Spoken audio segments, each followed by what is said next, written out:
Chapter 590. I'm going to space. Without me, those guys won't be able to trap that sly bastard. Dean Constable ignored President Lewis's anger and hurriedly said his goodbyes. I regret it. I shouldn't have agreed to Constable's request. President Lewis whispered to Metcalfe's aide as he watched Dean Constable's departing figure. Dean Constable is our hope. Once the research is successful, not to mention 10 transcendent, even 100 transcendent will be under our control. Metcalfe's aide also whispered back. Not to mention immortality. Just immortality alone would be enough to reverse President Lewis's disadvantage and allow him to be reelected. Metcalfe's aide also had a score in his heart. Unlike President Lewis, he was attached to President Lewis. Even if President Lewis didn't get reelected, he would only receive a light punishment if his past crimes were exposed. However, members of the think tank who followed President Lewis like Metcalfe's aide would be put on trial. Therefore, Metcalfe's aide could only do his best to serve President Lewis's reelection. He had no way out. He believed in Dean Constable because Dean Constable was the strongest researcher in the entire Interstellar Federation. Perhaps Dean Constable's reputation wasn't as dazzling as that of some well-known scientists, but Dean Constable had produced a lot of research results, which had now become an important bargaining chip for President Lewis. It was also because of these results that President Lewis was still able to stay in the president's office despite being in a disadvantageous position. Dean Constable said that there were no problems with the research. Metcalfe's aide knew Dean Constable very well, so he naturally believed him 100%. Dean Constable might be very unreliable in other aspects, but when it came to research, he was unparalleled. President Lewis restrained his anger. He glared fiercely at David on the hologram, then waved his hand to turn it off. He didn't want to see David again. Every time he saw David, he would think of the 10 loyal transcendent subordinates. In space, David couldn't move at all. A large number of his bones were broken, so he couldn't even move. Through the shadow attendant, he saw 20 black battleships approaching him. Previously, these battleships were far away from them, so they were not affected by the Krypton crystal bomb. 20 black warships fired tractor beams at David. One tractor beam could drag a large warship without any power. 20 tractor beams were enough to prevent David from moving.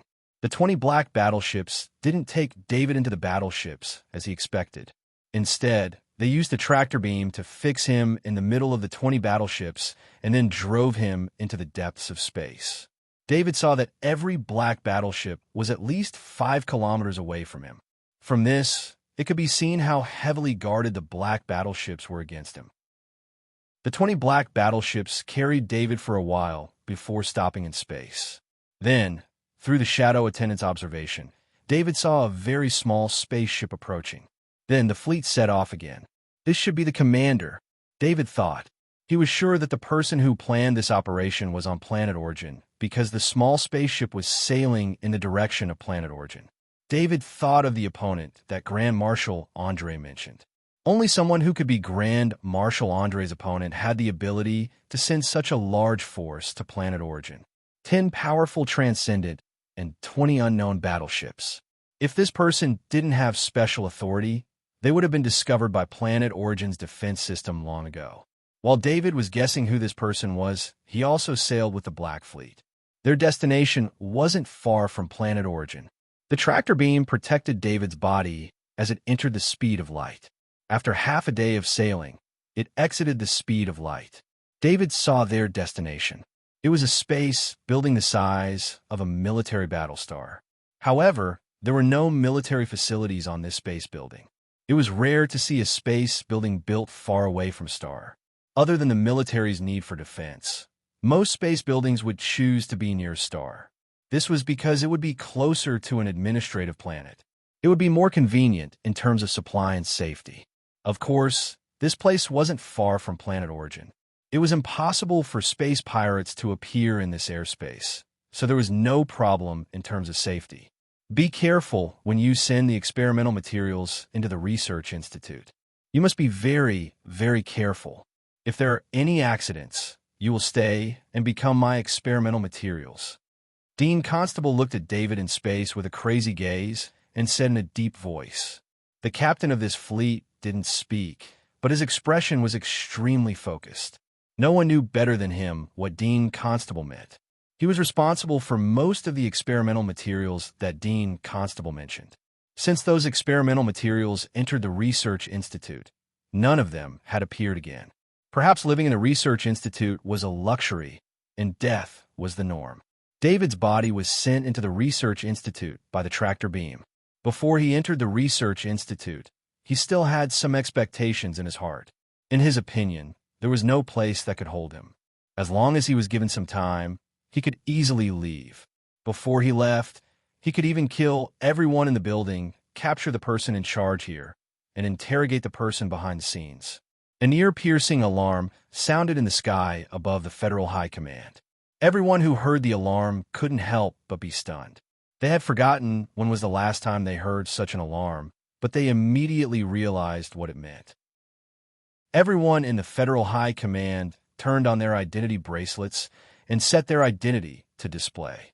Whether it was the living area or the core area, it was the same. Even the people at home set their identity to display. The surveillance equipment in the sky increased the scanning power to the maximum, searching for all life forms in the entire Federal High Command. During this search process, every life form had to have a corresponding identity, even some pets. In a large office, Grand Marshal Andre sat at the head of the table. On his left and right sides sat 11 admirals. The atmosphere in the large office was heavy. No one spoke. Everyone was waiting for the results of the search. Outside the office, more than 40 Transcendent guards were standing guard. Before they could confirm that the Federal High Command was completely safe, no one would be allowed to enter the office. Grand Marshal Andre looked at the 11 admirals. His eyes flashed with helplessness. In a short period of time, 2 out of the 13 vice admirals had died. Moreover, both vice admirals had been murdered. The first, General Ross, had died from poisoning. Although he died during a military parade, it was still understandable due to the chaos at the time. However, General Longfellow had died in the living area of the Federal High Command. Grand Marshal Andre couldn't believe it. Not only had General Longfellow been killed, but even his son, Major General Angus, his daughter, Madame Meredith, his grandson, Luke, and the 4 Transcendent guards protecting General Longfellow had all been killed. The nature of this was too vile. Even if this happened in an ordinary city, it would be an extremely shocking case. This was a massacre of an entire family. Just how much hatred did one have to have for someone to do something like this? First, Grand Marshal Andre's identity bracelet rang. Then, the identity bracelets of the 11 admirals also rang. Everyone, the Federal High Command, didn't discover any intruders. The Military Intelligence Agency is currently investigating. I've already received the preliminary report. Grand Marshal Andre said in a deep voice as he lightly tapped on the table to attract the attention of the 11 admirals. The 11 admirals were shocked. They had only received the report that the security system didn't discover any intruders. They didn't expect Grand Marshal Andre to have already received the results of the investigation. Although it was only the preliminary results, this kind of efficiency spoke volumes. In other words, General Longfellow had long been under Grand Marshal Andre's investigation. That was why the preliminary results were out so quickly. Otherwise, according to normal procedures, they wouldn't be able to find anything within a day, especially in a case where even the culprit couldn't be found. Grand Marshal, what did you find?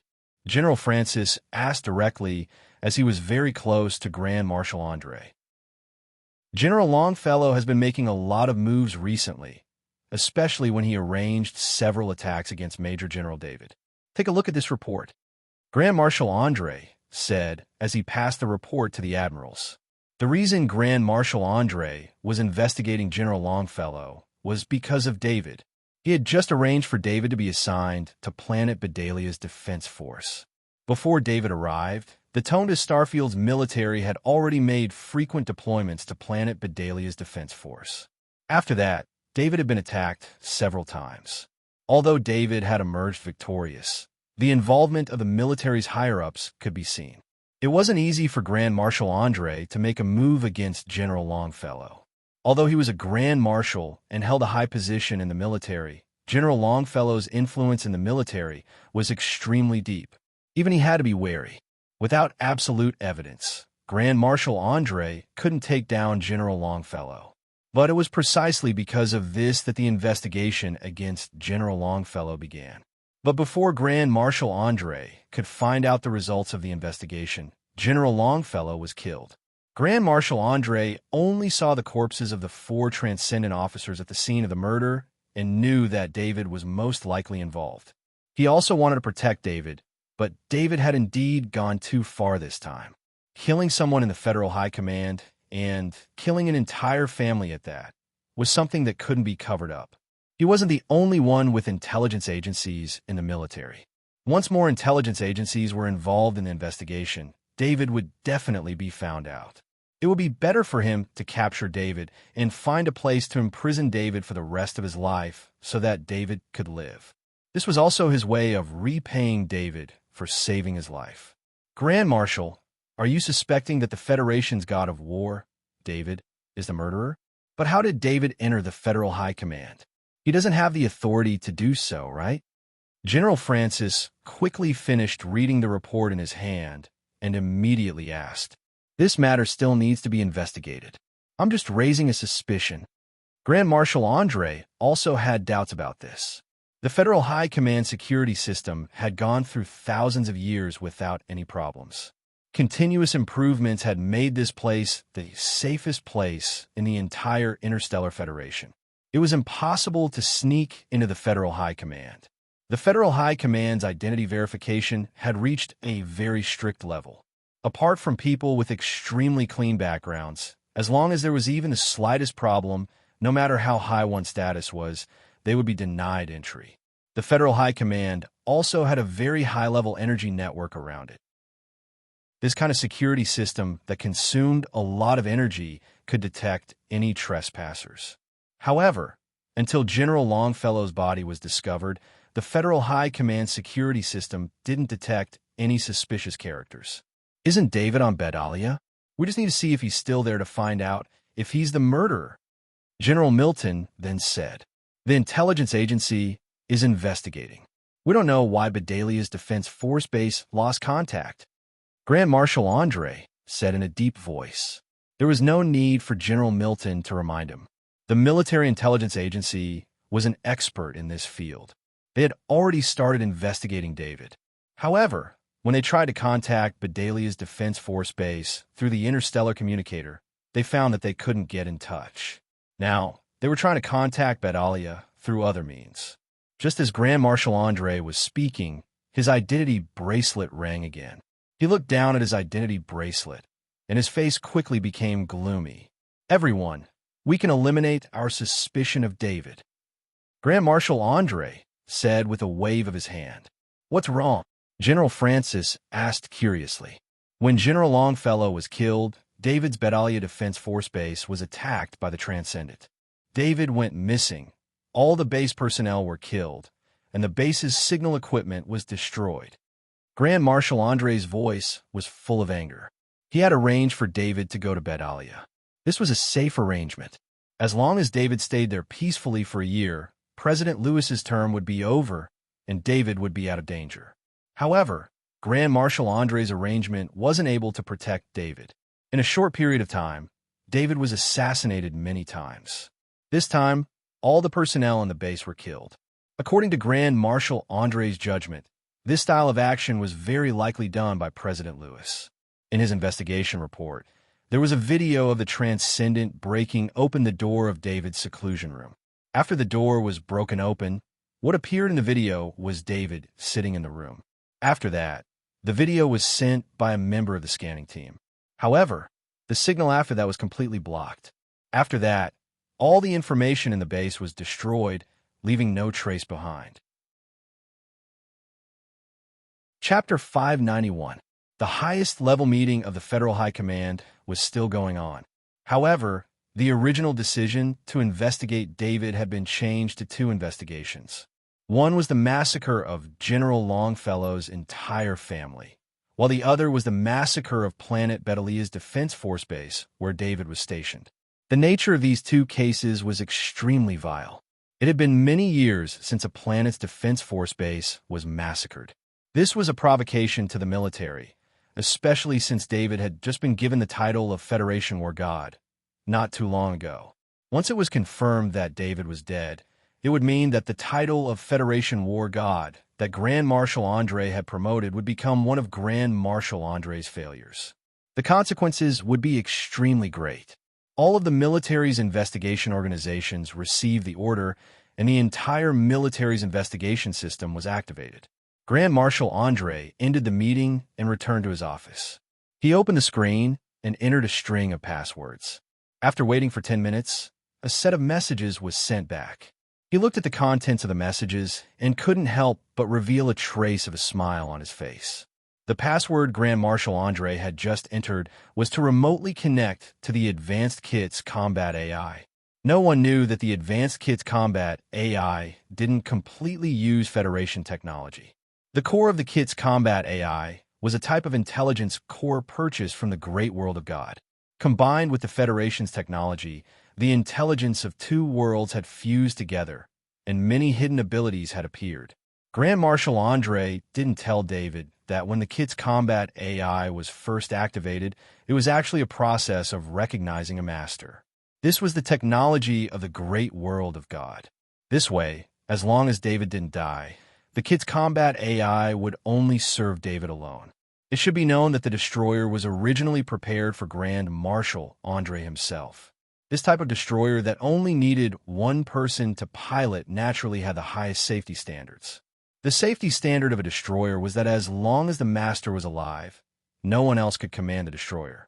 Marshal Andre's connection was through the military's interstellar communication system. He was connected to the battleship's advanced AI kits. If David died, then he would be able to reclaim Kit's authority. However, when he entered the password and contacted the Kit's battle artificial intelligence, the reply he received was that he was unable to access the password. In other words, David was not dead. David might have escaped from the attack on planet Betalia's defense force base. Of course, the worst-case scenario was that David had been captured. Adjutant Jekyll passed down the order. Find out if the person in the president's office has been acting strangely recently. Grand Marshal Andre ordered his adjutant through his identity bracelet. Now that Admiral Longfellow was dead, if the attack on David was carried out by Admiral Longfellow's side, a report would have been sent over a long time ago. Since it was not done by the military, then it could only be done by President Lewis. David was sent to the Space Research Institute. Before entering the institute, he had a lot of ideas, but when he was sent into the institute by the traction beam, he found that his previous ideas were all wrong. After being sent into a door of the Space Research Institute by the traction beam, he felt a strange energy enveloping the entire interior of the Space Research Institute. He was about to control the shadow attendant to observe the surroundings, but before he could leave his body, the shadow attendant automatically returned to his back and clung tightly to his back. David tried to make the shadow attendant move, but he could not do so at all. It seemed that after entering the Space Research Institute, the shadow attendant had lost its ability to move. The only thing David could do was send his consciousness into the shadow attendant's body. After entering, he felt that the shadow attendant's body was fixed to his back. As his body was sent deeper into the Space Research Institute by the traction beam, the shadow attendant followed. David's expression changed. He wanted to use the shadow attendant to open the space ring on the shadow attendant's finger and summon the assassin Mantis puppet, but the shadow attendant did not respond at all.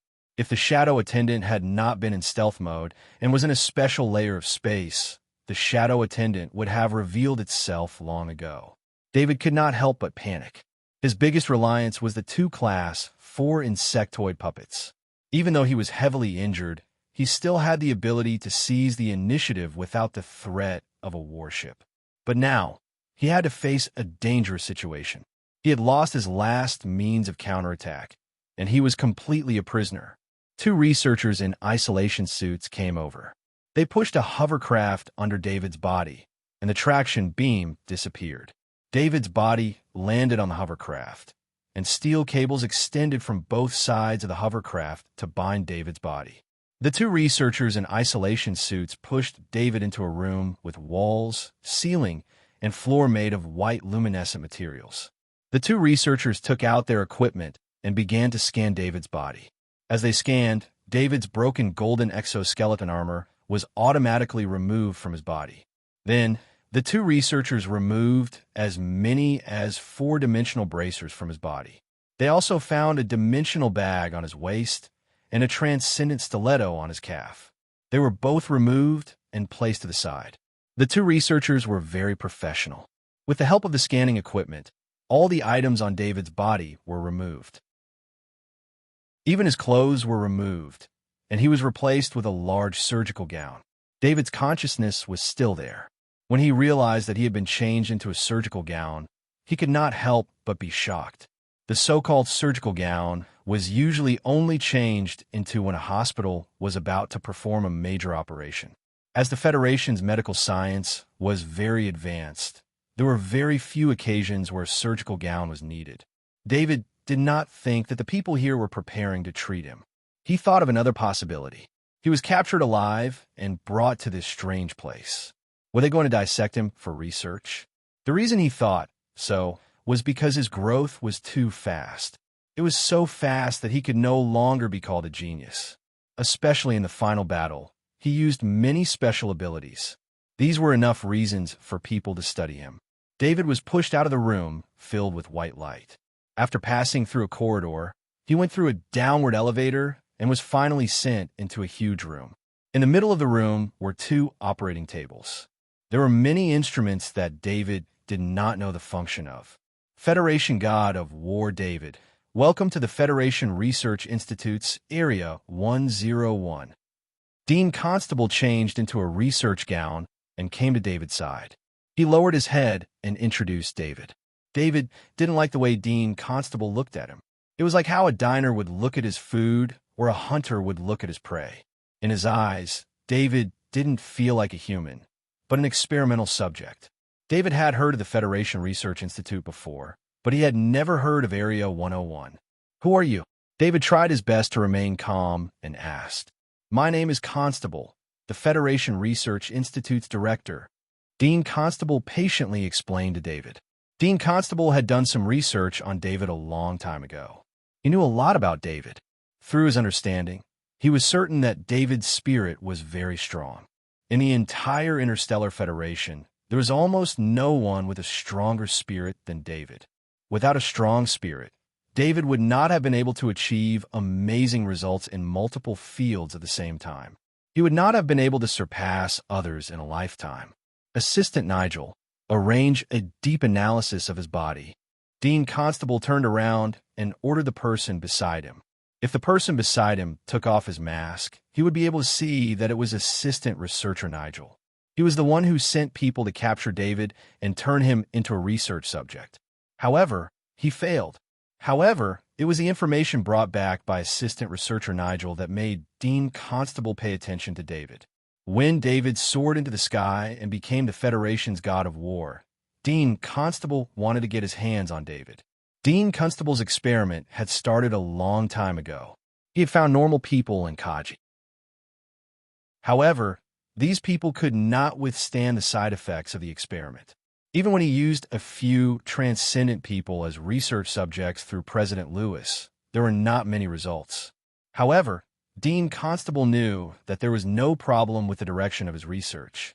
The calculations in the super artificial intelligence were all correct. It was just that the amount of spirit required for the experiment was too high.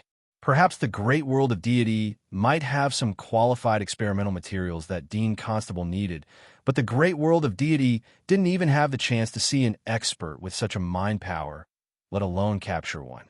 Although the great world of God was in an alliance with the Interstellar Federation, they only communicated with each other in the Battlestar area. The people from the great world of God who could enter the peaceful area all had political reasons. These people could not be touched at all. If anything happened to them, the great world of God would definitely take revenge. It was for this reason that every time an envoy from the great world of God entered the peaceful area, the military and government would send people to protect them. After David appeared, Dean Constable finally found his target. This was the only reason he urged President Lewis to capture David. David was placed on the operating table by Nigel's assistant. A cover extended from above and covered David's body. The cover was a sophisticated human body analysis instrument. This instrument was definitely the most advanced in the Federation. Many of its designs were personally designed by Dean Constable. Energy scans of various attributes were activated inside the cover. David's body was exposed. Dean Constable looked at the screen that displayed the results. His eyes were glowing. The results were too shocking. Among all the Kaji he had studied, David's body was the strongest. Many transcendent people were not much stronger than David, even if they did not use the power of the transcendent. After all, David was only a Kaji. There was still some distance between him and the transcendent. Fortunately, we acted in time. If we gave David some more time, he would have become a transcendent. At that time, who knows how much of a price we would have to pay to capture him? Dean Constable sighed.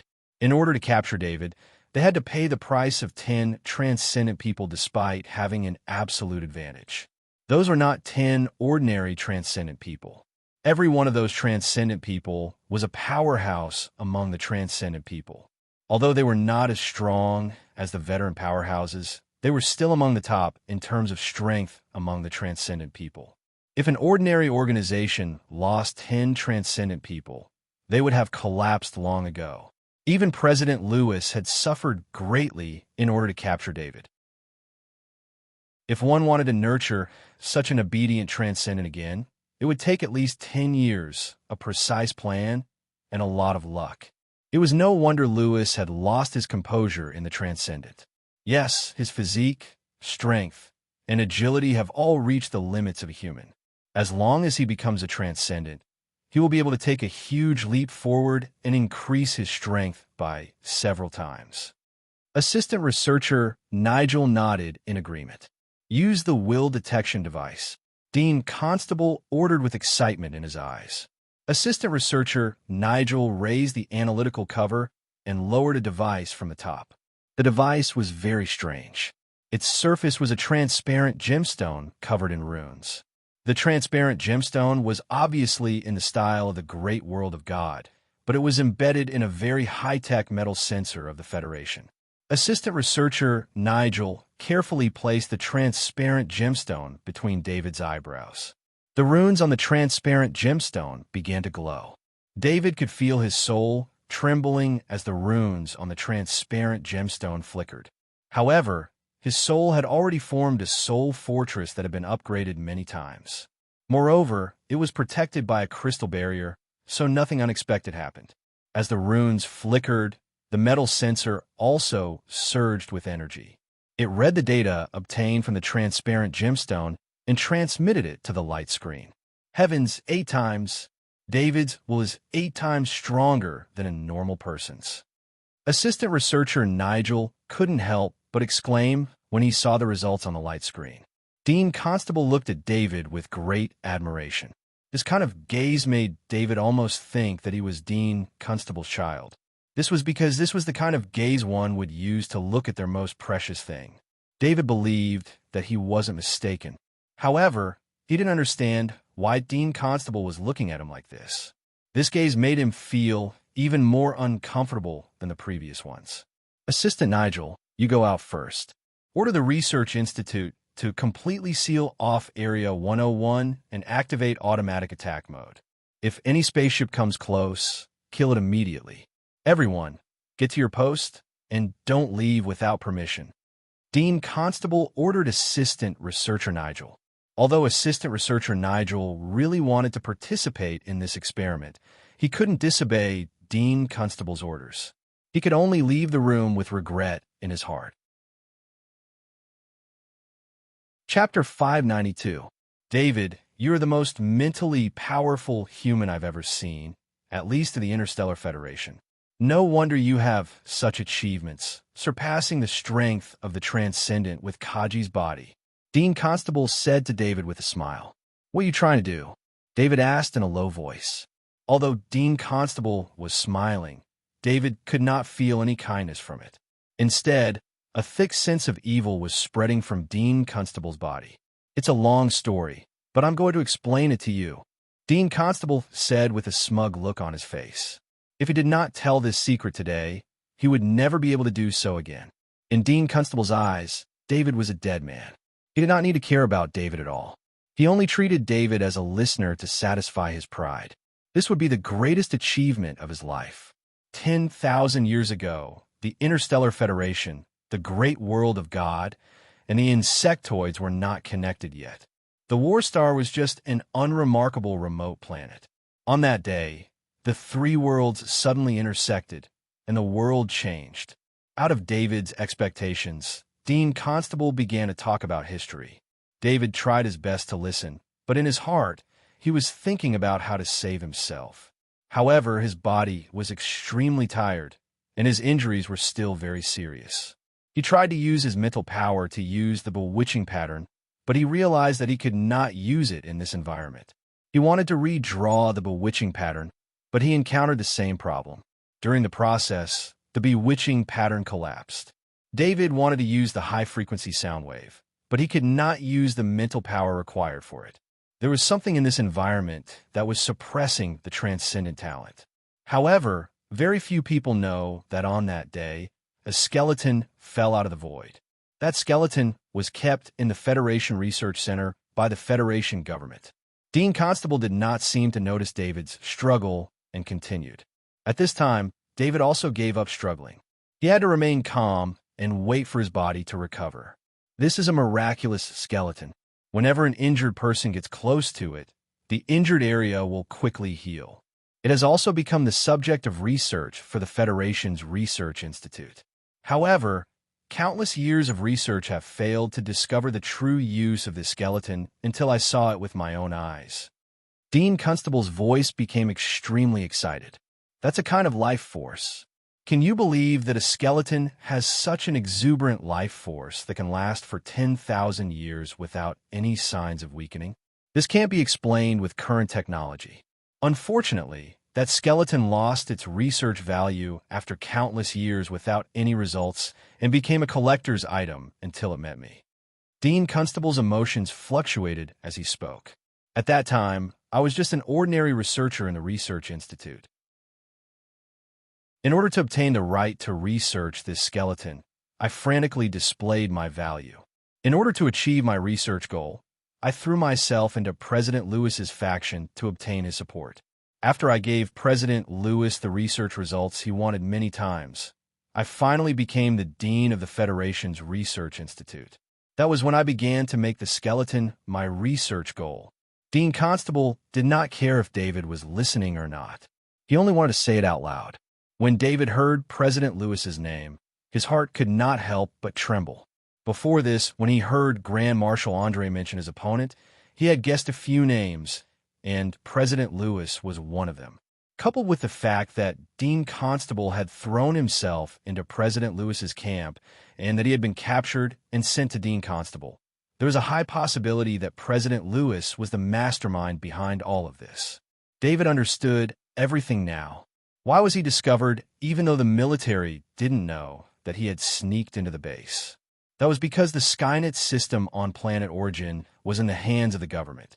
The military's authority on Planet Origin was much weaker than the government's. David also understood why Anderson's transcendent puppet on Planet Bedalia was killed when he left Planet Origin. It should have been a test of his identity after discovering him. Only President Lewis could prepare a fleet outside Planet Origin and send 10 powerful, transcendent puppets to capture him. David counted President Lewis as one of his enemies, but he did not know if he would have the chance to escape. Even if he escaped, would he be wanted by the Federation because of Admiral Longfellow's murder? However, everything would have to wait until he left the Federation's Research Institute's Area 101. Otherwise, everything would be just a dream. I've confirmed the goal of the research, and that is eternal life. Actually, I didn't tell anyone that this research is based on that skeleton. Even if we can use that endless life force to achieve eternal life, we can only achieve eternal life for one person. Dean Constable couldn't help but laugh out loud. Dean Constable had been hiding this huge secret for a long time. He had always wanted to find someone to confide in, and now he had finally revealed it.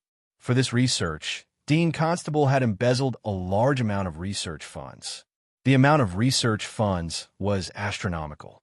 As long as President Lewis was in power, Dean Constable would be protected and would not be found out. However, as long as President Lewis left the presidential palace, the new president would definitely not tolerate Dean Constable's existence. The astronomical amount of research funds he had embezzled would also be exposed. Therefore, Dean Constable had to finish the research before President Lewis stepped down.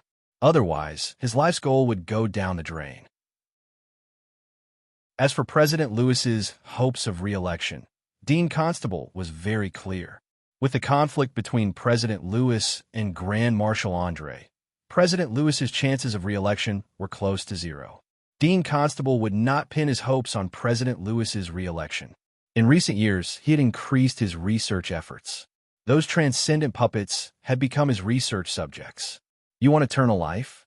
David was stunned by Dean Constable's words. Although the Interstellar Federation had been conducting research in this area, how could the shackles of life be so easily broken? Even if technology had reached the genetic level, it could only remove diseases, viruses, and other factors that affected a person's lifespan. It could not extend a person's lifespan. Even the great world of God only had a few items that could extend a person's lifespan. They could not make a person eternal. David did not believe that Dean Constable could achieve this. He believed that Dean Constable was crazy. "No, to be precise, I want your body to live forever." Dean Constable looked at David with a burning gaze. "What?" David did not understand what Dean Constable meant. "You don't need to understand. You only need to know that after the experiment is successful, you will live forever. Of course, I'm talking about your body," Dean Constable said with a smile. After saying that, Dean Constable stopped talking to David. Instead, he turned on the screen and operated it. Following his operation, David felt the ground moving. He and the other operating table beside him were moving downward. The ground also separated at this moment. The two operating tables descended into another room. This room did not have much equipment, but there were some mechanical arms. Dean Constable walked to the side and took off his clothes. Then he walked into the disinfection room and disinfected his entire body. On David's side, the mechanical arms pulled off his surgical gown. They grabbed the disinfection nozzle and disinfected David's entire body. The smell of the disinfectant was very unpleasant. David felt very uncomfortable. What made him feel even more uncomfortable was the strange feeling that this place gave him. He could clearly feel a special energy on his skin. However, he could not find the source of the energy. Dean Constable changed into a clean surgical gown similar to David's. Before he left the disinfection room, he looked at himself in the mirror in a daze. "I didn't think that I would care about this old body. In the future, I will have an even younger and more youthful body. That body will be the body of a top genius. I will become another person, a new legend." Dean Constable muttered to himself in the mirror. As if he was bidding farewell to the past, Dean Constable walked out of the disinfection room with light steps. "David, you will lose your consciousness forever. In a sense, you will officially die today. I will replace your body. However, don't worry, I will not use the identity of David. I will use another identity to live on." Dean Constable walked to David's side and said in a deep voice. Dean Constable operated the mechanical arms and placed a helmet full of metal plates on David's head. When David heard Dean Constable's words, he knew that Dean Constable wanted to erase his consciousness. He didn't know what method Dean Constable used to erase his consciousness, but he had his own way of dealing with it. Dean Constable still didn't know what David's greatest trump card was. Even though the shadow attendant had lost its ability to move, the connection between David and the shadow attendant was still there. Without any hesitation, David transferred his soul from his body to the shadow attendant. This wasn't the first time he did this. Soul transfer was unimaginable for other life forms, but for David and the shadow attendant, it was as simple as drinking water. David's soul fortress became extremely small in his body, but it appeared in the shadow attendant's body. Right after he transferred his soul, the helmet on his head emitted a string of energy which carried a lot of messy information. The amount of messy information was so large that it wasn't something a normal human brain could handle. This kind of information transmission was enough to destroy any human's consciousness. Dean Constable's method was very violent, but it was also very effective. However, his method was precise and could destroy the target's consciousness without harming the target's brain. Dean Constable knew that David's mental strength was 8 times that of a normal person, so David's soul strength was at least 8 times that of a normal person. Based on this data, the magnitude of the information torrent was also increased by 8 times. The small soul fortress that David left in his body wasn't affected much by the information torrent because it was so small that it could travel through the information torrent.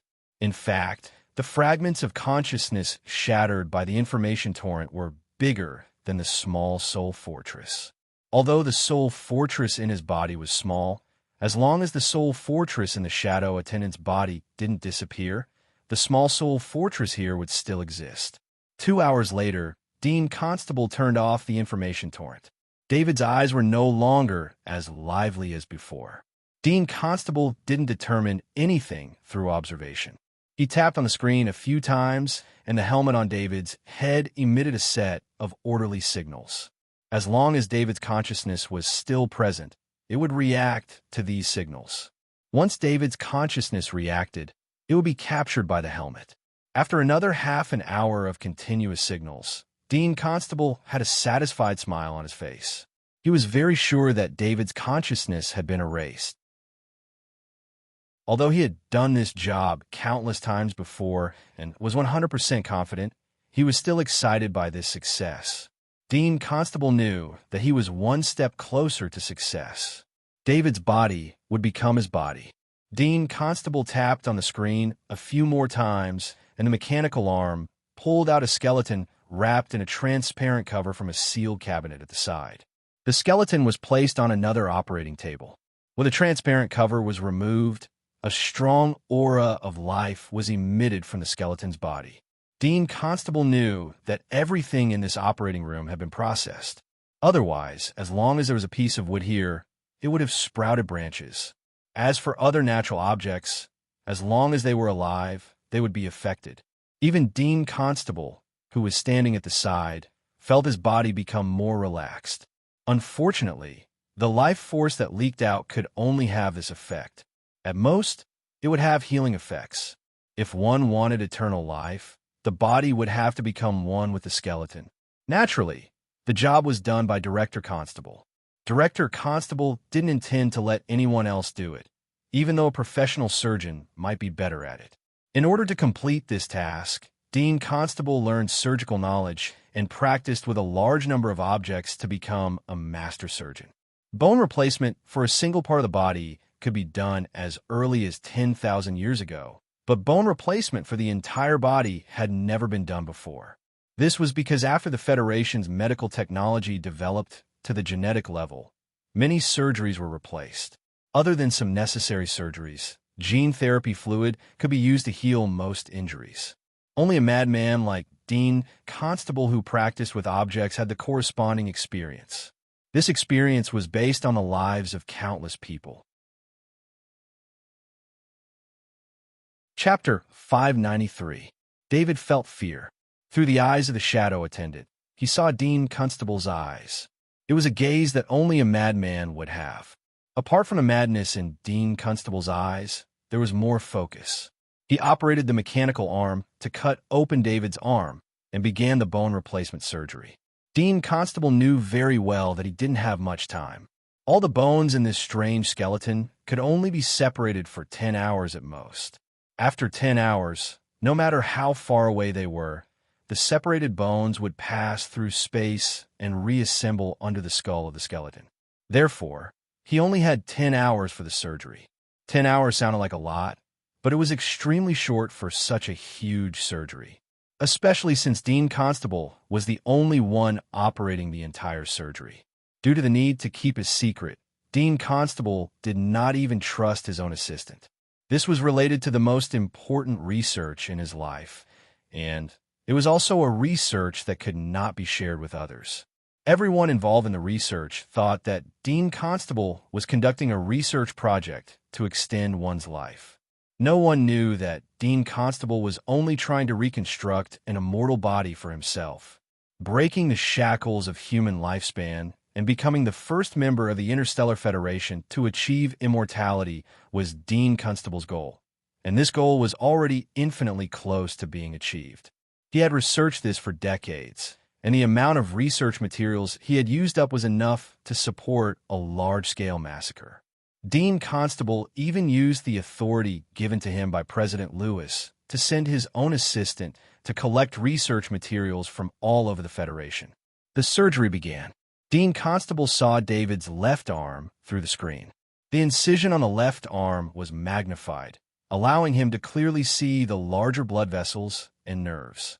The mechanical arm held the most primitive scalpel and cut open David's left arm. Because most of the blood vessels were separated, the amount of blood that flowed out was very little. Dean Constable was extremely focused. He did not even consider preparing anesthesia for David because, in his opinion, David had already become a living dead without any consciousness. David felt powerless. He could only watch helplessly as Dean Constable operated on his body. He had great combat power and many transcendent talents. He was a heavy axe grandmaster, a heavy sword grandmaster, and a sniper grandmaster. He also had 2 level 4 insectoids, the assassin mantis and the sonic steel beetle. Logically speaking, David should have no problem protecting himself. However, after he was captured and brought to Area 101 of the Federation Research Center, he could no longer use his transcendent abilities. His body was severely injured and he could no longer fight. Even his shadow attendant could no longer move. He was completely restrained. To be honest, Dean Constable didn't think that much. He didn't know that David had so many special abilities. He didn't expect that there would be a shadow attendant, nor did he expect that there would be 2 Class 4 Zergs in the shadow attendant's summoning ring and interspatial ring. The restriction in Area 101 of the Federation Research Center was the highest research achievement of the Federation Research Center. Due to the harsh requirements of the materials, it was only used in a few areas of the research center. This restriction was a type of force field that could suppress all transcendent energy and prevent transcendent energy from converging. This research achievement was initially used to suppress some transcendent life forms to facilitate research on transcendent life forms. Later on, this research achievement was used on some uncontrollable special items. For example, this skeleton had to be placed within this force field. Otherwise, it would be easy for accidents to occur. For example, if there was no force field, some weak-willed people would become irritable and even have the urge to kill when they got close to the skeleton. Dean Constable took out David's left arm bone and removed it from the operating table. He skillfully inserted it into the incision on David's left arm. A miraculous thing happened. David's wound, which had been cut open by the scalpel, quickly healed after the bone of the skeleton's left arm was put in. This healing speed was even faster than using a level 3 healing potion. Dean Constable didn't look surprised at all. He had done this many times before. If he did not have this kind of fast healing ability, he would not have been able to complete the bone replacement surgery. David's soul was hiding in the shadow attendant's body. He also saw the surgery. With the shadow attendant's sensitive senses, he could sense the surging vitality. David knew that the skeleton on the operating table was the main character in Dean Constable's story. It was the skeleton that suddenly appeared when the 3 worlds met. This kind of skeleton from 10,000 years ago, even though it had lost its life, it still maintained such a strong vitality. Even the healing speed of the wound was countless times faster. In fact, it was not only the incision on David's arm that was healing. The other injuries on his body were also healing continuously. This was only the bone of one of his arms. Dean Constable continued with the surgery. Piece by piece, the bones were transferred into David's body. When it came to the spine, he directly cut off David's spine and transferred the internal vertebrae into the skeleton's spine. This method should have caused severe consequences. However, when the vertebrae were replaced piece by piece, the internal vertebrae were immediately affected by the ocean-like vitality. They quickly connected together without any damage. The surgery had been going on for 8 hours. Dean Constable was very satisfied with the operation today. He performed a little better than usual. The next step was the skull replacement. It was also the most important step of the entire surgery. This time, Dean Constable did not use the traditional surgery method. He did not even use the Federation's medical methods. He took out 2 magic amulets, which were a set of replacement amulets. The replacement amulets were originally used to repair some special puppet parts. It could forcibly replace some parts that could not be removed. Due to the preciousness of the magic amulets, Dean Constable used to break open the skulls of experimental subjects and perform surgery to replace them. However, this kind of operation would more or less damage the most delicate part of a human's brain. This damage could not be repaired even with the vitality of a skeleton. In the past, Dean Constable used the idea of accumulating experience. Therefore, he did not care about the damage to his experimental subjects' brains. However, David on the operating table was different. Dean Constable treated David's body as his own in the future. How could he allow this body's brain to be damaged? Therefore, he took out the precious replacement amulet. If it wasn't for the fact that the replacement amulets were too precious and too few in number, he would have used them for the entire surgery. It was a pity that he had too few replacement amulets.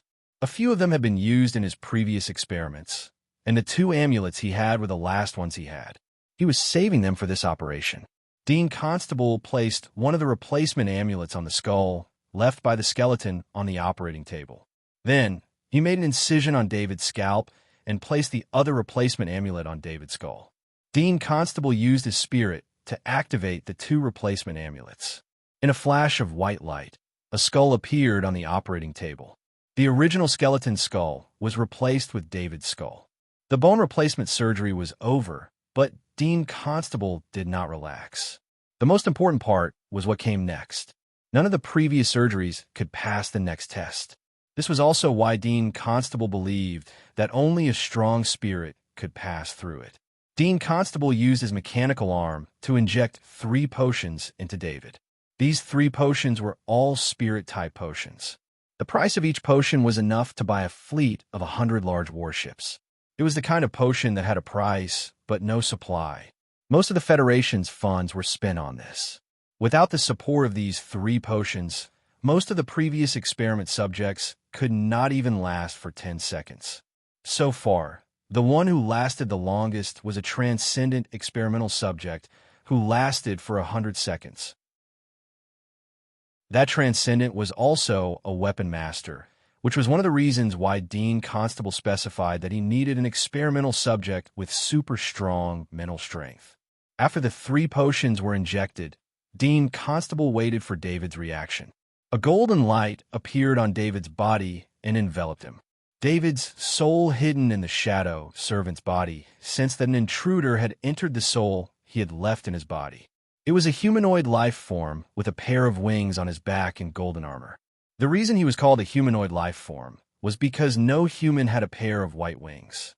Other than that, this humanoid life form was no different from a human, especially the humanoid life form's face. It was a breathtaking beauty. David was already considered handsome, but compared to this kind of life, he couldn't compare at all. It was like the difference between a stone and a diamond. The humanoid life form's beauty was like a work of art that should not exist in this world. It was like a manifestation of all the beautiful imagination in the world.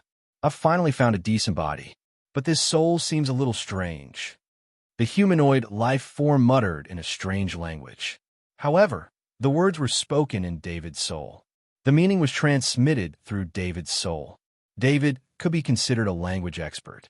He was very proficient in both the Interstellar Federation's language and the great world of God's language. However, he was certain that this was not a language of the 2 worlds. This was because the pronunciation had a special charm that was completely different from the civilizations of the 2 worlds. When David heard the humanoid life form say this, he was shocked. He had moved most of his soul fortress into the shadow attendant's body, but the humanoid life form had discovered it. Just as he was worried, the humanoid life form took a step forward.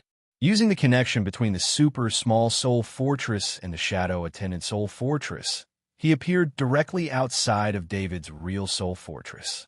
Interesting little guy. You have a god's body double. Did you take advantage of the fall of a god? The humanoid life form's gaze passed through the crystal defense outside the soul fortress and saw the existence of the shadow attendant. He could not help but ask in surprise. David was about to answer when a figure appeared in front of the humanoid life form. It was a bald, muscular man dressed in a long black robe. Even the wide black robe could not hide the explosive muscles on his body. A god's body double, the humanoid life form said in a deep voice. Then, as if he had discovered something, he said, "Not a god's body double. You are a god's body. Aren't you also a god's body? How can you be so weak? But you don't seem to be a god from the great world of God. Where did you come from?" The bald man asked in a deep voice. The bald man's voice was like thunder, shaking the soul space. The humanoid life form glanced at the bald man and said coldly, "Same here. You are not much better than me." After saying this, the bald man and the humanoid life form were silent for a while. They looked at each other, and there was a dangerous aura in their eyes. They knew one thing very clearly in their hearts, and that was that only one of them could continue to exist.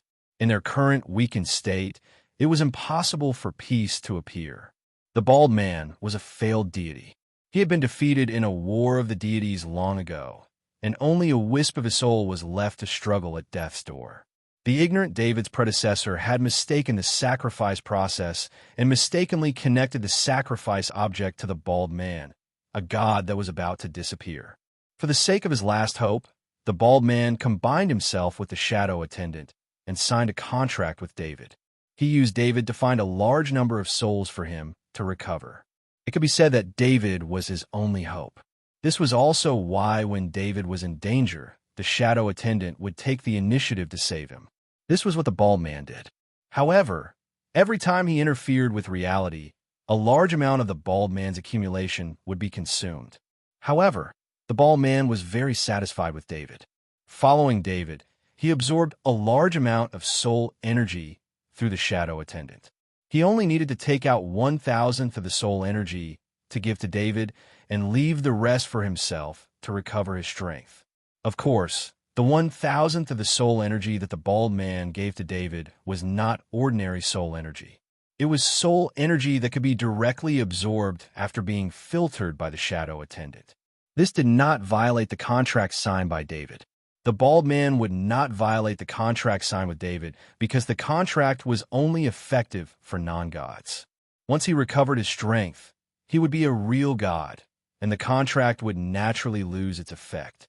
At that time, he could take over David's body and make it his own divine body. Because of the connection of the shadow attendant contract, David's body would be infinitely close to him, equivalent to his original body. Originally, if there were no accidents, David could have grown rapidly with the help of the shadow attendant. With David's ability to cause trouble, more and more souls would provide the bald man with the soul energy he needed to recover. Chapter 594. The humanoid life form was a battle angel from another world. He was in a similar situation as the bald man, but he was in a better state. All of his bones were preserved. As a battle angel, he spent his entire life in battle. In his world, the war between heaven and hell had lasted for countless years. The battle between battle angels and hell's demons had always existed. During one of the battles, he was affected by the battle between the God King and the Demon King. He was thrown into the space turbulence. His skin, muscles, and body were all washed clean by the space turbulence. All that was left was a skeleton. Now that the battle angel skeleton had finally found a body that could withstand the skeleton, how could the battle angel let go of this chance? If he missed this chance, he might not have another chance like this in 10,000 years.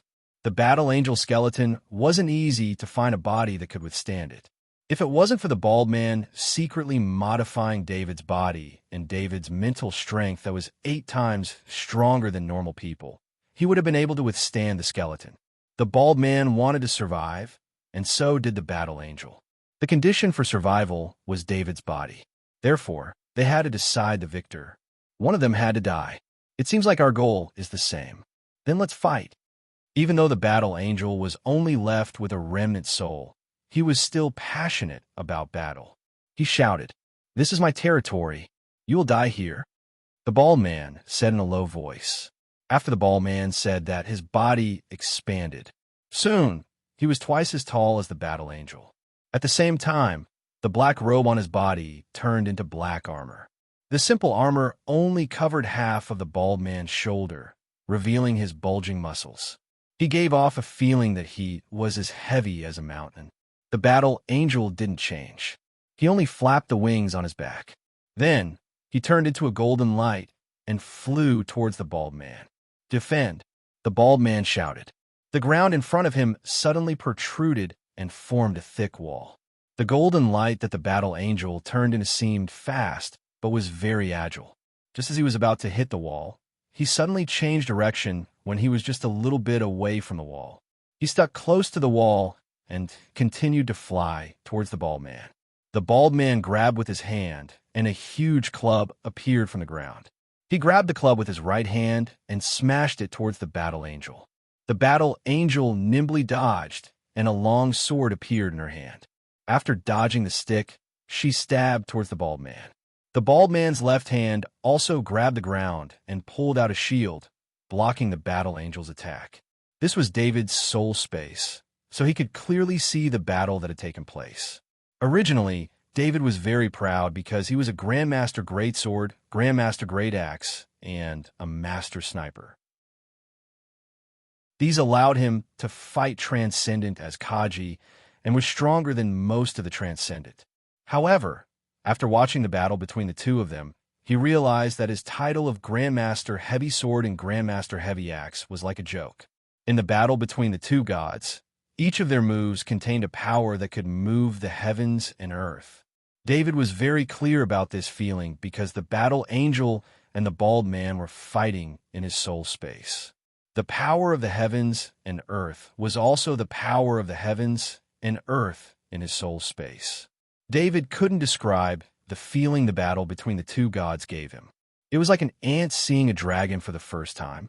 It was like a frog at the bottom of a well jumping out for the first time. This feeling made him reevaluate the definition of battle. Of course, David thought more about the bald man's origin. Since the bald man could suddenly appear, it meant that the bald man had always been by his side. He could guess the bald man's origin just by thinking about it. That strange sacrifice allowed his soul to cross over. It was also that strange sacrifice that allowed him to get the shadow attendant. This was the only connection he had with a god. It was very clear where the bald man came from. David didn't think a god like the bald man would be kind enough to help him. He didn't think he was valuable enough for a god to help him. If it wasn't for the battle angel, maybe David wouldn't have known about the bald man until he died. The battle was still going on. The power of both sides was less than 1/10,000th of what it used to be. Plus, there were only remnant souls left. They could only use the most primitive method, which was to destroy each other's remnant souls to hurt each other. The bald man had the home field advantage. Although this was David's soul space, he had the contract connection with David. He had the right to control the soul space. He had great power. It was the foundation for him to become a god spirit. But his opponent, the battle angel, was a speed type. Even without the home field advantage, the battle angel was able to suppress him. The battle angel's talent for battle was too strong. It was completely different from the bald man, who had very little battle experience. The battle angel turned into a golden light and kept breaking through the bald man's shield. It left scars on the bald man's body. Every time the scars on the bald man's body appeared, they would disappear. David could see clearly that every time the scars on the bald man's body disappeared, the bald man's body would shrink a little. In fact, the bald man's power was far above the battle angel's. It didn't mean the battle angel's power was weaker than the bald man's. It was just that after experiencing the space turbulence, the battle angel's power was only that much. The bald man received a lot of soul power from David. Although the soul power was only a drop in the bucket when it came to recovering his power, it gave him more power than the battle angel. So, the bald man's body was twice as big as the battle angel's. That was the real difference. The bald man didn't care about the scars on his body.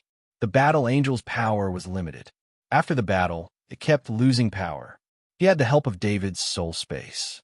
Even though he was at a disadvantage in terms of speed, he was confident he could beat his opponent.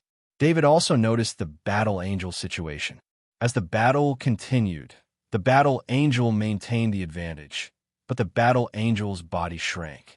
David wasn't sure if the bald man would hide himself like before or if he would take this opportunity to take over David's body after he found out about the bald man's existence. He didn't want the bald man to win, nor did he want the battle angel to win. He wanted them to die together. Maybe it should be fair, David thought. He moved the soul fortress back into his body. That was the only thing he could do. Just as the soul fortress returned from the shadow attendant's body to David's body, the battle angel's golden light shone brighter. His speed suddenly increased by 10%. Looks like this little guy doesn't want you to win. The battle angel laughed. After I kill you, with your bones, this body can support my soul. I don't need him anymore. The bald man said in a low voice. The bald man then roared. 2 more arms appeared on his back. The 2 arms reached toward the ground and pulled out a stick and a shield from the ground. The bald man with 4 arms made the battle angel's multiple attacks useless. However, with 2 more arms, the bald man's height decreased a little. The battle was in a stalemate. The 2 god spirits who were only left with remnant souls couldn't stop. This was a battle for survival. Their battle drained a little of their energy. David learned a lot from the battle, especially the bald man's control of the soul space's energy. Because in David's soul space, he could feel the bald man's every move. This included how to move the energy in the soul space and turn it into a physical body. If David had studied it himself, he might not have been able to master it in 100 or 1,000 years. However, with the bald man's demonstration, he understood more and more. After the bald man's giant stick was cut by the battle angel's long sword many times, it finally broke. He was also stabbed by the battle angel's sword. The bald man quickly grabbed another giant stick from the ground and held it in his hand. The wounds on his body also disappeared. This was the 10th giant stick that the bald man grabbed in the battle. After the battle, Angel realized that he couldn't break through the tight defense. He changed his battle strategy. He focused on destroying the bald man's weapons. By destroying the bald man's weapons, the battle angel indirectly drained the bald man's energy.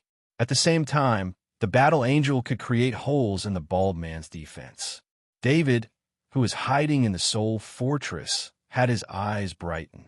He reached out his hand and grabbed the ground. An ugly long sword appeared in his hand. The long sword didn't have a guard. The body of the sword was full of holes. It looked like trash that had been thrown away. However, David was very excited. This was the ability to control the soul space that he learned from the 2 gods. He threw the long sword in his hand to the ground. When the long sword was close to the ground, it became a part of the ground. David reached out his hand again. This time, a heavy sword appeared. It was much better than the long sword from last time. Although it still had some shortcomings, it was a real heavy sword. David threw the heavy sword to the ground again. It became a part of the ground. He reached out his hand again. After many rounds of practice, a heavy sword that looked exactly like his LV-4 decelerating heavy sword appeared in David's hand. I knew it. Dean Constable looked at David's body excitedly and mumbled to himself. The golden light on David's body lasted for 10 minutes. It didn't dissipate. This time had long surpassed the record of the previous experiment. The previous test subjects would have their brains turn into paste, their muscles would melt, and their vitality would be cut off. The data on David's body showed that everything was normal. Even David's original injuries were completely healed. If it wasn't for the lack of intelligence, David's body would be a perfect human body. Dean Constable was excited because the experiment was about to succeed. He would have another identity in another life. He would be free from the control of President Lewis and the crime of misappropriating a large amount of research funds. None of this would have anything to do with him. President Lewis, Advisor Metcalf, you can all go see the spirits. Dean Constable laughed loudly. He didn't know when David's body would finish the fusion process. This was something that he had never experienced before. However, the superphoton computer had done some calculations before. It was just that the calculations couldn't replicate the uniqueness of the strange skeleton. It could only be used as a reference. Dean Constable couldn't do anything right now. He could only wait until the golden light on David's body disappeared. That would be the end of the fusion process. Dean Constable was thinking about his future plans. He had prepared another identity for David's body, an identity that was absolutely unimaginable. Even David's identity as the Federation War God was only one of his choices. This showed how important the other identity was to him. Dean Constable didn't expect that there was a battle between remnant souls and deities going on in David's soul. After 2 hours of battle between the two gods, the bald man's height had returned to its previous height, and his body had also become somewhat transparent. Only the upper half of the battle angel's body remained. His lower half had already dissipated. The two gods were already in a frenzy. At this point, there was no possibility of them stopping. The two arms that grew out of the bald man's back had already disappeared. He waved the giant club in his hand while roaring. The battle angel didn't make a sound. He was more dangerous than the bald man. His body could collapse at any time. In order to survive, he had to kill the bald man as soon as possible. The battle angel's speed became even faster after losing half of his body. He constantly moved around the bald man and stabbed with his sword from time to time. From the beginning of the battle until now, the bald man hadn't been able to hit the battle angel once. He didn't have the advantage of strength. The battle angel had become like this because of his own exhaustion. From the perspective of a third party, David was very clear about the situation. If he didn't interfere, the bald man would definitely win. Even though the bald man's battle techniques were far inferior to the battle angel's, by relying on the advantage of this match and the accumulation that David had given him, he was able to fight the battle angel who had been exhausting himself for 10,000 years without any gains. David quickly calculated the possibility of him participating in the battle and when he could maximize the benefits. He didn't want to wait for the battle to end. Only during the battle between the two gods' remnant souls, he could constantly close the gap between them and make the two gods expend more energy. In the end, even if one of the gods' remnant souls won, it would be a Pyrrhic victory. As the third party, he could also reap the benefits. Chapter 595. The battle angel's long sword slashed at the giant club in the bald man's hand for more than 10 times. This was the nth time he had hit the club. Finally, the club broke from the middle. The bald man used the shield in his left hand to block the battle angel's longsword. His right hand reached down, wanting to create another club from the ground. However, he suddenly realized that his control over this soul space was disrupted. He reached out and grabbed nothing. There was no club. Of course, this was David's doing. He returned the soul fortress from the shadow attendant's body to the main body. This greatly reduced the bald man's control over his soul space. This was David's own body after all. It wasn't as good as when he was in the shadow attendant's body. The bald man's control wasn't as good as David's. It was this mistake that caused the bald man's movements to become sluggish. In a battle of this level, a single mistake could turn into damage. The battle angel had rich battle experience. How could he let go of this opportunity? Battle angel's body circled around the bald man, dodging the shield's defense. The long sword in his hand stabbed the bald man 10 times, causing 10 wounds to appear on his body. The bald man knew that David had disrupted his battle. He roared, "David, you're asking for it." David, who was standing in the soul fortress, couldn't help but tremble when he heard the bald man's roar. He even sensed that the spiritual body he created was on the verge of collapsing. One had to know that this was David's soul space. Both the bald man and the battle angel were about to injure each other.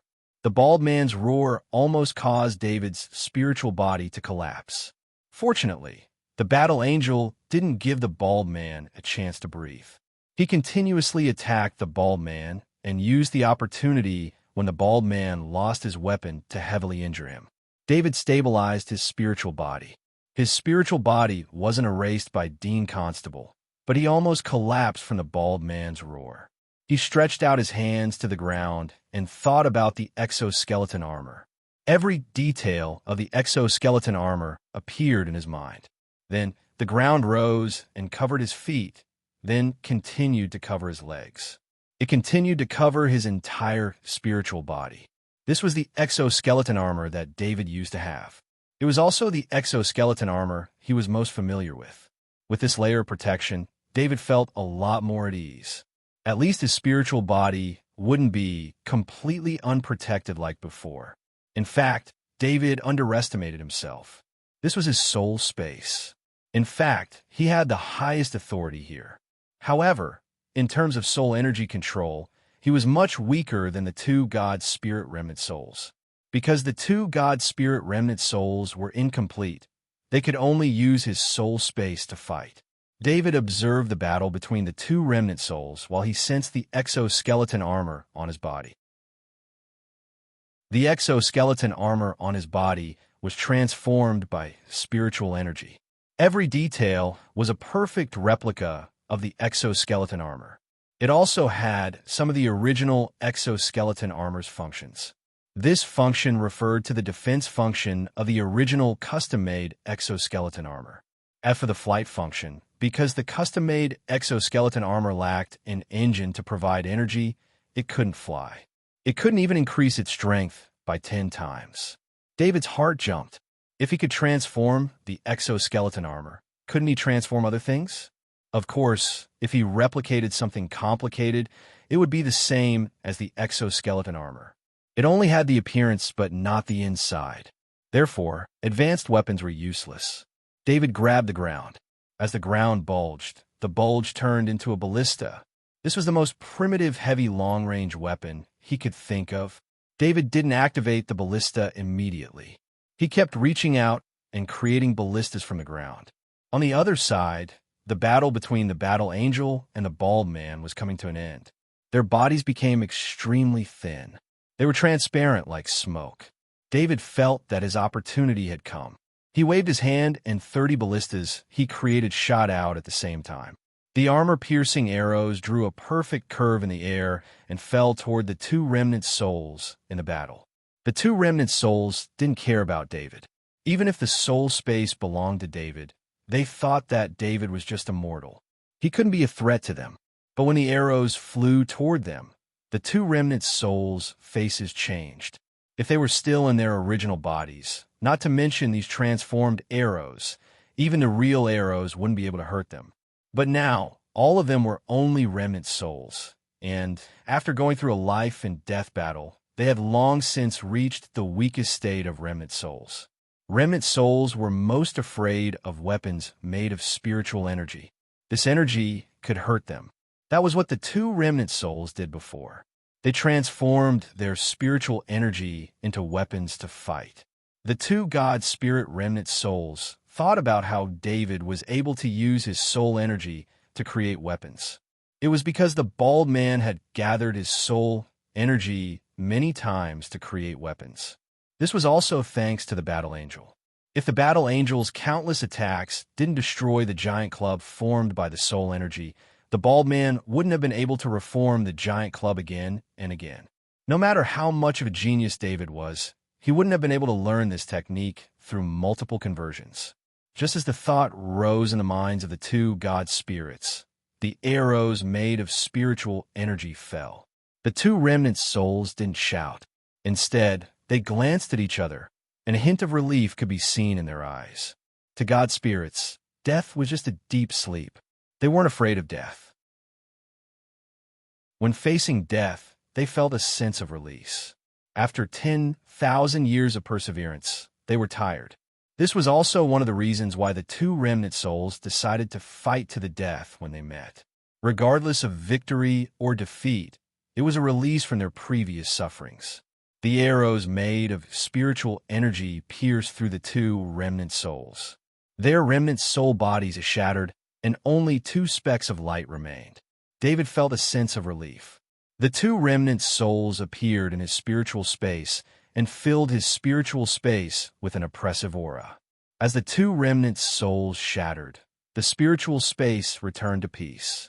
David didn't have time to observe what the two remnant souls left behind. The two specks of light couldn't be missed. He was sensing what was happening outside his body. Dean Constable was very excited. He used the scanning device to check David's body.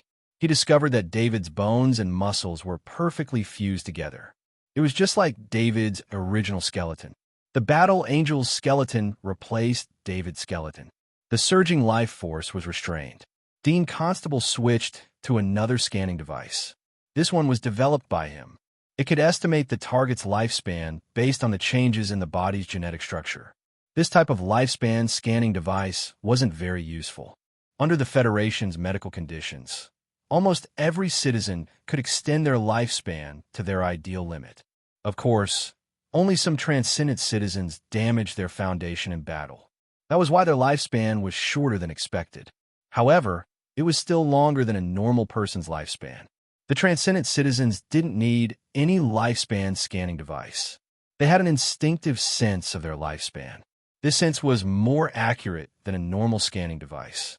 However, Dean Constable's research required this type of lifespan scanning device. The lifespan scanner appeared above David's head and scanned him from head to toe. Then, the number on the screen jumped from 200 to 300, 400, 500, all the way until it reached 10,000. When the lifespan scanner's program crashed, Dean Constable stared blankly at the number displayed on the screen. 10,000 years of lifespan. This was only the lowest number.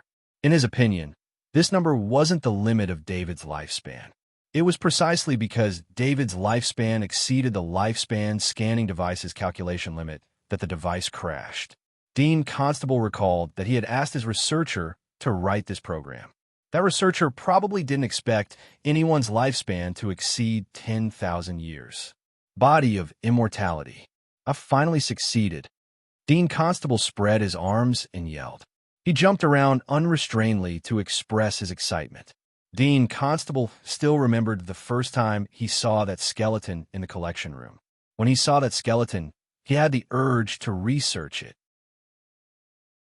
At that time, he felt that his life's research goal was that skeleton.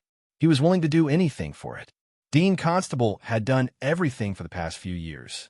He had embezzled research funds and sent people to capture people as research materials. Now he felt that all of it was worth it. David was startled by Dean Constable's excited yell. He didn't struggle because his body was still tied to the operating table. Dean Constable believed that he had no consciousness and was just a zombie. There would definitely be an opportunity to release him. At that time, he would be able to kill Dean Constable when he least expected it. It was useless for David to struggle. The straps binding him were made of a special material. Even if he was wearing an exoskeleton armor, he wouldn't be able to break free. Finally, I can use the treasure I got. Dean Constable operated the light screen for a while, and the mechanical arm grabbed a box. It was a password-protected box. It was actually made of a grade 3 material. One could see how much importance Dean Constable placed on this box. Dean Constable entered the password-protected box and opened it. Then, he carefully took out a test tube. David discovered that it was a test tube filled with a dark red liquid. The dark red liquid gave him a sense of holiness. He didn't know why he had such a feeling, but it was indeed the feeling he had. Dean Constable took out a syringe and inserted the test tube into the syringe. He had the mechanical arm flip the operating table and expose David's back. Dean Constable inserted the syringe needle into David's spine and injected the dark red liquid into it. David was shocked. He didn't know why Dean Constable did this. He tried to guess what the dark red liquid was. However, after the dark red liquid was injected into his spine, he didn't feel anything. It was just like normal spinal tissue. Dean Constable took out a white stone and pricked David's finger with a needle. Then, he smeared his blood on the white stone.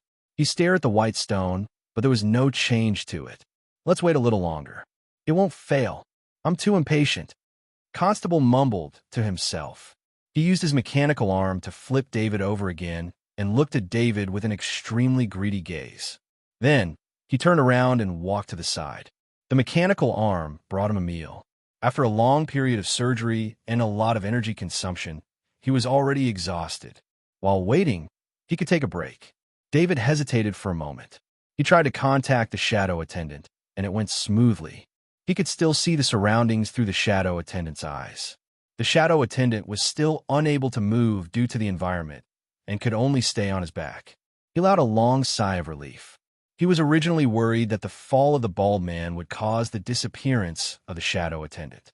David had a special feeling for the shadow attendant. It was the only companion that had been by his side ever since he came to this world. Although it was the bald god spirit's scheme to make Shadow servant sign a contract with Han's son, the bald god spirit was dead. Shadow servant's hidden danger was gone. David still hoped that the shadow attendant could continue to stay by his side and fight and live with him. David returned to the soul space, wanting to see what the two gods had left behind in the end. He came to the two light spots. There were two shiny crystals there.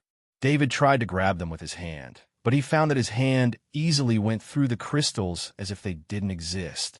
However, David was 100% sure that the two shining crystals were here. He could sense the two crystals through his soul space, but it was as if the two crystals had opened up two independent small spaces in his soul space. He could only sense the two crystals, but he couldn't get close to them. He didn't know what these two shiny crystals were, but he knew that they must be extremely precious because they came from two gods. Gods had never existed in the Interstellar Federation because the Interstellar Federation's system did not allow them to grow. In the Interstellar Federation's knowledge, gods only existed in the great world of God. They were a kind of legendary existence. Whether they really existed was still a mystery. Chapter 596. The Battle Angel was extremely unlucky. If he had fallen into the great world of God 10,000 years ago instead of the Interstellar Federation, perhaps the outcome would have been completely different. This was because when the Interstellar Federation discovered an unknown existence, their first thought would be to conduct research. Technology made them believe that they could explain everything in the world. However, this was the case most of the time. Even if the Battle Angel skeleton couldn't be researched, the Interstellar Federation believed that their technological level wasn't high enough.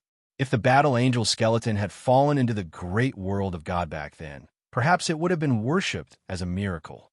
This would have given the Battle Angel a chance to recover some of his strength and even become a deity of the great world of God once again. It was a pity that the world didn't have that chance.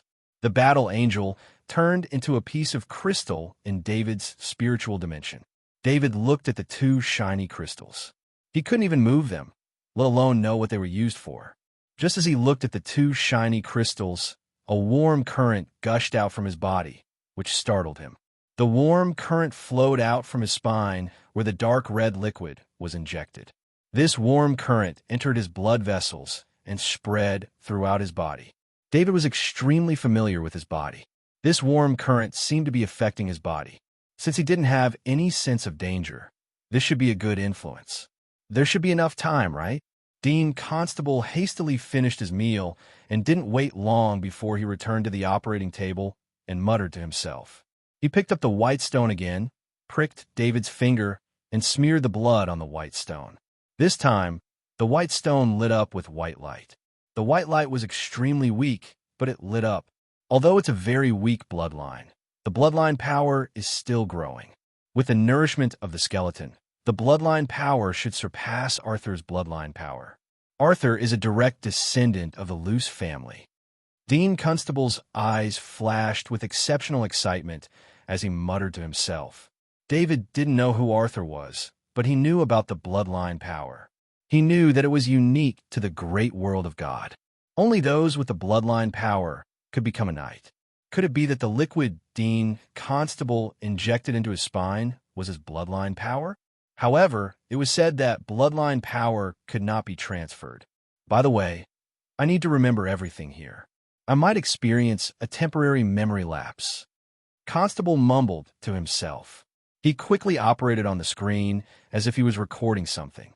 After an hour, President Constable finished his work and looked at David. From today onward, I will abandon my past self and become a true immortal. Dean Constable's expression was extremely solemn, as if he was holding a ceremony. There was only one last step left in his lifelong dream. One could imagine the excitement in his heart. After this final step, he would bid farewell to his past and become a different person. Director Constable was lying on another operating table. Two transparent covers rose from the operating table beneath him and David to cover them. Execute the soul conversion procedure, Dean Constable said with a resolute look in his eyes. The soul conversion procedure was a special procedure. It was a secret research result of the Federation Research Institute. However, an ordinary person's soul couldn't withstand the soul conversion procedure. It required an extremely powerful soul to perform. No matter how powerful one's mental strength was, a person could only perform the soul conversion procedure once in their lifetime.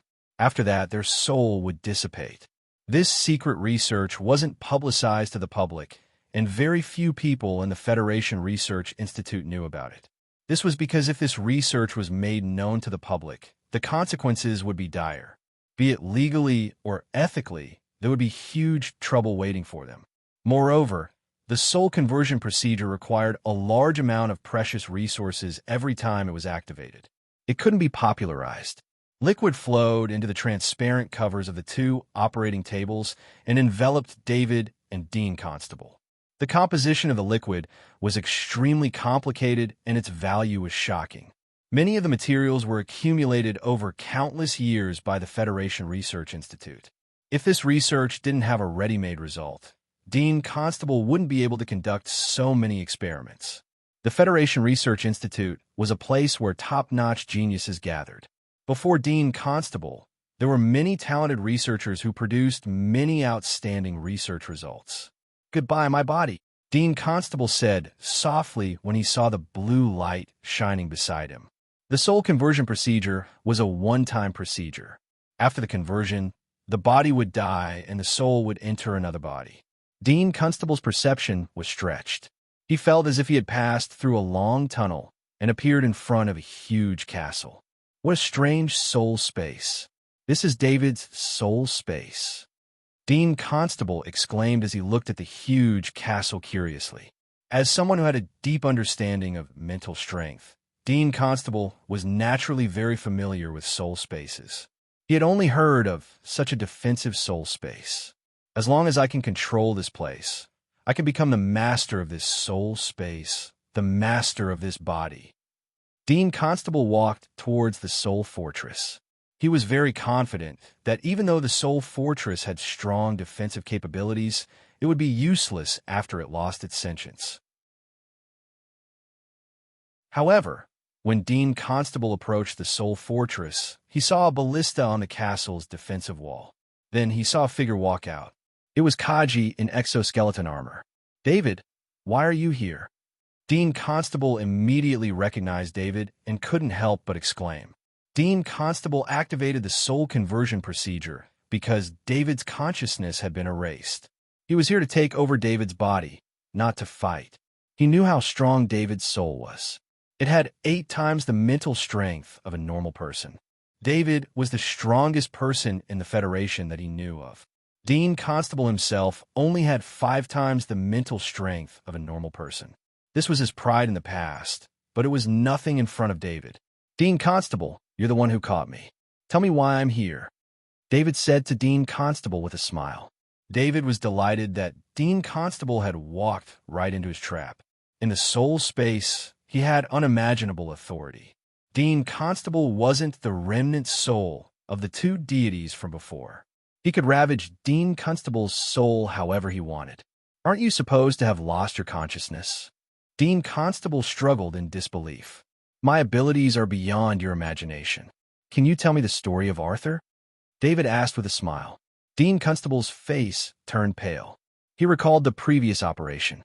In order to prevent temporary confusion after activating the soul conversion procedure, he had recorded everything he needed to take note of. He would be able to see it when he woke up. However, everything seemed to have been specially prepared for David. Dean Constable thought of the body of immortality that he had painstakingly prepared for his entire life, but it had been given to David. His heart was filled with extreme unwillingness, and his heart was filled with remorse. I'm going to kill you. If I kill you, everything will be mine. Dean Constable didn't answer David's question.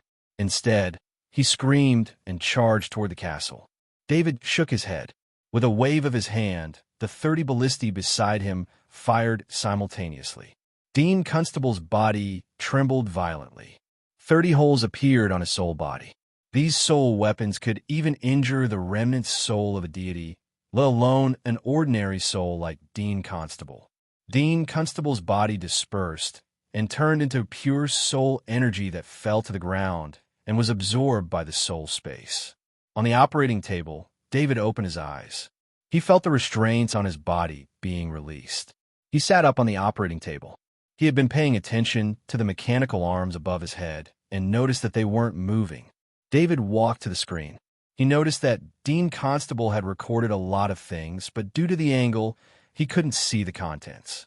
The screen recorded the tasks that Dean Constable was going to do. 1. Go to the storage room at the side to retrieve the items to be taken away. 2.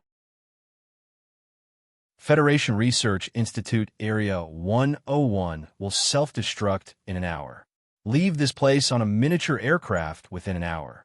3. Change your face to Arthur's and move to Planet Origin's 100 Victories Zone, Garden Road 155. Live as Arthur. Attached is Arthur's personal information. Arthur Luce, male, 22 years old. A direct descendant of the great world of God's Luce family. Due to an internal dispute in the family, his father sent him to the Interstellar Federation and adopted him by Muni Transcendent. Muni Transcendent passed away last year. Arthur inherited Muni Transcendent's assets and worked at Planet Origin's 3rd Research Institute. Currently, Arthur is on vacation. Arthur was a loner and liked to be alone. He didn't have any friends. Muni Transcendent was his only family. The things that Dean Constable recorded were basically memos. There wasn't much detailed information, but it was enough for David to know a lot of things. He looked at the time on his wristband and compared it with the time on the screen. There were 55 minutes before the Federation Research Institute Area 101 would self-destruct. He had to leave this place before then. David first went to the storage room. As soon as he entered, he saw his space bag and 4 space bracers. He also saw a ring. He picked up the ring. His blood emitted a faint fluctuation. Then his mind sensed a huge space. It was 25 square meters in size and 5 meters in height. This ring seemed to have some kind of connection with David's bloodline. This allowed him to open it easily. This was a space ring from the great world of God. With this bloodline connection, David guessed that this should be Arthur's item. David recalled the description of Arthur in the memo. Arthur was extremely reclusive. If a person had a unique secret from a young age and was afraid of others knowing about it, then he would naturally become someone who didn't like to share with others. In other words, a reclusive person. There wasn't much in the space ring, only some books. These books were all recorded using a special encryption method. David couldn't tell what kind of books they were, but he was sure that they were books from the great world of God. David put the space ring on his finger and looked at other things. There were a few thin strips on the side. There were many complicated patterns drawn on them. At first glance, it was obvious that they were items from the great world of God. In front of the thin strips, there was a screen with a set of instructions on it. David didn't hesitate. He followed the instructions and took off his clothes. Then he attached the thin strips to his arms, legs, back, and waist. These thin strips were made of special metal. After attaching them to his body, they immediately reacted with his bloodline. The thin strips were connected together. With the waist-like strip as the center, the thin strips formed a connection with David as though they were a part of David's body. David waved his hand. The thin strips on his arm enhanced his strength and made him feel as though he was wearing an exoskeleton armor. David didn't know that the Federation's exoskeleton armor was originally designed from this set of thin strips. In order to have enough strength to leave, Dean Constable brought this set of special strength enhancement equipment from the great world of God.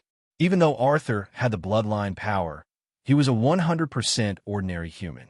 Perhaps due to the bloodline power, his strength and speed were slightly stronger than ordinary humans. However, as he didn't cultivate since young, he didn't become a knight. Arthur wasn't even comparable to Kaji. Before he came to the Federation, his father sealed off most of his bloodline power to prevent any abnormalities during his growth. As a result, Arthur didn't receive many benefits from the bloodline power. This set of special strength enhancement equipment was a treasure of the Federation's Research Institute. Only Dean Constable had the authority to retrieve it. He couldn't keep it for too long and had to return it. However, Dean Constable didn't intend to return it. He was already preparing to change his identity. Why would he be worried about this?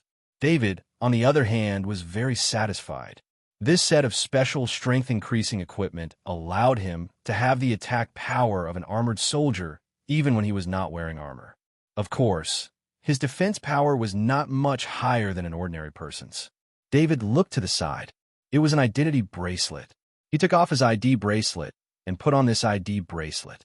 The ID bracelet lit up, and he passed the verification very quickly. David opened the identity system and saw that it was Arthur Luce's identity bracelet. It contained all of Arthur Luce's information. David's heart skipped a beat as he recalled Headmaster Constable's message about changing one's appearance. He turned on the camera function of his identity bracelet and projected his figure in front of him. He saw an extremely beautiful figure. It was the face of the battle angel. Chapter 597. David looked at his current appearance in the projection and felt a surge of excitement in his heart. Everyone wanted to have a flawless face. However, this kind of face that should not have appeared in this world had appeared on his face. Despite his excitement, he still felt a little hesitant. The battle angel's peerless appearance was indeed unparalleled in the world. However, if he went out with this appearance, there would be huge trouble. Not to mention that this appearance didn't have an identity. Even if he managed to obtain an identity, he would be disturbed by countless people. He believed that if he walked on the streets with this appearance, he would immediately be surrounded by people. David shook his head. The figure in the projection also shook her head. David didn't want to destroy this stunning beauty. However, he was still thinking about how to change his appearance. He looked at Arthur's photo and other information on his identity bracelet. Since Dean Constable said that he could change his identity, there must be corresponding arrangements. Just as he was thinking about how to change his appearance to Arthur's, he felt the bloodline power in his body showing signs of activity. Then a wave of vitality was stimulated from his bones and affected his entire body. He realized that his appearance in the projection had changed. David's peerless face turned into Arthur's face, which was about 80% of Arthur's. After his unbearable face turned ordinary, his aura became a lot more ordinary. Not only did his appearance change, but his body also became much thinner and weaker. His height had also decreased. Thinking about the abnormal movement of his bloodline power before his appearance changed, he guessed that it should be a special ability in his bones that possessed powerful vitality. After controlling a person's genes, he could change his appearance into that person's body at will. In order to verify this guess, David wanted to restore his original appearance. Immediately, he felt the vitality in his bones being stimulated again. The projection changed into David's original appearance. David touched his face and observed his body. He realized that not only his face, but even his body had returned to his original appearance. David couldn't help but let out a long sigh of relief. If he couldn't change back to his original appearance, he wouldn't be able to find his identity. However, he thought about what he should do in the future. He roughly knew who his enemy was: President Lewis, the most powerful official in the Interstellar Federation. As long as President Lewis was still in power, David would be in extreme danger. David thought about President Lewis's information. President Lewis's term would end in a year. This was in line with Grand Marshal Andre's statement that the problem would be solved in a year. David now had two choices. One was to return to his identity as David and stay in the military and carefully defend against President Lewis's attack. This wasn't a good choice. He had already caused a huge loss to President Lewis. Once he showed himself, President Lewis's revenge would be extremely fatal. The second choice was to hide himself and live for the time being. As a matter of fact, Dean Constable already had a plan for this. Arthur's identity was Dean Constable's first choice. David didn't know the outcome of President Constable's plan, but Arthur living on planet Origin was extremely advantageous to him. He would have more time to think about how to get rid of President Lewis or use Arthur's identity for a year.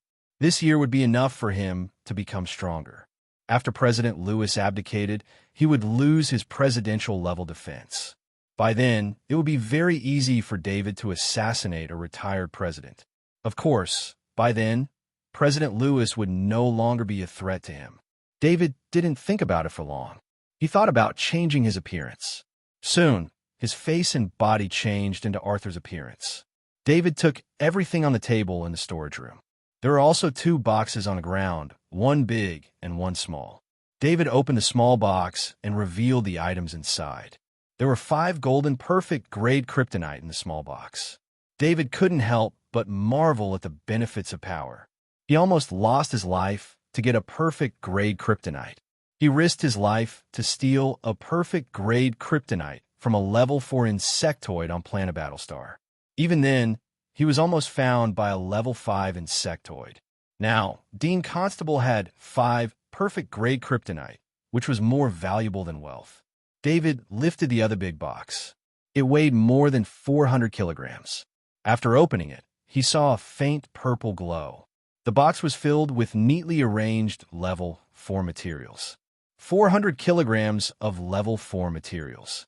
David was once again shocked by Dean Constable's generosity. Although David also had a level 4 weapon and even a level 5 axe, but he had risked his life to obtain all of these. Now that he looked at Dean Constable's collection, there wasn't even a single level 3 item. Maybe Dean Constable didn't care about level 3 items. David shook his head and stored the 2 boxes into his interspatial ring. With this interspatial ring, he didn't need to use his interspatial bracers anymore. Suddenly, he thought of something. He looked at the portal ring on his finger and realized that he could open the portal ring to take things out at will. Could it be that the suppression here had disappeared? After entering the Research Institute's Area 101, he wanted the Shadow Attendant to open the portal ring, but the Shadow Attendant couldn't do it at all. Therefore, he could only endure the effects of Dean Constable's surgery. Although he had gained some benefits, the danger was also very alarming. David's heart skipped a beat. The Shadow Attendant began to move. It seemed that the suppression here had disappeared. Could it be that this place is going to self-destruct? David thought, and couldn't help but speed up. He habitually let the Shadow Attendant fly out of the storage room to observe the situation outside. However, something unexpected happened. As soon as the Shadow Attendant flew out of the storage room, it was bounced back. David had a special strength-enhancing device. Although his defense wasn't good, he was confident enough to face any enemy. After walking out of the storage room, the familiar suppression came again. It turned out that Dean Constable had set up a barrier in the storage room to prevent the special force field that enveloped the entire area from entering the storage room. Dean Constable did this so that he could use the portal ring to store the items he wanted to take away. With the wisdom of a top researcher, this kind of detail wouldn't be wrong. Although he couldn't use the portal ring, David wasn't worried. He opened the identity bracelet that belonged to Arthur. The most obvious area on the identity bracelet was a map. This was the map of the Research Institute's Area 101. David followed the instructions on the bracelet and opened a passageway beneath his feet. This passageway was very hidden. There was only one entrance in the entire passageway. David followed the passageway to a small spaceport where a special spaceship was parked. This was a single-person spaceship. It was transparent and seemed to be made of crystal. Through the outer shell of the spaceship, one could see the internal engine and energy transmission device. This single-person spaceship was like a display made for teaching purposes. David felt that this was a toy spaceship. However, he knew that this was a backup plan prepared by Dean Constable. It was impossible for him to use a trashy spaceship. David came to the side of the crystal spaceship.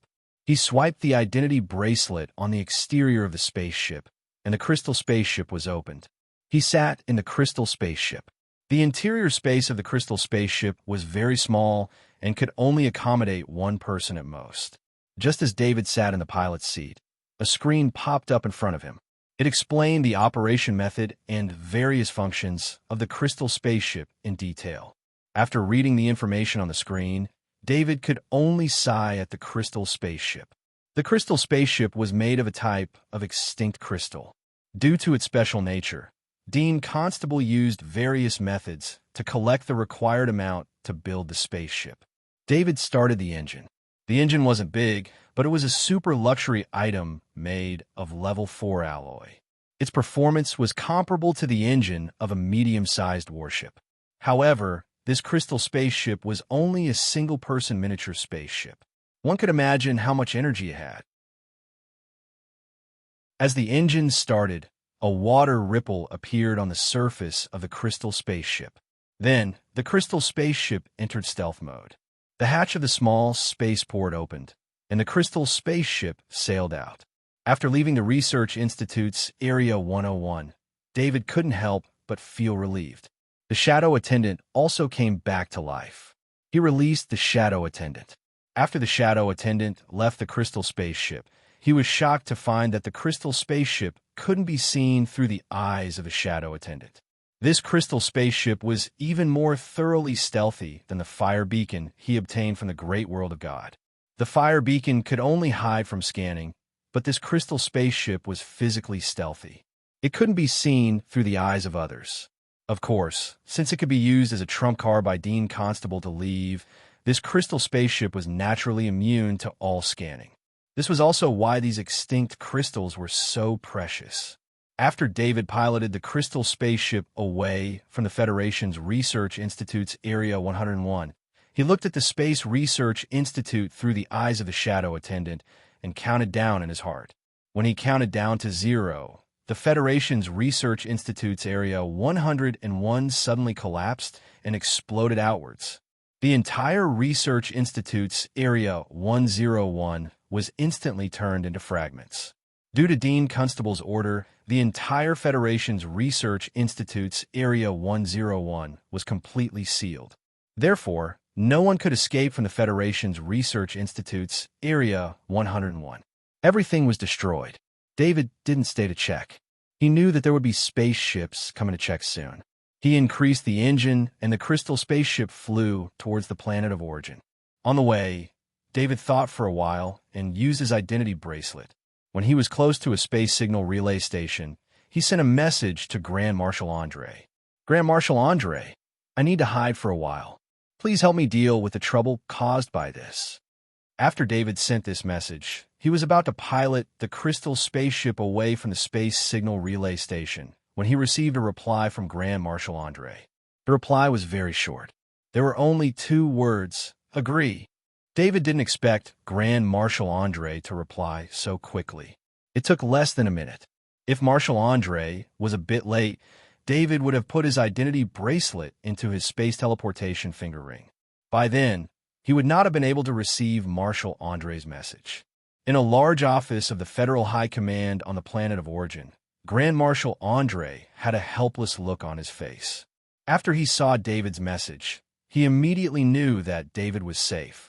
Logically speaking, a major general like David couldn't leave his post for a long time. However, Grand Marshal Andre still agreed to David's request. Grand Marshal Andre thought that David should know the mastermind behind the attack on him. David thought that the military couldn't guarantee his safety, so he made such a request. Thinking about the attack on Planet Betalia's Defense Force Base, David was in seclusion training when he was attacked. No matter how David escaped, it also directly showed that the military couldn't guarantee David's safety. Another reason Grand Marshal Andre agreed to David's request was that he thought David wanted to use this time to seclude himself and become a transcendent. This was according to Grand Marshal Andre's analysis of David's previous seclusion at the base. Grand Marshal Andre wouldn't refuse such a request. Instead, he would support it. A strong person like David was already so strong when he was in Kaji. Once he became a transcendent, he would be even stronger. This would be of great benefit to both David and Grand Marshal Andre. Grand Marshal Andre summoned Jiquel's adjutant and ordered, "Adjutant Jiquel, draft an order. David has a secret mission and will be transferred back to the Federal High Command under my direct command." How the toned is Starfield's military transfer David's relationship over. An hour after David sent the message, David's relationship in the military became Grand Marshal Andre's direct subordinate, and he was carrying out a secret mission. This order also minimized the series of effects caused by David's disappearance. It also made Transcendent Galen and Hans, who had just received news of David's disappearance, feel relieved. After learning that David was missing and that the Bedelia Defense Force base was attacked, the two relatives of David were worried. Fortunately, it didn't take long for the military to send news that David was carrying out a secret mission and wasn't at the base when it was attacked. Unlike Galen Transcendent and Hans's worries, the two weapon masters who managed David's assets weren't worried at all. They had a contractual relationship with David. If David died, their souls would be damaged and they would die. Now that they were all fine, David was naturally fine too. Therefore, although the news of David's disappearance caused some fluctuations in the Tordo Fund, it was controlled by Master Sealy. After half a day of sailing, David finally saw Planet Origin. He adjusted the map and switched it to Planet Origin's map. He found Garden Road in the Victory Zone and prepared to land the Crystal spaceship directly at Arthur's home. The Crystal spaceship approached Planet Origin without being discovered and then entered the atmosphere. The Crystal spaceship had enough power to control the speed of its descent so that it wouldn't cause too much of a commotion and be discovered by Skynet.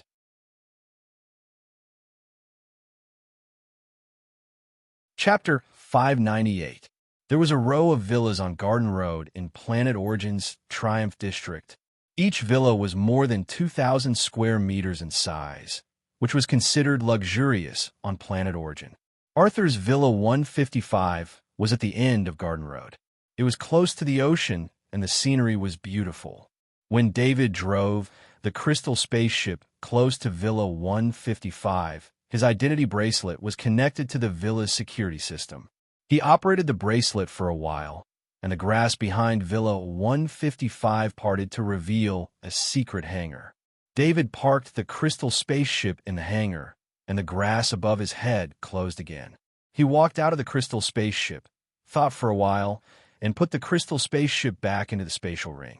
The Crystal spaceship was small enough, and there was still a lot of space left in the spatial ring for other items. David entered the villa through the underground passage. From the decorations in the villa, he could see that Arthur had lived a very wealthy life on Planet Origin. After the death of Muni Transcendent, who had adopted Arthur, all of his assets had been left to Arthur. If Arthur had been a cultivator, the assets left by Muni Transcendent might have been a little tight because many of the cultivation resources could not be purchased with credits. However, Arthur was just an ordinary person, and the assets left by Muni Transcendent were enough for him to live a lavish life. Thinking of this, David could not help but open his identity bracelet to check Arthur's credit balance. Ever since David had obtained the Tordo Fund, he had not cared about credits, because almost all of his expenses could not be purchased with credits. However, it was different now. He needed to live like an ordinary person. If he wanted to live a secret life, he could not use his previous wealth. At least, the wealth he used as Arthur had to have a clear source. Otherwise, with the strict inspection system on Planet Origin, it was inevitable that there would be some problems. The amount displayed on the identity bracelet stunned David. Although he knew that Arthur was rich, the amount of 3 billion still surprised him. According to Dean Constable's records, Arthur was working at the Third Research Institute. With so many credits, it was hard for David to understand why Arthur was still working at the institute. With so many credits, David didn't have to worry about the issue of credits while living as Arthur. David did not tour the entire villa. He asked the robot butler to replace all the daily necessities in the master bedroom. After a fierce battle, followed by a torturous surgery, and then a space voyage, he was already exhausted. He just wanted to have a good rest. David slept from the afternoon until 6 o'clock the next morning. Only then did he wake up under the influence of his biological clock. He opened his eyes and found himself in an unfamiliar environment. He was still not used to it, so he stood up and went to the bathroom to look at his face in the mirror. "You are Arthur," David said softly. In fact, David was no different from Arthur in terms of law and bloodline. In terms of the law, Dean Constable was very thorough. For this identity, he had made all the preparations. After Dean Constable obtained David as an experimental subject, he immediately started his plan. Arthur was sent out on a business trip by Dean Constable through his subordinates. He was sent to the Federation Research Institute Area 101 on the way. When Arthur was sent there, he thought it was a business trip. Dean Constable erased all traces, so Arthur's return was like a business trip. There was information about Arthur's return in the Planet of Origin's voyage records. David discovered the latest news on his identity bracelet. It was news from the Third Research Institute. Arthur was given a week of rest. After returning to work, he would be transferred to a new environment as a project assistant. For a researcher like Arthur, this was a significant promotion. The project assistant position in the Third Research Institute was a transitional qualification. After having experience as a project assistant, one would be able to work as a project leader. David didn't care about Arthur's promotion. With a week of rest, he wanted to study his body. As the villa was previously owned by the Muni Transcendent, there was an excellent cultivation room in the basement. Standing in the cultivation room, David started to think about his future path. He had two cultivation options. One was to continue cultivating the Federation's cultivation system. He was already at the peak of Kaji, and it wouldn't be long before he broke through and became a transcendent. The other option was to cultivate the great world of God's cultivation system. However, he didn't know much about this cultivation system. David could still cultivate it. He summoned the shadow attendant and placed one hand on the shadow attendant's body. Then, a knowledge ball appeared. Knight's breathing technique, 80% proficiency. This was a cultivation method from the great world of God. After Arthur's bloodline power was injected into the knowledge ball, the conditions not met disappeared. In other words, David could cultivate the Knight's breathing technique, the great world of God's Knight's cultivation method. However, David still had some concerns. If he encountered any difficulties in cultivating the Knight's breathing technique, he wouldn't be able to get help from others. Moreover, he didn't know what level of cultivation method the Knight's breathing technique was in the great world of God. He hoped that he could meet Baron Du Bois and Knight Millet and obtain the best cultivation method from them. Of course, if he wanted to meet Baron Du Bois, he had to at least solve the problem of President Lewis. In addition, he had to think about how to explain his bloodline power. These were all things that gave him a headache. Shaking his head, David quickly made up his mind. He decided to continue cultivating the Federation's cultivation system. At the very least, he had to become a transcendent.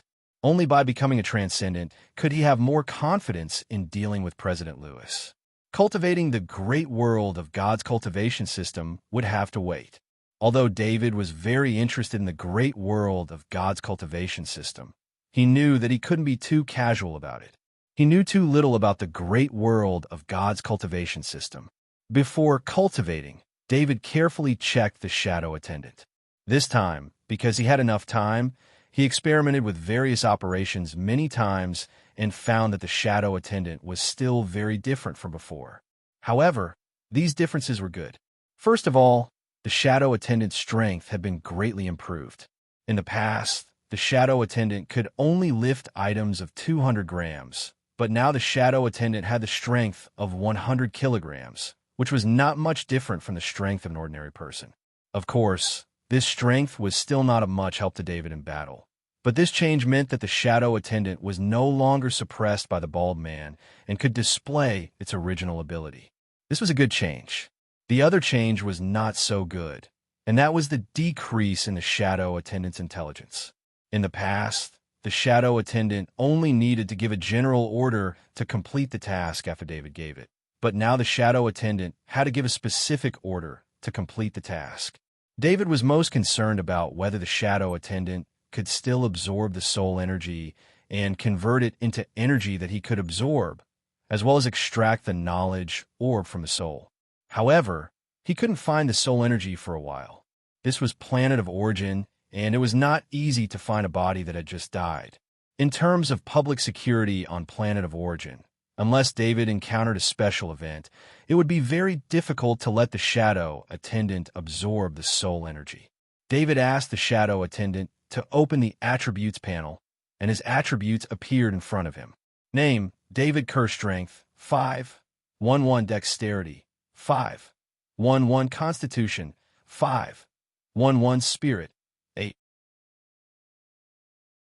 5-1 Literature 91% perfect, Mathematics 86% perfect, General 84% perfect, Military Command 67% perfect, Space Warfare Research 1% perfect, Carving 85% perfect, Spirit Forging Metal Body 26% perfect, Electronic Countermeasures 50% perfect, Warhammer Mastery 97% perfect, Sniping 10% perfect, Shield Mastery 49% perfect, Heavy Axe Mastery 1% perfect, Longsword Mastery 99% perfect, Spear Mastery 98% perfect, Heavy Sword Mastery 99% perfect, Spirit Pierce 1% perfect, Spirit Sleep 99% perfect.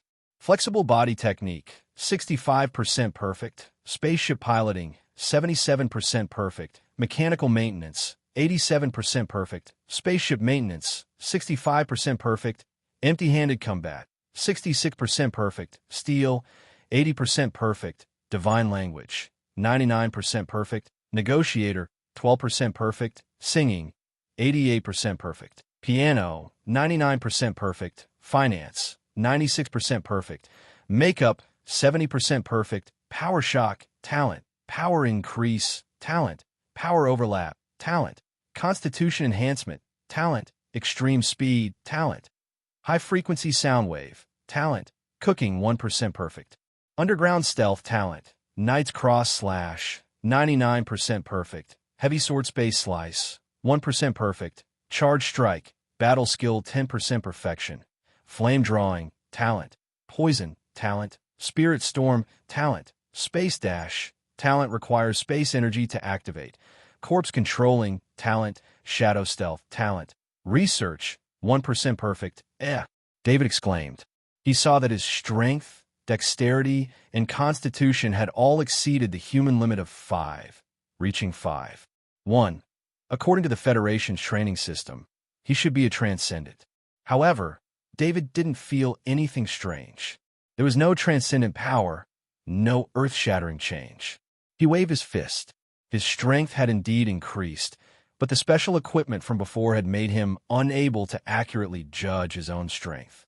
After a day of adaptation, he had already figured out the effects of the special equipment. The special strength-increasing device could increase one's strength by 11 times. This was even more powerful than the exoskeleton armor. Don't underestimate this increase in strength. It was enough to allow David's attack to be comparable to a weaker transcendent. David quickly thought of the uniqueness of his body.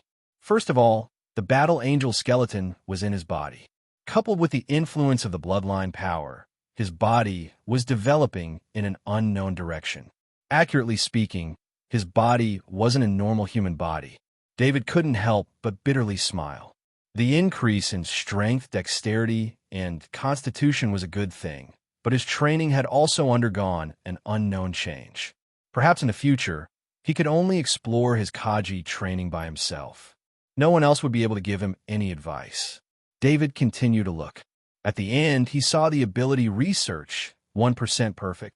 He was 100% sure that he didn't have this ability in the past, so he could confirm the source of this ability. The Federation Research Institute's Dean Constable was definitely a research grandmaster.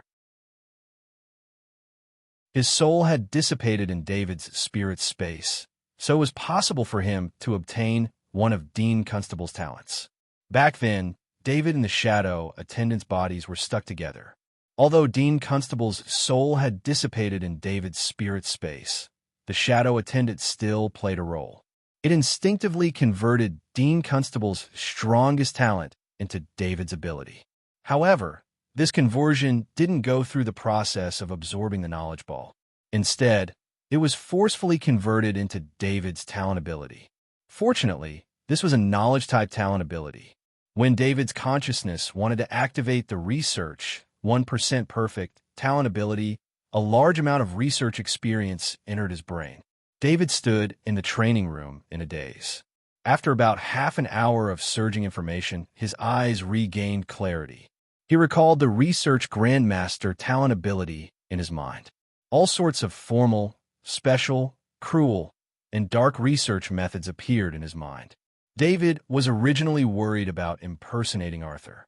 After all, Arthur was a researcher, and David didn't have the relevant knowledge.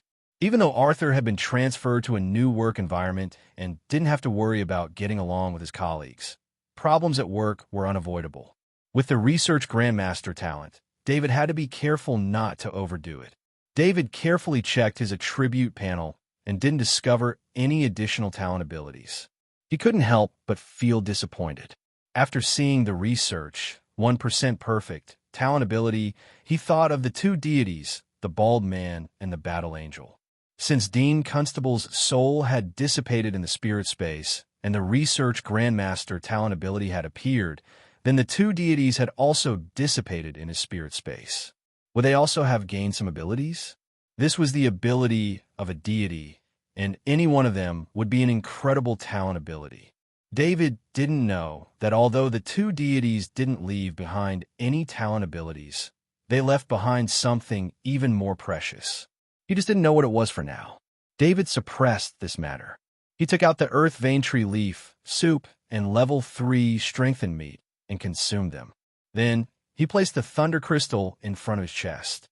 Fortunately, David placed these important items in the shadow attendant's dimension ring, so Dean Constable didn't discover them. Of course, even if they were discovered, Dean Constable would still place them in the storage room. In the end, they would still be taken back by David. David began to practice the spirit forging metal body technique. This was the first time he was going to practice this technique after obtaining this body.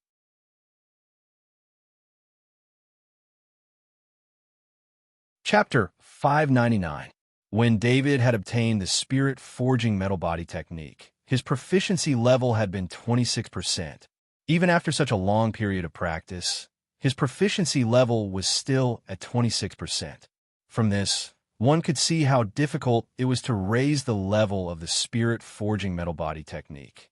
If David hadn't obtained the Grandmaster level spirit forging metal body technique from the Esmond Transcendent, he probably wouldn't have been able to reach the Grandmaster level without at least 10 years of hard work. The increase in David's strength and physique was largely due to the Grandmaster level spirit forging metal body art. It was because of the Grandmaster level spirit forging metal body art that he was able to use a large amount of resources to quickly increase his strength in a short period of time. Today, he was practicing the spirit forging metal body technique, and the feeling he got was very different from before. David could feel that the earth vein tree leaf soup and the level 3 strengthened meat were constantly providing him with energy, and the thunder crystal in front of his chest was also strengthening his body. However, none of this could compare to the energy flowing out of his bones. Every movement of the spirit forging metal body technique made him feel stronger. This feeling was many times stronger than what he had felt in the past. David even had a feeling that he didn't need any resources to reach a level that was several times stronger than the best resources. Perhaps the bones in his body were the best resources in the world.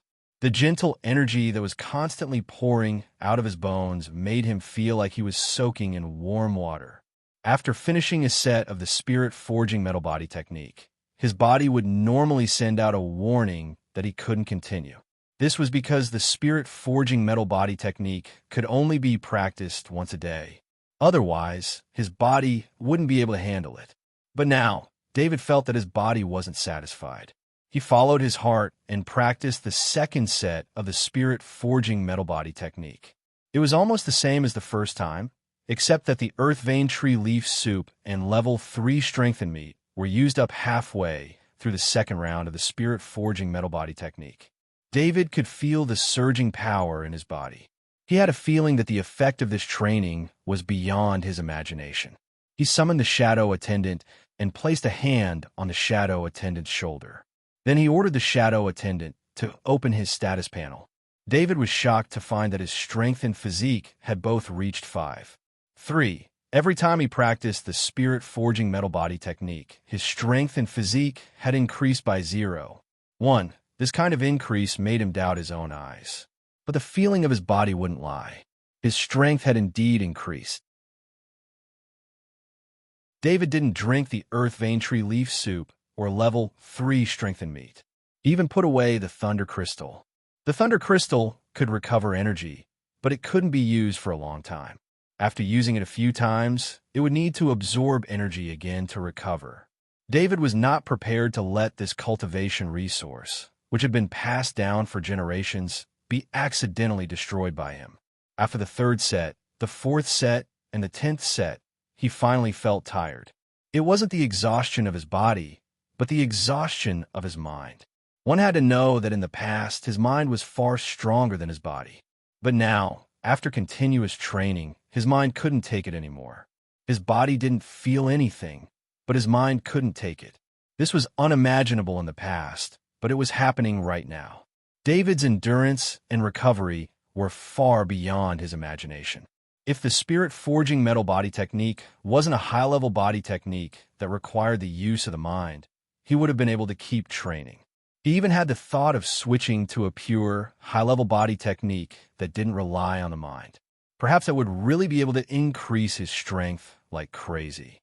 But when he thought about how long it would take to learn a high-level body technique and reach the master level, David couldn't help but shrink back. David summoned the shadow attendant again. The shadow attendant opened its status panel, and he saw that his strength and constitution had increased to 6. 1. David felt like the world had gone crazy. Since when could his strength and constitution increase so easily? How many resources and time had he used to raise his strength and constitution to 5? Even so, he was still called a genius by everyone. But what should he call his body now? A monster?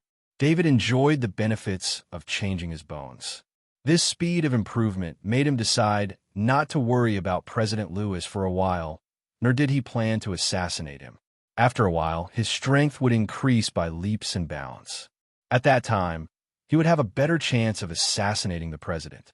The rapid increase in his strength and constitution ruined David's plan to strengthen his foundation. But this time, he felt that his foundation wasn't shaky at all. It was as if he had used the lightning crystal to refine himself. Of course, the increase in his strength and constitution also brought a little trouble. He let his body familiarize with the increase in strength so that he wouldn't make the wrong decision in battle. David stayed in the villa for the day. His activity areas were the bathroom, the dining room, and the training room. He didn't enter the other areas of the villa. In the presidential palace, President Lewis looked at the report on the screen in front of him. His face was extremely ugly. This report was sent by Metcalfe's aide. Metcalfe's aide had read the report before President Lewis. Metcalfe's aide stood in front of President Lewis, waiting for him to finish reading the report. Is Dean Constable dead? President Lewis closed the report and asked in a deep voice. The report was about the explosion in the Federation Research Institute 101. According to the situation at the scene, no one in the Federation Research Institute 101 escaped. Everyone was dead. Dean Constable was President Lewis's right-hand man and an important subordinate. Even after reading the report, he still couldn't believe it. I contacted Dean Constable's identity bracelet, but there was no response. With the power of the explosion, it was very difficult for Dean Constable to escape the explosion. Metcalfe's aide replied, "Did you find out the cause of the explosion?" President Lewis asked again. He felt a sense of heartache. He had invested too much in Dean Constable. He had even sent David, who had killed 10 of his transcendent subordinates to him. Now, Dean Constable was dead. Someone activated a self-destruct device. Metcalf Sade replied. In fact, it wasn't difficult to determine. The power of the explosion was enough to destroy the entire Federation Research Institute 101, unless it was a continuous attack from a fleet or a self-destruct device. The location of the Federation Research Institute 101 wasn't far from planet origin. They had chosen that location for safety reasons. If a space battle were to occur in that airspace, it would be immediately discovered by the fleet guarding planet origin. In addition, that airspace was also within the patrol area of the military fleet. It was even more impossible for a fleet to attack. The Federation Research Institute 101 was so thoroughly destroyed. If it wasn't attacked by a fleet, then there was only one possibility: a self-destruct device. In order to prevent important confidential information from being leaked, organizations that stored important confidential information would usually have a self-destruct device. Once an unavoidable accident occurred, the device would be triggered and everything would be destroyed. President Lewis didn't ask who activated the self-destruct device. If Metcalf Sade knew, he would have said it long ago. President Lewis also knew that Dean Constable didn't need to activate the self-destruct device. He knew Dean Constable very well. Dean Constable cherished his life very much. He didn't want to come into contact with any danger, let alone self-destruct. Is David also dead? President Lewis suddenly thought of David and asked. Metcalf's aide didn't answer immediately. He only sent a report to President Lewis. This report was an order issued by Grand Marshal Andre. He ordered David to leave the Tonga Star field and become a direct subordinate of Grand Marshal Andre. Through this order, it was clear that David was definitely alive and had contacted Grand Marshal Andre. Increase the security level immediately. I want the highest level of security. Also, cancel my visit plan. Before I find David, I won't leave the presidential palace. President Lewis's face paled as he hurriedly gave the order. He knew that David had killed General Longfellow and his family in the heavily guarded Federal High Command. Although there was no evidence of General Roth's death before this, it now seemed that David was the culprit. Moreover, with David's personality, as long as someone became his enemy, he would retaliate with all his might. It didn't matter if the person was Kaji or transcendent, a normal citizen or a Federation general. In a short time, 2 lieutenant generals and 2 deputy commanders of the Federation had died at David's hands. Such a vengeful personality made President Lewis worry about his own safety. Since David could kill so many high-ranking officials, it wouldn't be strange for him to kill another president of the Federation. I've already given the order in advance. The security level has been increased a long time ago, and the inspection to enter planet of origin has been stricter. The scanning intensity of Skynet has also been increased. It's very difficult for David to enter planet of origin, let alone assassinate you. Metcalf Sade said confidently. Not enough. Request transcendent support from the partner forces. The presidential palace needs at least 20 transcendent officers on duty. President Lewis shook his head. President Lewis still remembered that his 10 transcendent officers had all been killed by David alone in an absolutely disadvantageous situation. Yes, Metcalf Sade replied somewhat helplessly. The explosion of the Federation Research Institute's Area 101 didn't have much of an impact.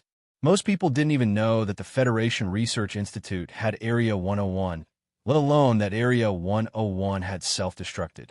A week had passed, and David had reached a bottleneck. His strength and physique had reached 8.0, and his body had reached its limit. After 10 rounds of cultivation on the first day, his strength and physique had reached 6.1.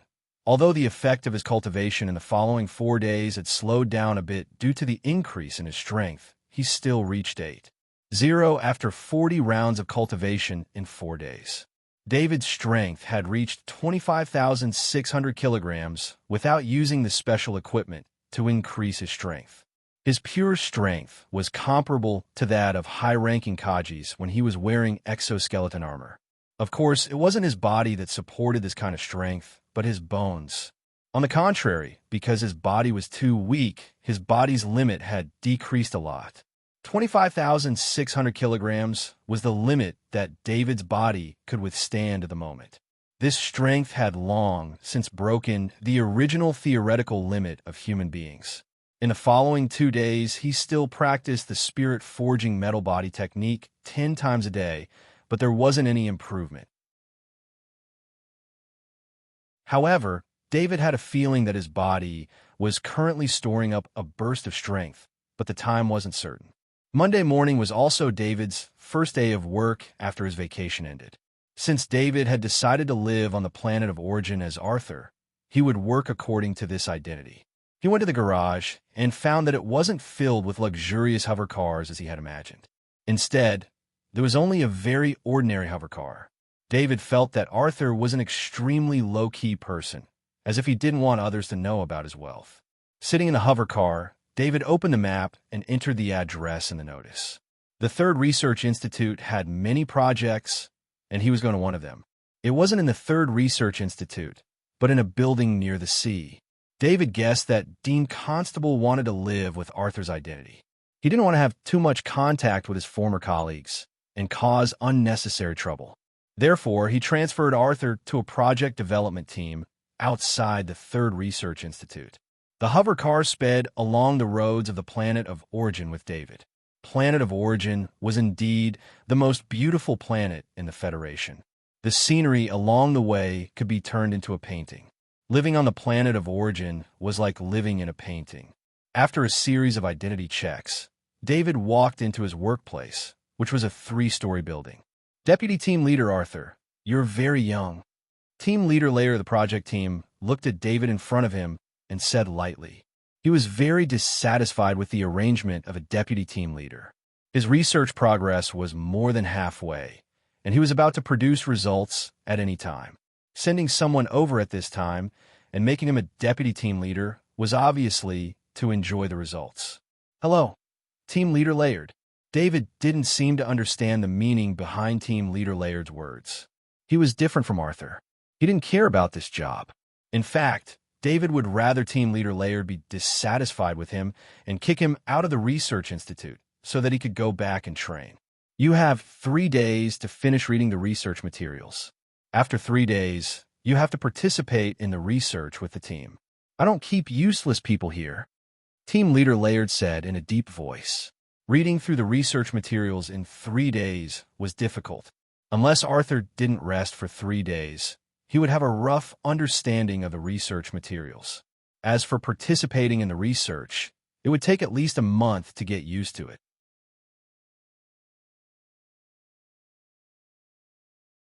Chapter 600. Even if Team Leader Laird wanted to make things difficult for David, as the deputy team leader, David also had his own office, and it was fully equipped. David sat behind his desk and had a strange feeling. It was his first time becoming a researcher, and he didn't expect to become the deputy team leader of a research team. David used his identity bracelet to turn on his optical computer, and the project information popped up. If David didn't have the Grandmaster researcher talent from Dean Constable, he would have been reading through the information like it was a book from heaven. With the Grandmaster researcher talent, he could read through the information at a glance. The Research Institute's working hours were from 10 a.m. to 5 p.m.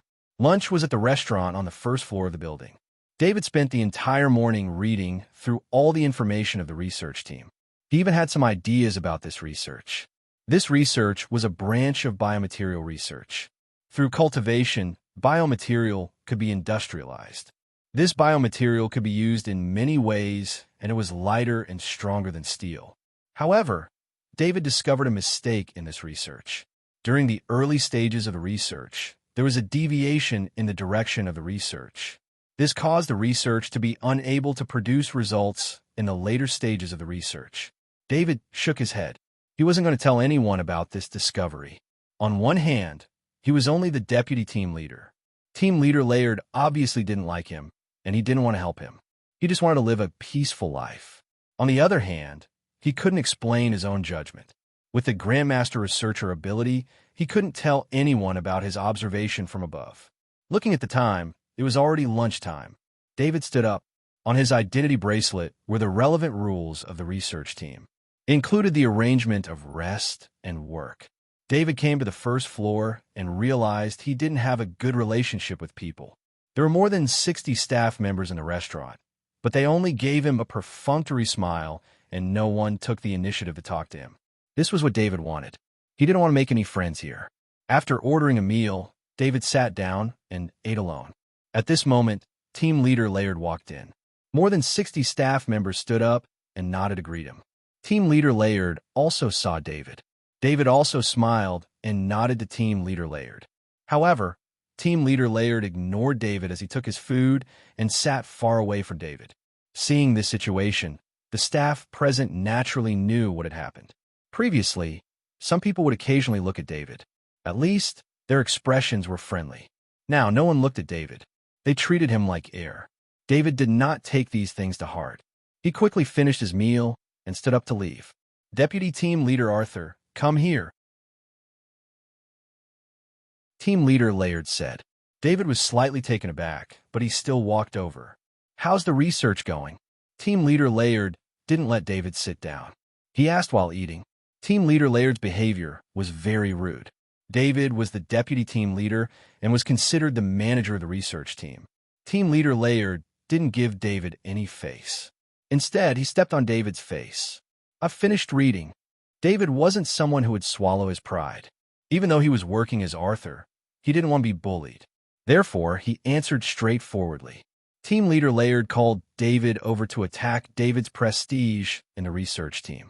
Logically speaking, David joined the research team as the deputy team leader, so Team Leader Laird should introduce him to all the staff. Now, Team Leader Laird did this to attack David when he first met David. This would cause David to lose all his prestige in the research team.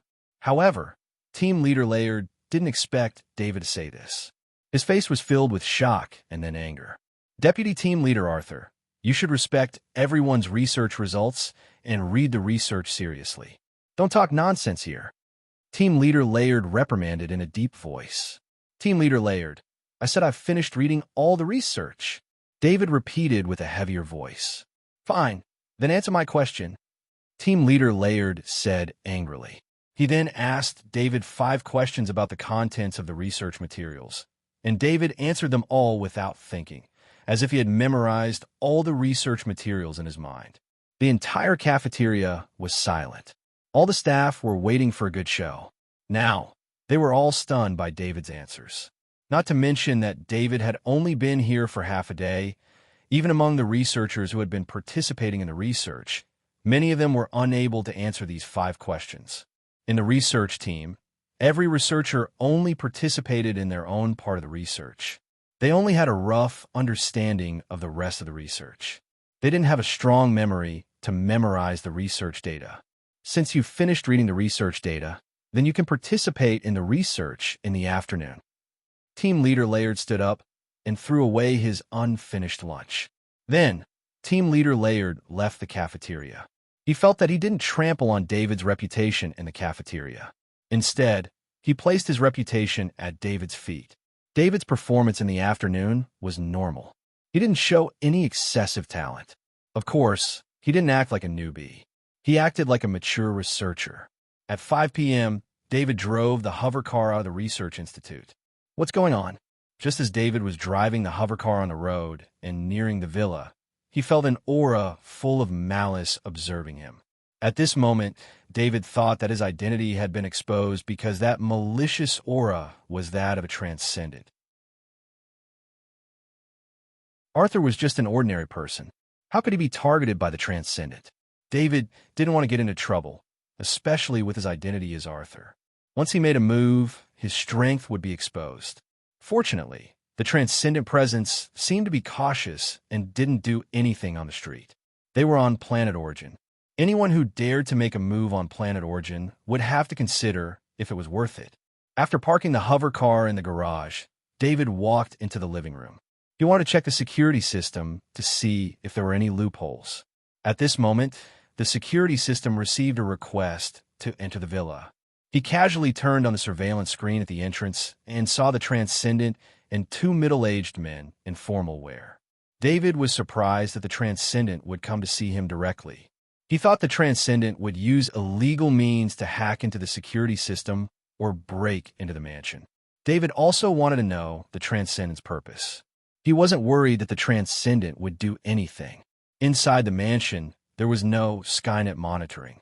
If the Transcendent dared to do anything, it would be courting death. It should be noted that David's current strength had improved by leaps and bounds. After using the special strength-increasing device, the power he could control was even stronger than a Transcendent. David had also discovered the true function of the special strength-increasing device. For example, Kaji's exoskeleton armor could increase his strength by 10 times. However, once he broke through the human limit of 5 points, before he became a Transcendent, Kaji's exoskeleton armor could only increase his strength by 5 points. In other words, the exoskeleton armor had a limit of about 32,000 kilograms. However, the special strength-increasing device did not have this limit. David's strength had reached 25,600 kilograms. After activating the special strength-increasing device, his strength had soared to more than 250,000 kilograms. Although his physical defense was no different from that of a normal Kaji, his skeleton had a terrifying recovery ability. Even if he was injured, he would recover quickly. This was the reason why David dared to face the Transcendent without wearing the exoskeleton armor. He couldn't do this before. Transcendent's transcendent armor could be put on with a thought. It could launch a fatal attack in one breath. For example, Kaji still needed to wear the armor. This process took about 2 to 3 seconds. During this process, the Transcendent could kill Kaji many times. David opened the door and stood up. He acted like a normal person welcoming a guest. "Mr. Arthur, I'm Hayward Transcendent. I'm good friends with your adoptive father, Muni Transcendent. I'm here to see you," Hayward Transcendent said to David with a friendly smile. If Hayward Transcendent could eliminate the hidden evil in his heart, David might have believed him. However, David could still sense the evil in Hayward Transcendent's heart. "I've never heard my adoptive father mention you before. However, I still want to thank you for coming to see me," David replied politely. David clearly did not believe that Hayward Transcendent was a good friend of Muni Transcendent. "I'm very sad about Muni Transcendent's death. I'm here to ask Mr. Arthur something. I was wondering if Muni Transcendent's equipment is for sale.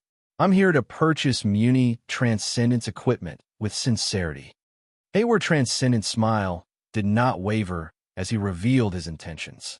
David did not know that Muni Transcendent's equipment was left behind. He had not even checked the villa in detail. Even if he wanted to use Muni Transcendent's equipment to send Hayward Transcendent away, he could not bring out the equipment for Hayward Transcendent. Moreover, he did not care about Hayward's identity as a Transcendent. More than 10 Transcendents had died in David's hands, so he was not as fearful of Transcendents as he was of ordinary people. If it was the Real Arthur, he would have been shocked when he heard Hayward Transcendent's self-introduction. If Hayward Transcendent made a request, there was a high chance that he would agree. Even if Arthur wanted to refuse, he would be threatened by Hayward Transcendent and Transcendent Transcendent. Transcendent Hayward thought the same, but Arthur was David. David was not afraid. "Not for sale," David rejected. "Mr. Arthur, Transcendent's equipment is used to fight against the insectoids. As a member of the Federation, we have to contribute to the fight against the insectoids. I need a set of Transcendent equipment to fight against the insectoids on Warstar. I hope you can fulfill my request," Transcendent Hayward said in an encouraging voice. Transcendent Hayward's voice had a trace of mental power that made it easier for people to agree with him. To be honest, it was very easy for a Transcendent to deceive a normal person. Mental power was the easiest method to use without leaving behind any evidence. "Not for sale."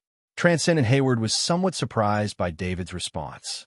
David was not affected by the mental power and was still as resolute as ever. "Mr. Arthur, I came with sincerity. This person beside me is a bank employee, and this is a lawyer. As long as you agree to the deal, I will take out 100 million credits. That's enough for you to squander for the rest of your life." Transcendent Hayward's mental power had a trace of pressure this time. He carefully controlled the amount of pressure to avoid directly injuring David.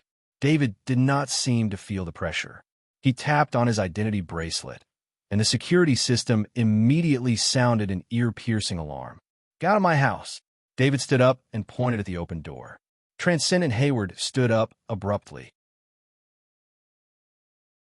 He wanted to flare up, but when he looked at the surveillance cameras in the hall and heard the alarm, he understood that if he did not leave, the police would arrive immediately.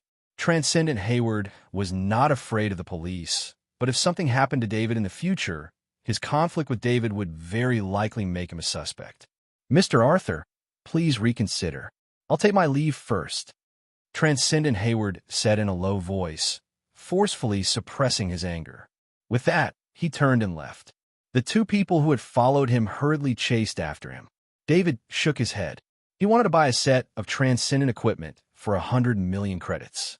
Even the worst transcendent equipment was not something that could be bought with 100 million credits.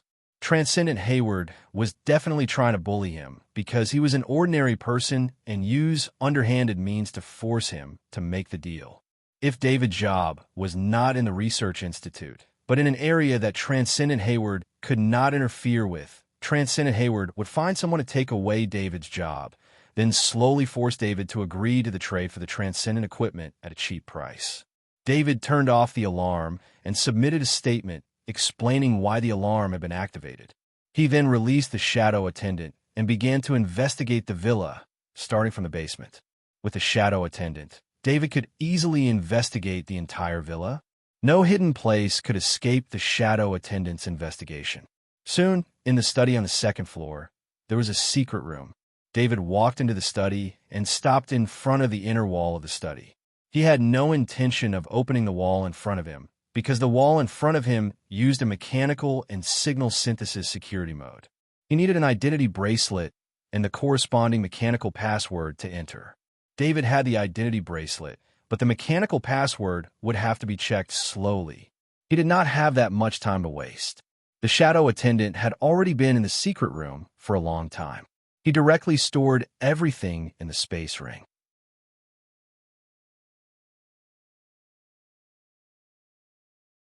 Chapter 601. David had the shadow attendant place the items in the secret room on the ground. He saw a grade 4 heavy sword, a transcendent armor, and a chip used to record information. Perhaps to the Transcendent Hayward, this was extremely valuable equipment, but in David's eyes, it could only be considered good equipment. It was far from the best of the best. Even so, David was still amazed by the wealth of Arthur's adoptive father, Muni Transcendent.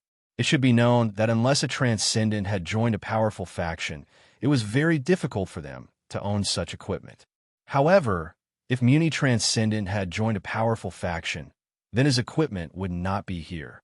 In an official battle, after a Transcendent died, their equipment would be returned to their successor, except for the Dimensional Bracer. The Transcendent armor and weapons inside the Dimensional Bracer would all be returned to their successor. This rule was followed by all Transcendent because no one could predict their own future. This was a guarantee that Transcendent gave to their descendants. Of course, if no one saw the Transcendent die in battle, then the equipment would naturally not be returned. David checked the Transcendent armor and found that this Transcendent armor also used a large amount of grade 4 materials. He was curious about the identity of this Muni Transcendent, so he opened his bracelet and searched for information related to Muni Transcendent on Skynet. There was very little information about Muni Transcendent, but judging from some things, this Muni Transcendent strength was only considered average in Transcendent. So where did these grade 4 equipment come from? David thought of Arthur's identity. If Arthur's biological father was able to give Arthur to Muni Transcendent for adoption, then the relationship between Muni Transcendent and Arthur's father must be extraordinary. This would explain the origin of these equipment. However, Arthur's biological father and Muni Transcendent probably did not expect that the two pieces of equipment they left behind would not bring Arthur wealth, but endless trouble. David put the two pieces of transcendent equipment into his dimensional ring. He did not understand why Arthur did not use his dimensional ring to store the two pieces of transcendent equipment in the past. He was probably worried that the dimensional ring would be exposed. David could understand this feeling. He and Arthur had many similarities. They both had their own secrets and always wanted to protect them. It was a pity that Arthur was on Planet Cradle. This place should have been much safer than Boulder Planet David was on. There was no war, and there was no danger everywhere. However, Arthur was targeted by the crazy Dean Constable and eventually died.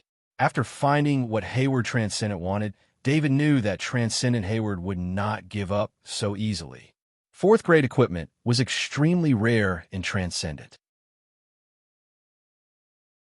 It was already the biggest dream for any Transcendent of the Interstellar Federation to get their hands on a fourth grade weapon. Not to mention, this fourth grade heavy sword had a special rune on it. It was a Transcendent weapon.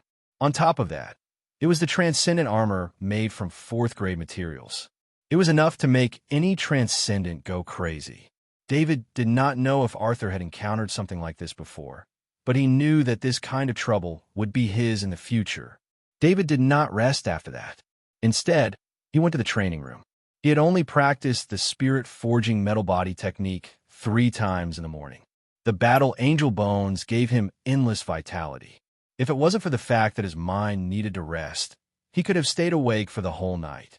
David started cultivating at 7 p.m. He practiced the spirit-forging metal body technique 7 times until 2 a.m. David washed up and slept for 3 hours. Then he practiced the spirit-forging metal body technique 3 more times. Although no one could answer his questions, he could clearly feel that he was getting closer and closer to the Transcendent. At 9 a.m., David drove the hovercar out of the villa. When he entered the street, he felt another pair of eyes on him. This time, it was not Hayward Transcendent, but 2 unfamiliar men. They were in 2 separate hovercars. They would switch positions from time to time, just like normal people. David understood that the 2 men's tracking skills were at a professional level. Their distance was hidden enough, and the timing of their monitoring was very accurate. They wouldn't let others feel that something was wrong and switch positions. However, this did not affect David at all. The malice in their eyes was noticed by David at first glance. David ignored them. If they wanted to follow him, then so be it. He could probably make them depressed, because he never went anywhere other than the Seaside Research Institute and the villa. He didn't want to expose himself when he was hiding, so he tried his best to avoid conflict with others. When he arrived at the Research Institute, a notification came from his bracelet. The research team had a meeting in the morning. David, as the vice leader, only got the news 10 minutes before the meeting began. This showed his position in the research team. He walked into the meeting room and saw that almost all the research team members were there. Leader Laird was not there yet. David did not stand on ceremony. He sat on the second seat in the meeting room. It was his seat anyway. After a while, Leader Laird walked in. He scanned the meeting room and sat on the main seat beside David. Our research progress is too slow, and it has caused dissatisfaction in the Research Institute. In order to speed up the research progress, and with the addition of Deputy Leader Arthur, I've decided to let Deputy Leader Arthur lead a team of researchers while I lead another team of researchers. We will start the research in different directions so that we can get the results faster. Leader Laird didn't look at David as he said in a deep voice. David didn't know why Dean Constable chose this research team for Arthur, but he believed Dean Constable must know the research content of this research team. He even guessed that Dean Constable wanted to use this research team to raise his position in the Research Institute. Although Dean Constable wanted to lead a different life, he was an expert in research. He had the so-called immortal body and the bloodline power in his body. With these conditions and David's talent, he could achieve greater success in his training. However, Dean Constable did not only prepare a path for himself, he also prepared another path for himself. If he could not make any progress in his training, he hoped to use his research ability to return to his field of expertise. David did not understand why a person with great power like Dean Constable would want to regain his power after losing his power and finding his goal of immortality. Our research team follows the principle of freedom. Those who want to join Vice Leader Arthur's research team can sign up. Those who want to join my research team can sign up too. Leader Laird continued. After saying this, he glanced at all the researchers present. Leader Laird's intention was obvious. David did not need to look at the results to know that no one would join his research team. David did not want to stay in the meeting room any longer, so he stood up and said to Leader Laird, "Leader Laird, arrange a private research room for me. Those who want to join my research team can sign up with me." Vice Leader Arthur, I will report to the meeting. The research results of our two research teams are not related.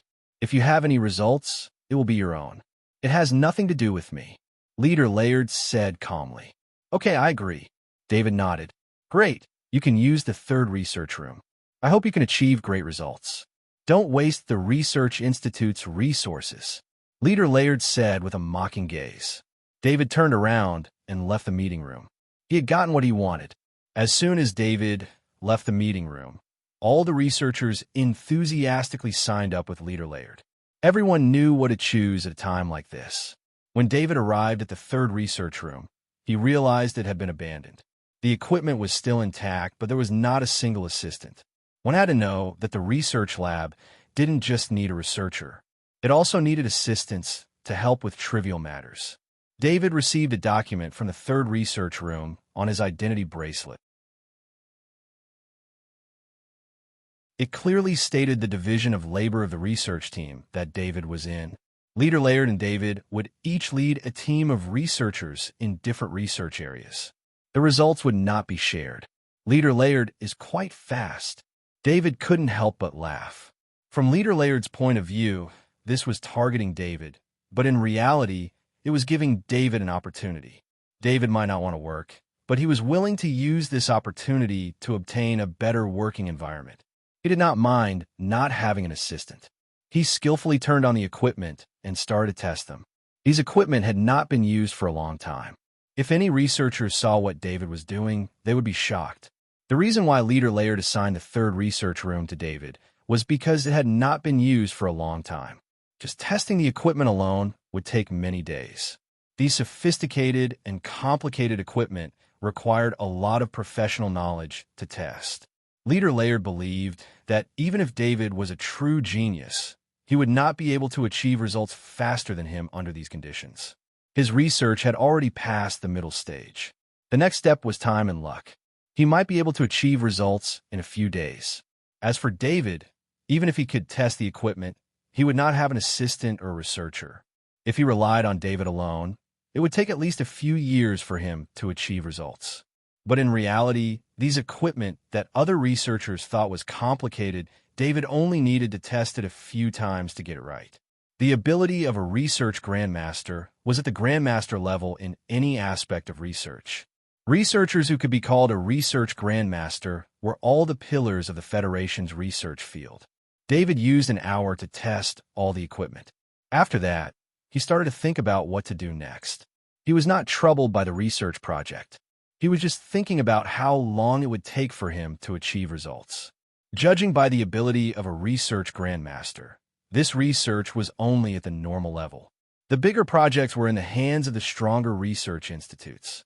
The third research room was only a subsidiary of the Federation's research institute. David had found the right direction. He would be able to achieve results in a few days at most. However, would this attract unnecessary attention? He needed to keep a low profile with his current identity.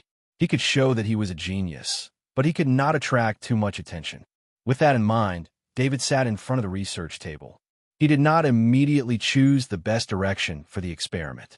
Instead, he chose a research direction that was relatively close. In his mind, through the data in his hands, the final results would not be too abrupt. David had been conducting experiments for the entire day. This was also a chance for him to test out his research grandmaster ability.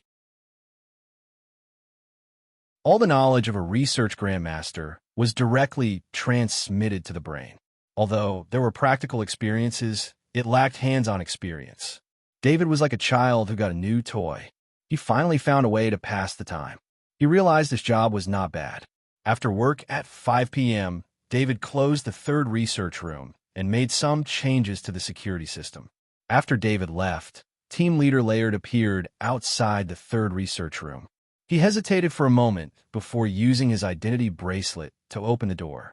However, as soon as he scanned the door, an ear-piercing alarm went off. 2 security guards heard the alarm and immediately ran over. They saw Team Leader Laird, who was embarrassed. Fortunately, it was after work, so there were not many researchers in the research room. Under Team Leader Laird's instructions, the impact was minimized. However, this incident would not be completely unaffected. After all, the alarm had been triggered, so it had to be recorded in the research room's records. David, who was driving the hover car, saw the message on his identity bracelet and shook his head with a smile. He was already prepared for this move by Team Leader Laird. Regardless of whether the research was successful or not, he was not going to let Team Leader Laird enter the third research room. In fact, if Team Leader Laird didn't target him, he would also inform Team Leader Laird of the correct research direction at the right time. That way, the research results would be shared by the entire research room. Team Leader Laird's targeting had caused Team Leader Laird to lose an opportunity. Perhaps Team Leader Laird could still find the correct direction, but that would only happen after many failed experiments. It would probably take a few months for the results to appear. David's lips curled into a smile. Team Leader Laird's actions were considered a form of entertainment in his boring days of acting as Arthur. He turned on the music in the hover car, and Emma's singing came out.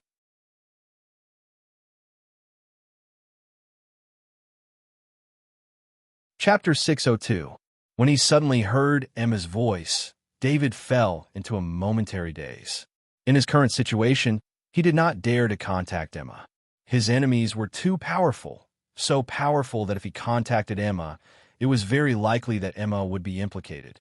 Just as David was in a daze, a hover car seemed to have lost control. It darted out from the side at an extremely fast speed and crashed into his hover car. Even if David was in a daze, with his mental strength, he had enough time to react when danger approached. The hover car instantly accelerated, narrowly avoiding the collision. David also saw the driver of the hover car clearly. It was one of the 2 people who had followed him in the morning. David did not know why the other person would take the initiative to crash into him, but he knew that it must have had something to do with the transcendent Hayward. The shadow attendant passed through the outer shell of the hover car and quickly entered it. Then, the shadow attendant first revved the hover car's engine to the maximum, then entered the equipment compartment and pulled open several control cables. Although the shadow attendant's current strength was not enough to participate in combat, it was still very easy for him to do some ordinary tasks. The man in the hover car suddenly saw the engine numbers on the display panel increase abnormally, and then the display panel went out. This collision was actually to give David a warning. They did not want Arthur to die like this. If Arthur died, the transcendent equipment in his possession would also be subject to judicial proceedings, and it would become the property of an unknown party. There is even a possibility that the transcendent equipment would be confiscated by the Federation because there was no heir. If that happened, all hope would be lost. It was not easy to find a good target like Arthur. Arthur was an ordinary person, but he had transcendent equipment in his possession. This was very rare. Moreover, Arthur did not have any relatives, so he was the easiest target to deal with. The hover car had excellent anti-collision controls, but the man was already prepared. He used his professional ability to tamper with the hover car. This way, if an accident happened, at most, he would have to pay some compensation and not leave a bad record. Doing so could completely intimidate ordinary people. However, the man did not expect that his hover car would malfunction like this. The hover car that had lost control suddenly accelerated to the limit and rushed towards the building in front of him. The man wanted to open the hover door, but the control system was all out of order. The hover door could not be opened for a while. The man was also a Kaji, but without the exoskeleton armor, it would take him some time to break open the door. However, the hover car did not give him the time to do so. The hover car slammed heavily into the building. The building was made of extremely tough materials, and the hover car wasn't military grade, so it didn't even have any protective equipment. With a loud boom, the hover car was smashed into pieces. Through the shadow attendant's eyes, David saw the man tumbling in the air in a strange posture. At this moment, David's heart skipped a beat. He didn't drive the hover car away immediately. Instead, he stopped and, like a kind-hearted person, used his identity bracelet to call the police hotline. In fact, for an accident like this to happen on the city streets, the police would quickly come to deal with it. David did this just to get an excuse to stop. The man fell heavily to the ground. David had already parked the hover car not far from the man. David's mind was inside the shadow attendant's body, while the shadow attendant stood beside the man. It was like the Grim Reaper, waiting for the man to die and reap his soul. Anyone could see that if the man was not treated immediately, he would die very quickly. But even the fastest hover car would need at least a minute to arrive. There was no time to save the man. The man looked at David's hover car one last time with an unwilling gaze. His consciousness blurred, and then his breathing stopped. Through the shadow attendant's eyes, David saw the soul floating above the man's body. This soul floated above the corpse. If left alone, it would dissipate in about a minute or two. The shadow attendant still had an instinct for souls. David could sense that the shadow attendant wanted to fly over on its own. However, it didn't completely defy David's will like before, where absorbing souls was the most important task. Now, because David's mind was controlling the shadow attendant, it didn't actively go over to absorb the soul. Instead, it waited for David's orders. David was very satisfied with the shadow attendant. This kind of completely obedient helper was the most reassuring. With a single thought, the shadow attendant pounced over and absorbed the man's soul. After the shadow attendant absorbed the man's soul, David didn't feel any relief from the shadow attendant. It was as if the man's soul had no effect at all. Just as David wanted to continue his research, the police and rescue hover cars arrived. David couldn't help but admire the efficiency of Planet Origin. In less than a minute, the rescue team had arrived. No wonder people said that Planet Origin was the best place to live. He also didn't want to deal with the police. This accident was very obvious. There were surveillance cameras all around and in the sky. There was no need for witnesses to determine the cause. David drove the hover car back to the villa's entrance and saw the Transcendent Hayward standing at the door with 2 staff members. David got out of the hover car and let it park in the garage. "I'm here again. I want to talk to you again." The Transcendent Hayward had a smug smile on his face. David glanced at the Transcendent Hayward. This person probably hadn't received news of the death of his subordinate. However, thinking about it, this kind of small trick should be very simple for his subordinate. There shouldn't be any mistakes. "Come in." A murderous intent rose in David's heart as he said calmly. David turned into Arthur. Even though he was playing the role of a kitten, he was still a ferocious tiger. After being provoked so many times, it was inevitable that he would want to kill. In his eyes, the Transcendent Hayward was like an ignorant little beast that kept provoking the tiger's whiskers. In the same position, David sat on the sofa while the Transcendent Hayward and 2 of his subordinates sat opposite him. "Mr. Arthur, to be honest, you won't be able to protect the transcendent equipment left behind by the Transcendent Muni. I'm just one step ahead of you. There will be others coming later. Not everyone is as easy to talk to as I am." The Transcendent Hayward said with a smile. "Asking someone to hit me with a hover car is considered easy to talk to?" David said calmly. "That was just an accident. Of course, if you don't agree to the deal, accidents like that might happen again. You won't always be so lucky." The Transcendent Hayward's voice had a hint of warning.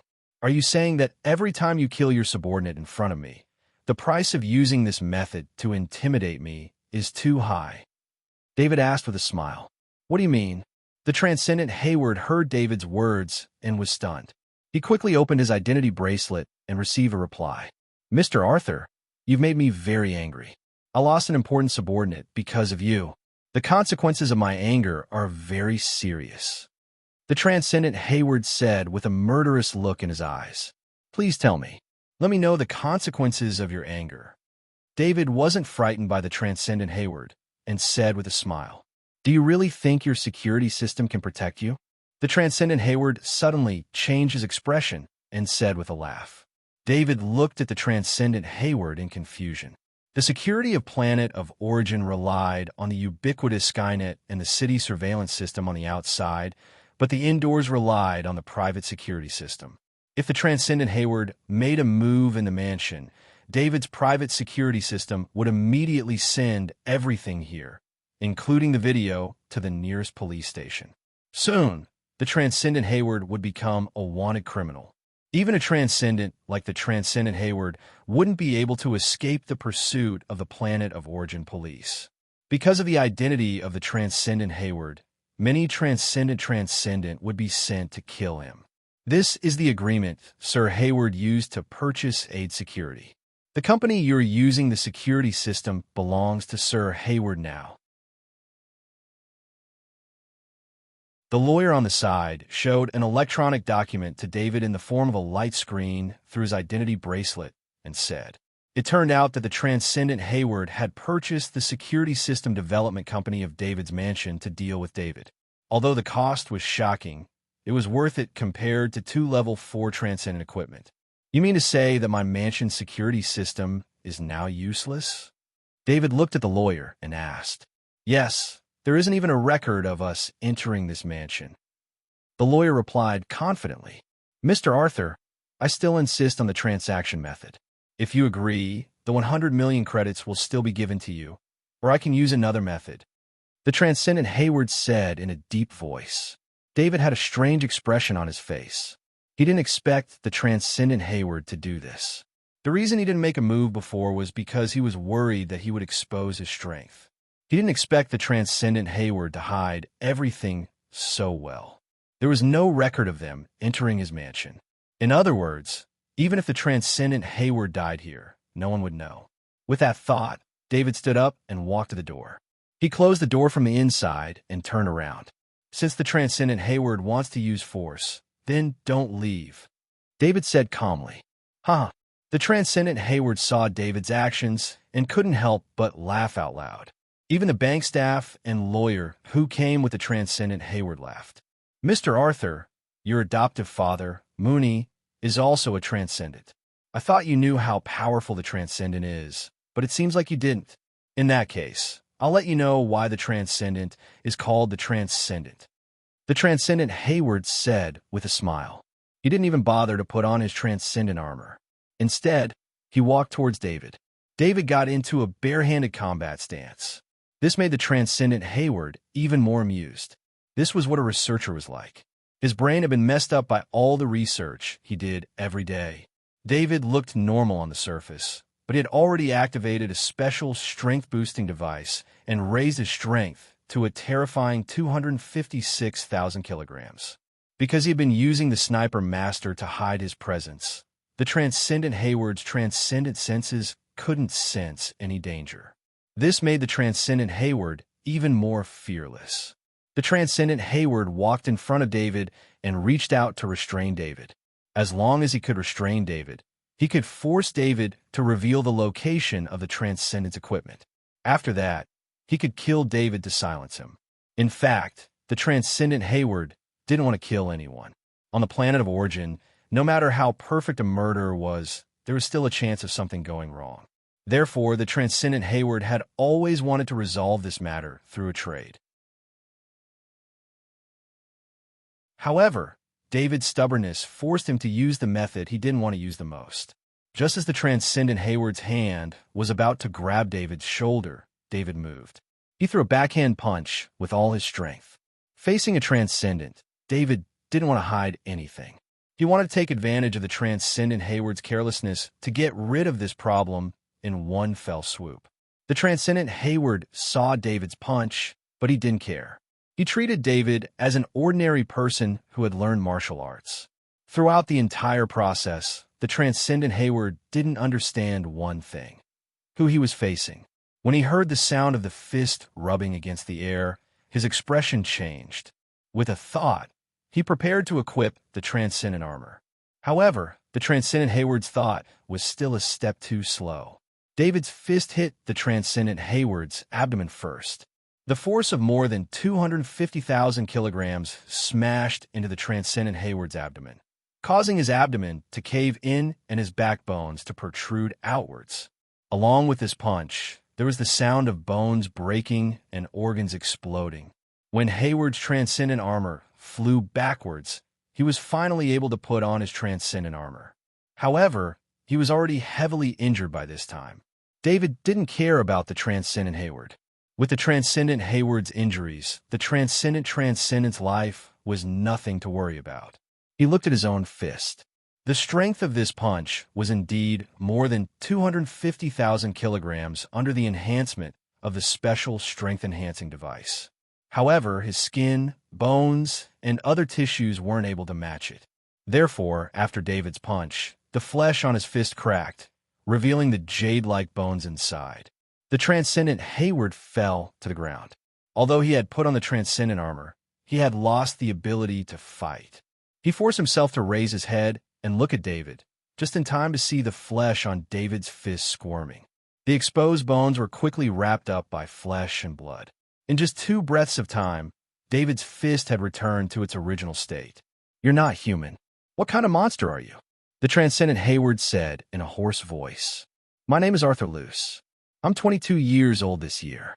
My home is 155 Garden Road in the 100 Victories district on Planet Origin. I'm a researcher working at the 3rd Research Institute on Planet Origin," David said as he walked toward the transcendent Hayward.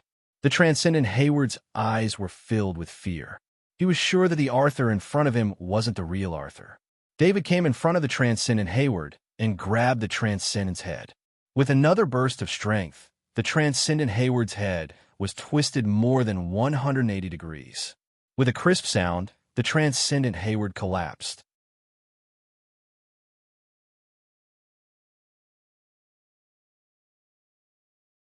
Chapter 603. David calmly cleaned up the bodies of the transcendent Hayward, the bank employee, and the lawyer. He was satisfied with the increase in his strength.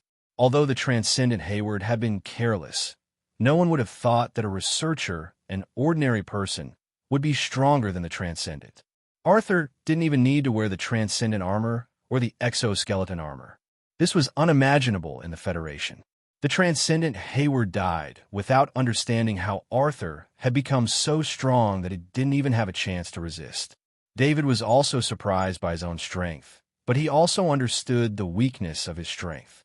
Without the protection of the exoskeleton armor, his body couldn't withstand the power when he used the special equipment to increase his strength by 11 times. This time, he ended the battle quickly, so his body didn't suffer too much damage. If the battle had turned into a tough one, his body would have collapsed quickly.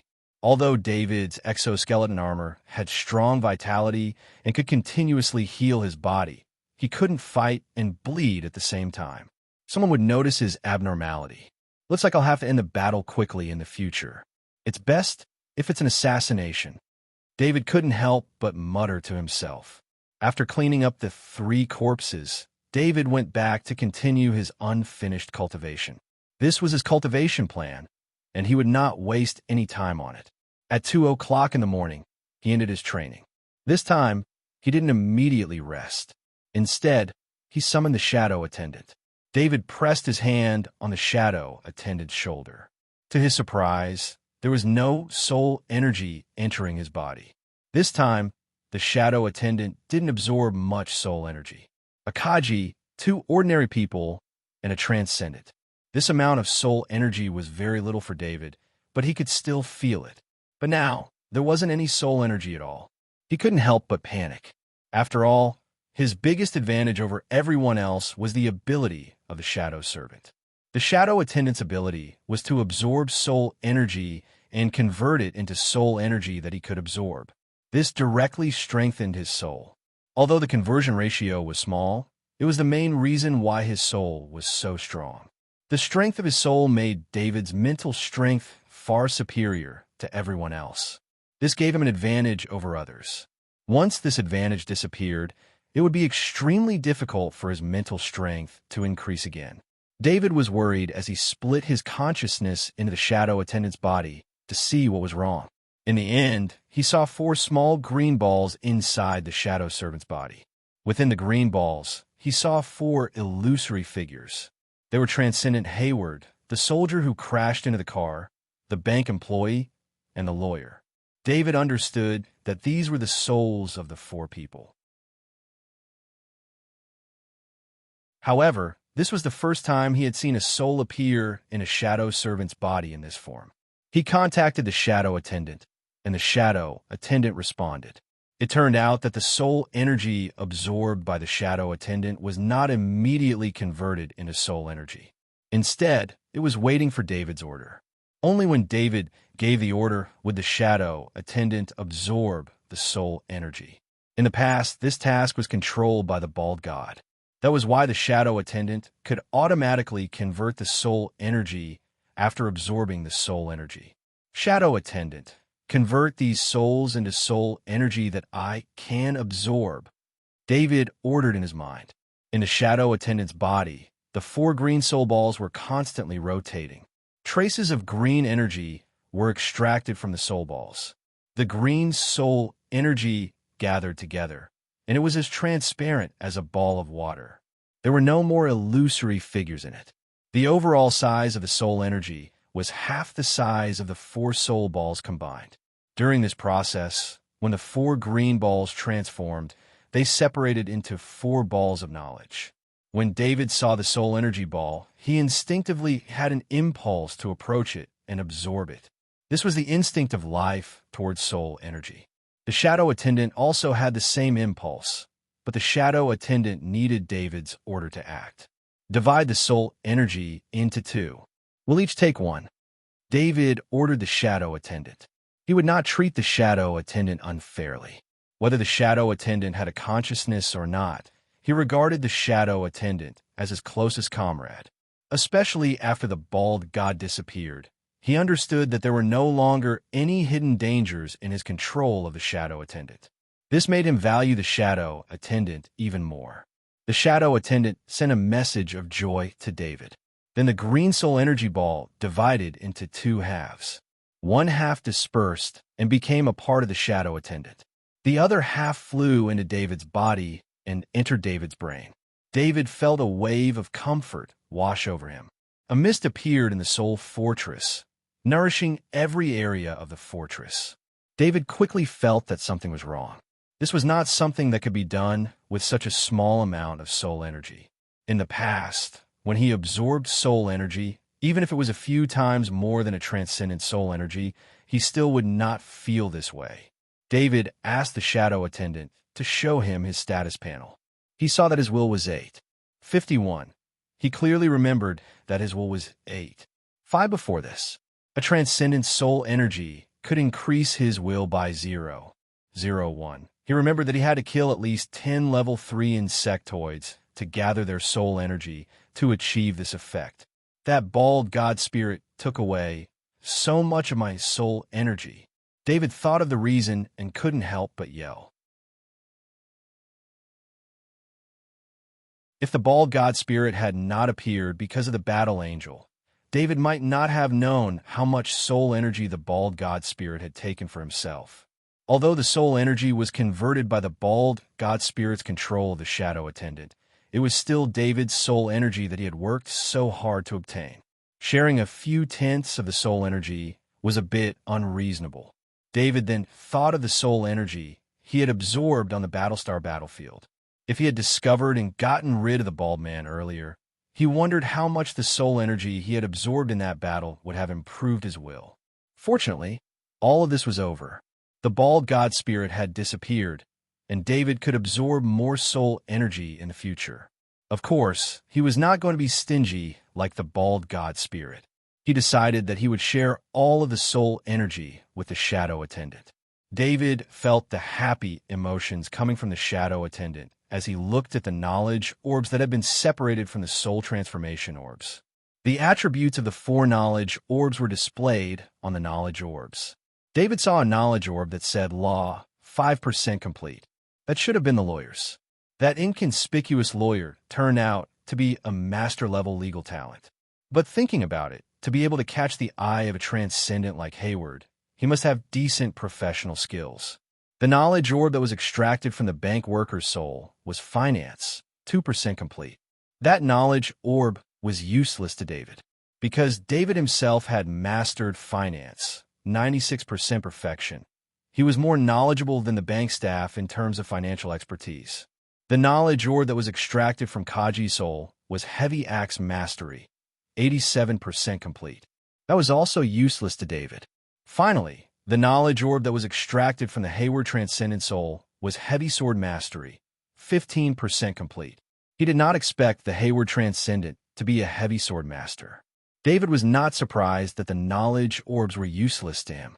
In fact, it was very difficult for him to find a knowledge orb that was useful to him. Most of his innate abilities had reached a level that ordinary people couldn't reach. The innate abilities he possessed were obtained from many experts who were active in dangerous areas. There was too much luck involved in this matter. Normally, it was already very difficult to even meet a weapon master, let alone kill one.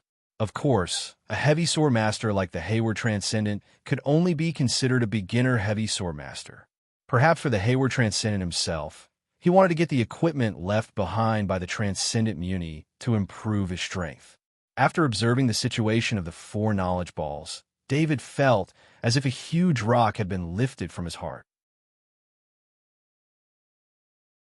What he was most worried about was whether the knowledge orbs separated by the shadow attendant would still be the same as before, only extracting the strongest ability of the soul. If they were randomly obtained, then the possibility of David obtaining knowledge orbs in the future would be greatly reduced. Now, it seemed that this mechanism was not the result of the bald man's divine intervention, but the shadow attendant's own ability. David took out Transcendent Hayward's dimensional wristband. His mind entered the shadow attendant's body and controlled the shadow attendant to open the dimensional wristband. The items inside were not very attractive. The level 3 heavy sword and some valuable items were no longer in David's eyes. Even if the wealth of the shadow attendant increased tenfold, it would not attract David's interest. At 9 o'clock in the morning the next day, David drove the hover car to work again. Along the way, he also paid attention to whether there was any news about the disappearance of the Transcendent Hayward. On the Skynet, there was no news about the Transcendent Hayward. In fact, the Transcendent Hayward came to look for David this time with the intention of making a move, so he was very careful of his whereabouts. He carefully avoided some surveillance cameras and did not mention his whereabouts to anyone.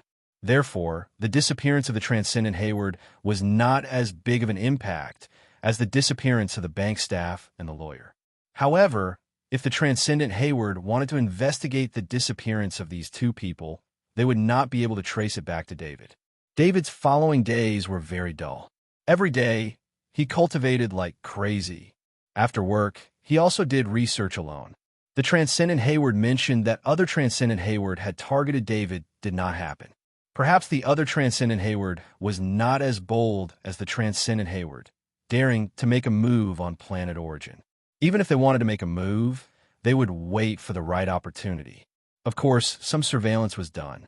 David's senses were very sensitive. As long as someone was watching him, he would definitely notice. However, his lifestyle was so regular that no one had the chance to find any loopholes. Every day, if he was not at work, he was in the villa. He never attended the gatherings of the young people, nor did he go shopping or travel. There was no point in monitoring such a person. Therefore, in just 10 days, no one was monitoring him anymore. David stood in front of an instrument in Laboratory 3, his face full of joy. Although he already knew the correct research direction and had the ability of a research grandmaster, he should not have been excited about such a small research project. However, the theoretical ability of a research grandmaster was not straightforward. Although this research project was small, it was the first research result he had completed with his own hands. This biomaterial called green steel was now formed in his petri dish. David sorted out the experiment data, including the records of the several failures in the past few days. He put them all together to form a complete research process. The research grandmaster ability allowed him to know how to make a research impeccable in theory and not be questioned by others. David used the most rigorous method to complete the research report and submitted an application to the Third Research Institute to complete the research. Because Leader Laird had already sent the report of the research team up, David and Leader Laird were each responsible for a team of researchers. In theory, David was also a project leader like Leader Laird. Therefore, when David submitted the research report, he skipped Leader Laird and sent it to Director Bolivar of the Third Research Institute. Director Bolivar was looking at the information. The application had a special way of notifying him of the completion of the research, so he noticed it immediately. When he saw the Biomaterial Research Project completion report, Director Bolivar was very satisfied. The cost of the Biomaterial Research Project was about to exceed the project's maximum quota. The Research Institute's funds were limited, and it was impossible to support the research project without limit. Once the research fund exceeded the limit, the research project would be stopped. If it wasn't for Leader Laird's multiple reports that the research project would soon produce results, Director Bolivar wouldn't have waited any longer. He could have transferred the funds to more important places. Now that the Biomaterial Research Project had finally come to an end, Bolivar's heart was finally at ease. This would also be Director Bolivar's achievement. He wouldn't let his superiors keep saying that his subordinates were useless people who only knew how to ask for funds but had no results. However, when Director Bolivar opened the Biomaterial Research Project completion report, he realized that the applicant was actually Arthur. Arthur? Director Bolivar muttered to himself. He had a deep impression of Arthur, mainly because of Arthur's background. Director Bolivar didn't know how strong Arthur's background was, but he knew that the Federation Research Institute directly ordered Arthur to be the deputy leader of the Biomaterial Research Project. This kind of research team had a high chance of producing results. It was the best place for many people to go for gold plating. However, Director Bolivar didn't expect Arthur, who was supposed to be gold plating, to produce results before Leader Laird.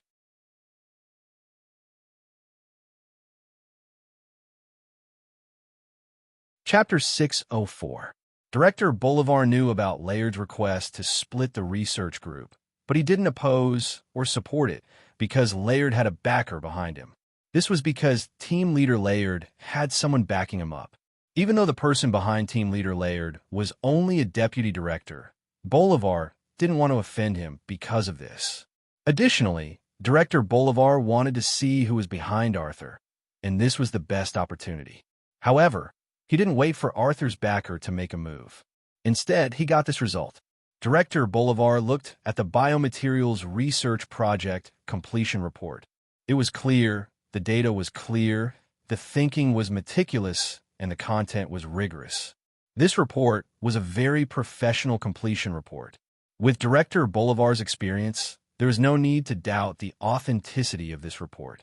Is Arthur really a research genius? That's why he's valued by the higher-ups? Director Bolivar muttered to himself. In the research organization, there was indeed preferential treatment for research geniuses. Research had very strict requirements for talent, and most research results were from young to middle-aged, so the research organization would give research geniuses a certain amount of preferential treatment. It wasn't a big deal for Arthur to become a deputy director. Many research geniuses directly became a director and were in charge of a single research project. Of course, Arthur was unknown before, so no one knew that he was a research genius. Director Bolivar didn't make things difficult for David. Whether David had a backer or was a research genius himself, it was the reason why he didn't want to make things difficult for him. As for Leader Laird, Bolivar tossed him aside without a second thought. If Leader Laird was right, he wouldn't mind helping him. However, he couldn't stand up for Leader Laird in this situation. Director Bolivar looked at the completion report and knew that Laird had deviated from the correct path. This kind of research would only waste manpower and resources. He also had to thank David for completing the research. Otherwise, it would be a stain on Director Bolivar's record. I agree to the completion. Director Bolivar gave his opinion on the completion report. This kind of project didn't even need to be decided through a meeting. Director Bolivar could decide on his own. Just as Director Bolivar signed to confirm the completion of the project, Laird and all the researchers at the Seaside Research Institute heard a notification. The Biomaterials Research Project is officially completed today. The project is over. That's great. The researchers who were unaware of the situation cheered. These researchers participated in the research process, but they did not interfere with the progress of the research. However, they knew that once the research project was officially completed, they would be able to enjoy a portion of the benefits brought about by the project. Even though they didn't really get a lot of credits, the project completion bonus alone was already quite a big gain. A joyous atmosphere rose in the Seaside Research Institute. Many researchers stopped their work and joined in the celebration. What's going on? How did the project end? Laird was startled by the reminder. He stopped his experiment and asked in confusion. The researchers beside him were also in disbelief.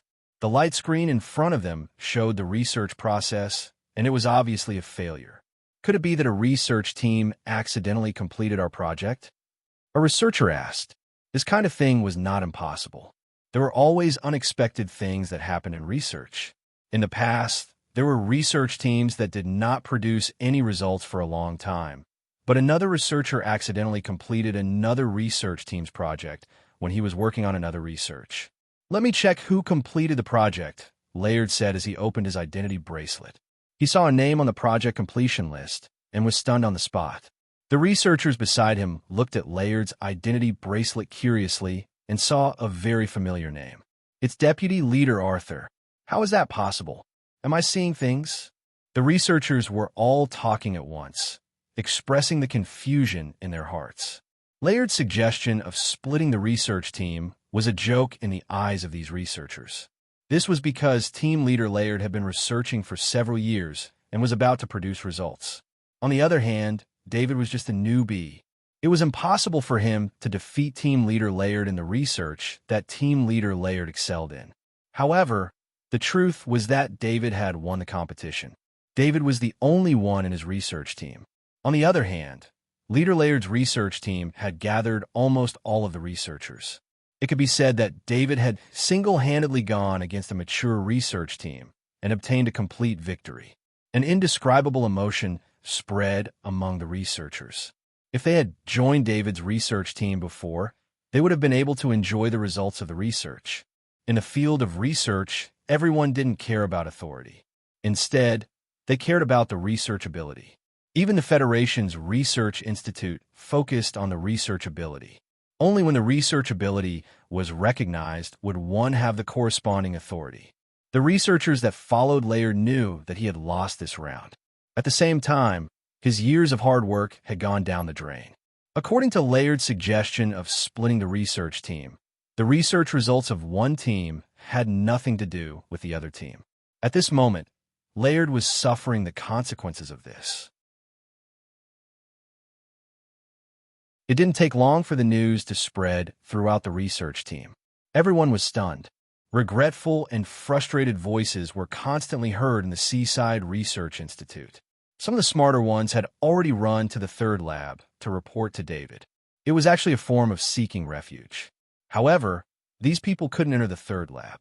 Only the internal staff could enter, and David was the only internal staff member. Although the research project had ended, it didn't mean that the research team could take a break. According to the rules, only those who participated in the project could take a break. The rest had to wait for the next step in the Research Institute. David didn't leave early. He received a message from Bolivar asking him to wait in the Seaside Research Institute. Everyone, please come to the meeting room. David was studying a device when he heard the notification. David walked out of the third lab and headed to the meeting room. Everyone he met along the way took the initiative to greet David with a warm smile on their faces. If David hadn't worked here for many days and met most of the staff, he would have thought that the Research Institute had been replaced. These people didn't have such expressions a few days ago, and David witnessed the speed at which their expressions changed. However, he wasn't surprised. When he first arrived, it was easy for people to misunderstand him as a gold-plated worker. He used his research results to convince the staff. David walked into the meeting room and saw Bolivar waving at him, indicating for him to take a seat. "Arthur, you did well this time. You can visit me when you're free." Bolivar praised with a smile. "Thank you, Director." David wasn't averse to this kind of recruitment.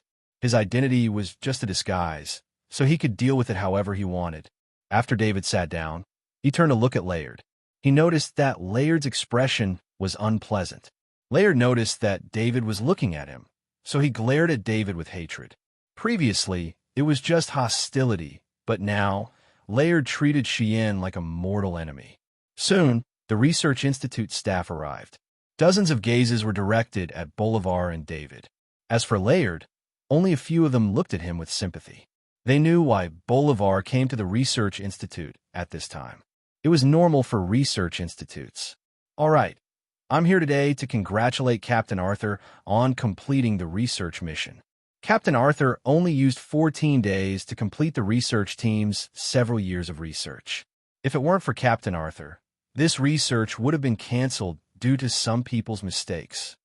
Bolivar said in a deep voice.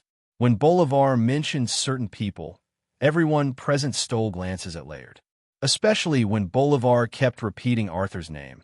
It confirmed many people's suspicions. Next, I'll announce the new mission of the Research Institute for the research team. Arthur will be the team leader, and Layard will be appointed elsewhere. Bolivar continued to announce.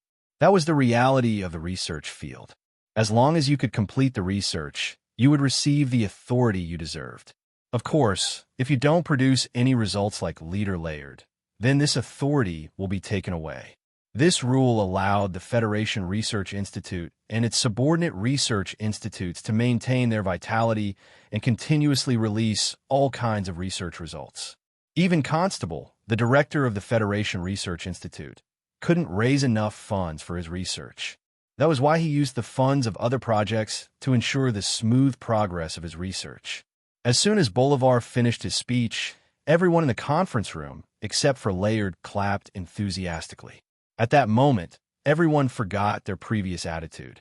They knew who was the winner. Layard stood up and walked out of the conference room. He was no longer the team leader of the Research Institute from the moment his new appointment was announced. It took him more than 20 years to get the position of team leader, but he lost it today. In fact, Layard was considered lucky. If he continued with his research, he would waste a lot of funds and achieve nothing. Eventually, his research career would be ruined. Although Layard was in a difficult situation, he could still start anew. He had experience as a team leader. As long as he displayed a certain level of strength in future research, he would be qualified to lead the research team again. No one cared about Layard's departure. They all knew who would be the leader in the future. They didn't want to make the new leader hostile because of their careless actions.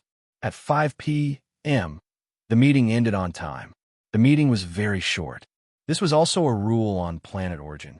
They couldn't force the staff to work overtime for any reason. As long as the meeting lasted until after work, it would be a form of forced overtime. Arthur, you can rest for a week. The new project will be announced in a week. By then, you will need to lead the research team well and achieve greater results. Bolivar said to David before he left. I will do my best, Director. David nodded. David was very satisfied with being the team leader. He had the final say in this research institute. As for the new research project, which research project didn't take at least a year to produce results. By then, he might have already dealt with President Lewis and returned to his own life. Arthur, this is an invitation. Now that you become the team leader, your job isn't just research. You also need to get to know some people. This banquet is for you to get to know some people related to research. Director Bolivar turned around and said with a smile after taking 2 steps forward. Bolivar then sent an invitation to David's identity bracelet. After Bolivar left, David opened the invitation and saw the date on it. It was tomorrow at 7 p.m., and the location was Shillon Hotel in the Dugan district. David wasn't familiar with Shillon Hotel, or rather, he wasn't familiar with any place in the Berserk district. He looked it up on Skynet and found out that Shillon Hotel was a very famous conference hotel. It was no wonder that David was so careful. Ever since he knew that Arthur's adoptive father, Mooney Transcendent, had left him 2 pieces of level 4 equipment, he knew that his life would be a lot more troublesome in the future. Fortunately, this was Planet of Origin. There were very few people who dared to cause trouble here. Lunatics like Hayward Transcendent were still very rare. Once they were discovered to have committed a crime on planet of origin, they would be hunted down. Even Transcendent was no exception. As long as David maintained a route between the villa and the research institute, it was almost impossible for others to find a chance. This could be seen from the fact that the number of surveillance personnel had decreased to almost zero recently. He maintained a skeptical attitude toward everything, and even the invitation from Bolivar would only be accepted after checking it was safe. Of course, if David was still at work, then no matter how important this invitation was, he wouldn't go. No matter what it was, nothing was more important than his cultivation. 10 spirit forging sessions a day took up 10 hours of his time. He also had to find time to practice his control of his power. Adding in his work hours, he didn't have any extra time. Recently, he felt that the time to become a transcendent was getting closer and closer. This feeling was very mysterious. There was no reason for it to be just a feeling. However, David still believed in this feeling. It was also the motivation for him to cultivate for 10 hours a day.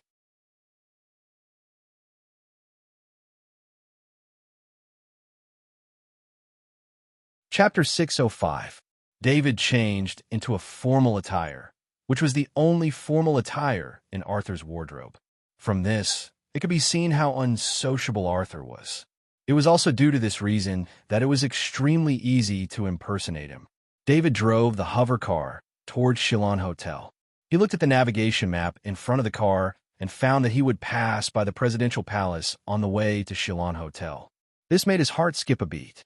Recently, although David had been on the planet of origin and was not too far away from the president's palace, he had been controlling himself and not checking on the president's palace. This was because David believed that President Lewis must know how strong his assassination ability was and would never give David an opportunity to take advantage of him. This time, he had a legitimate reason to pass by the presidential palace, and he could use this opportunity to check out the situation of the presidential palace. When the hover car was 30 kilometers away from the presidential palace, the navigation system indicated that they needed to take a detour. Any hover car without a special permit was not allowed to get within 10 kilometers of the presidential palace. David had looked at the map. The president's palace alone was 2,000 square meters in size. In addition to the 10,000 meters in the security zone, David would not be able to get close to the president's palace unless he snuck in from underground. Now that the security was so strict, even if he used underground sneak, he estimated that he would not be able to return to the surface from underground within the presidential palace. David could imagine how strict President Lewis's security measures would be. The presidential palace would definitely not have any blind spots for him to take advantage of. Despite the navigation system's warning, David still drove the hover car until he was 10 kilometers away from the presidential palace before taking a detour. When he was 10 kilometers away from the presidential palace, he could clearly sense the presence of dozens of transcendent without any concealment. This was also President Lewis's intention. President Lewis had never thought of using himself to bait David. He did not want to risk his life. Of course, the most important thing was that he did not believe that anyone could protect him in a time of crisis. He still remembered the scene of the 10 transcendent being killed by David one by one. After that, his fear of David reached an extreme. Therefore, the best way was to let David know the difficulties and retreat so that David would not dare to approach him. David was really shocked. Dozens of transcendent were gathered together. This President Lewis was really crazy. He continued to drive the hover car towards Shillon Hotel. The hover car stopped at the entrance of Shillon Hotel, and a waiter came over to open the door for David. David tidied up his suit and got out of the hover car. "Arthur, are you also here to attend the banquet?" A fat young man walked over and asked when he saw David. David couldn't help but stare blankly. Listening to the fatty's tone, he seemed to know Arthur, but David didn't know this fatty. This was the first time he met an acquaintance of Arthur's. Previously, he hadn't met any acquaintances because of Dean Constable's arrangement. However, David had long known that such a day would come. He had also come up with a plan to deal with it. "You too?" David asked curtly. "I didn't expect you to be so lucky as to become a deputy team leader. I followed the team leader here to broaden my horizons. By the way, the people attending this banquet are all team leaders. Where's your team leader? The fatty first revealed an envious expression, then looked around and asked. I came by myself.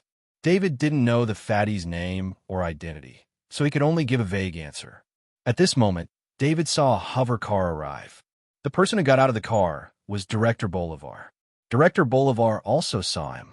David quickly went up to him and used this opportunity to get rid of the fatty. When the fatty saw Director Bolivar, his thick and fat neck shrunk, and he quickly moved to the side.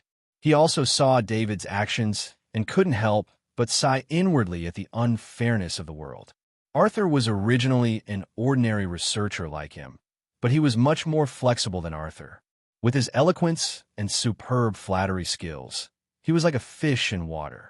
For him to be able to attend such an important banquet, it was imaginable how much the team leader approved of him.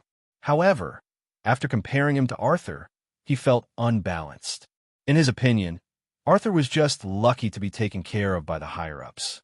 Arthur, let's go in together. Director Bolivar looked at his right-hand man and said with a smile, Director, the standard of this banquet is very high.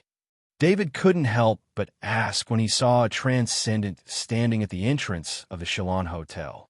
Of course, Director Constable of the Federation Research Institute passed away due to an accident, and the position of the director is vacant. Recently, the people in the Federation Research Institute who have hopes of getting that position have been trying to build connections everywhere. This banquet is also one of the reasons. Director Bolivar said softly to David, this kind of secret information was the best way to build a closer relationship. Director Bolivar was well versed in this. A piece of information that wasn't too big of a secret was used to make David feel grateful to him. So that's how it is. David nodded in response. Only then did David know that it was related to him. Thinking about it, it made sense. The director of the Interstellar Federation Research Institute had passed away. This position would naturally be targeted by many people. The people who were invited this time were basically the elites of the various research institutes. As long as he could rope in these elites, he would have a greater say in the research institute.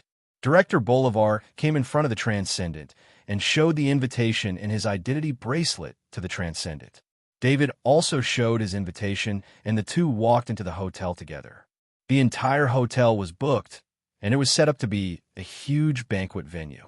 David only then knew how many researchers there were on Planet Origin. Counting the number of team leaders here, there were almost 300 team leaders here. Not to mention, there were team leaders like David who came alone. More than 300 project team elites were invited to a banquet. David couldn't help but take this group seriously. It seemed that this group's influence wasn't small. Although David had the ability of a research grandmaster, he didn't know much about the Federation's research field. After entering the banquet, Director Bolivar separated from David. He had his own circle of friends. David wasn't interested in interacting with others. He took a glass of red wine and sat down in the corner. Just as he sat down, all the guests stood up and clapped. He also stood up with the crowd. An old man walked in with 2 bodyguards. The 2 bodyguards were transcendent. Although their strength was only considered the weakest among the transcendent in David's eyes, to have 2 transcendent bodyguards meant that this old man's identity wasn't ordinary. Thank you all for coming to this banquet. This is an internal exchange within the Federation Research Institute. As the host, I wish you all a successful research. Cheers! The old man spoke with great vigor. David was sure that this old man must be in a high position. This kind of vigor could only be cultivated by power. After taking a sip of wine, the atmosphere of the banquet became lively. David sat in the corner again. He suddenly heard the words President's Palace and quickly focused his attention on the small circle of 5 people not far away. The President's Palace has been locked down for more than 10 days. Do you know what happened?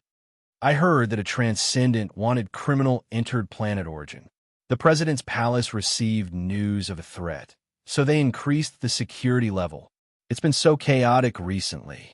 First, 2 deputy commanders of the military died. Then, Director Constable died in an accident. Then, the president's palace received news of a threat. No wonder Vice Director Balfour came with 2 transcendent bodyguards. Silence. How dare you say anything? The few people stopped talking and looked around. They were relieved when they saw that no one was paying attention to them. You know, it's been chaotic recently. Be careful what you say. Let's talk about something good.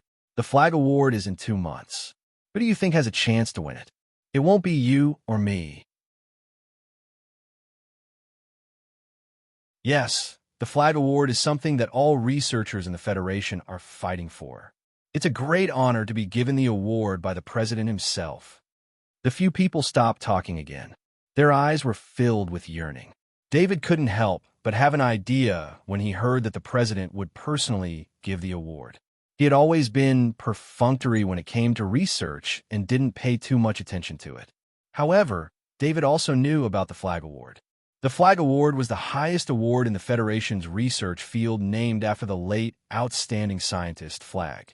The Flag Award was given out every 2 years. The goal was to make outstanding contributions to the research field. It would be extremely difficult for David to win the Flag Award. There were only 2 months. If he wanted to produce results worthy of winning the Flag Award, the results had to be influential enough. Director Bolivar came to David's side and saw David drinking red wine alone. "Arthur, you need to change your personality. Come with me." David smiled. The Arthur he was playing had such a personality. If he changed, he would probably be suspected. Director Bolivar then walked to the circle in the middle of the reception. At the center of the circle was Vice President Balfour. This is Arthur, the one who used only 14 days to produce results that a research team couldn't complete, right? When Director Bolivar brought David to Vice President Balfour's side, Vice President Balfour's eyes lit up. He smiled and said to David, "Vice President Balfour, I am Arthur. My results are nothing to you." After David learned Vice President Balfour's name, he used Skynet to do a search. He learned that Vice President Balfour was an extremely famous big shot in the research field. Vice President Balfour's research results alone were worth more than 1 trillion credits. This was also where Vice President Balfour's confidence in competing for the position of president came from. In terms of reputation, he was more famous than the previous President Constable, but President Constable had the support of President Lewis. Now that President Lewis's term was coming to an end, unless he didn't want to be reelected, he wouldn't intervene in the competition for the position of president of the Federation Research Institute. There were many forces that wanted to obtain this position, and even President Lewis had to be careful when dealing with them. "Arthur, I didn't have your achievements when I was your age. The research world needs energetic young people like you. If you have any needs, you can contact me directly," Vice President Balfour said with a smile. Vice President Balfour gave his contact information to David, which made many people around them envious. It must be known that Vice President Balfour's contact information was not something that even some research institute directors had, let alone a new team leader like David. If they wanted to contact Vice President Balfour, they could only do so through official channels. David didn't know how important Vice President Balfour's contact information was. He had seen too many important people, and even a few had died at his hands. Even the previous president of the Federation Research Institute, President Constable, had died because of him, not to mention that he had plotted to kill President Lewis. Vice President Balfour looked at David's calm face and was very satisfied. David's research results were only one, but because David's research process was too short and he had done it alone, David's deeds had already spread among the team leaders. The reason Vice President Balfour was so cordial to David was because he wanted to use David's reputation to convey a message to all the team leaders. As long as they produced results, they would be valued by him. In addition to David's age, Vice President Balfour's friendly attitude towards David could change the attitude of many young researchers towards Vice President Balfour. Of course, Vice President Balfour didn't have much time to communicate with David. After a short conversation, David was taken away by Director Bolivar. "Arthur, did you know Vice President Balfour before?" Director Bolivar finally couldn't help but ask after leaving the circle. It was no wonder that Director Bolivar was suspicious. He knew that David was able to get to the Seaside Research Institute because of someone's efforts. He didn't know who it was before. However, Vice President Balfour's attitude towards David was so good that Director Bolivar couldn't help but be suspicious. "No, this is the first time I've met Vice President Balfour," David replied. Director Bolivar looked at David's face, trying to find a hidden expression on his face. However, after seeing David's sincere eyes, he couldn't help but wonder if he had guessed wrongly. "Dreiser, look at that young man. You're a young man too. You have to learn from Arthur. He became a team leader at such a young age, and even received the attention of Vice President Balfour. His future is limitless," a research team leader said to the plump man whom David had met before. "Arthur is already a team leader?"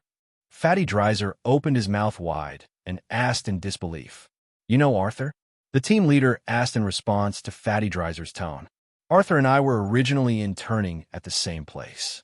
After he was promoted to deputy team leader, we separated. However, Arthur's results were very ordinary at that time, not much different from mine." Fatty Dreiser nodded and said, "Some geniuses can't just be judged by their results." "You," the team leader said earnestly. Fatty Dreiser's face showed a hint of awkwardness. He had no problem sucking up to an older, successful person, but he couldn't bring himself to bend the knee to a former classmate.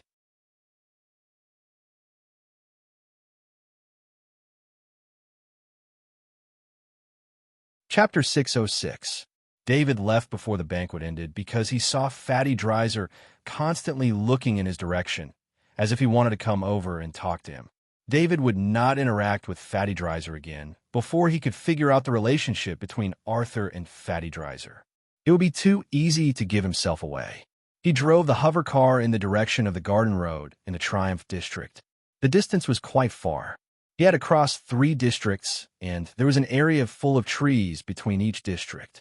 The sky was still bright when he arrived, and he had left early to go to the presidential palace, which seemed to have disrupted someone's plan, so he did not encounter any trouble. On his way back, David sensed that someone was following him as soon as he left the party. To be honest, he was not worried about his safety at all. It was easier for him to face the transcendent without his armor. The main thing was that he had to be careful not to expose his identity. Arthur's identity was not Kaji, and he was not Kaji who could kill the transcendent. Therefore, if he encountered any trouble, he had to kill them. There was a forest in front of him, and the hover car had to pass through a road in the forest. Because Planet of Origin had strict rules, hover cars could only fly close to the ground, so David could only pass through the forest. The hover car drove on the road in the forest, and the trees above almost completely covered the road. If it was the first day of pretending to be Arthur, David would probably consider whether to turn around to avoid trouble. However, he could not wait for someone to find trouble with him because he needed a large amount of soul energy. It was very difficult to obtain soul energy on Planet of Origin, so he could only take the opportunity of someone finding trouble with him to kill them. People who dared to make a move outside the city of Planet of Origin would remove the hidden danger in advance, avoid some surveillance, and make sufficient preparations before making a move. David's senses were not wrong.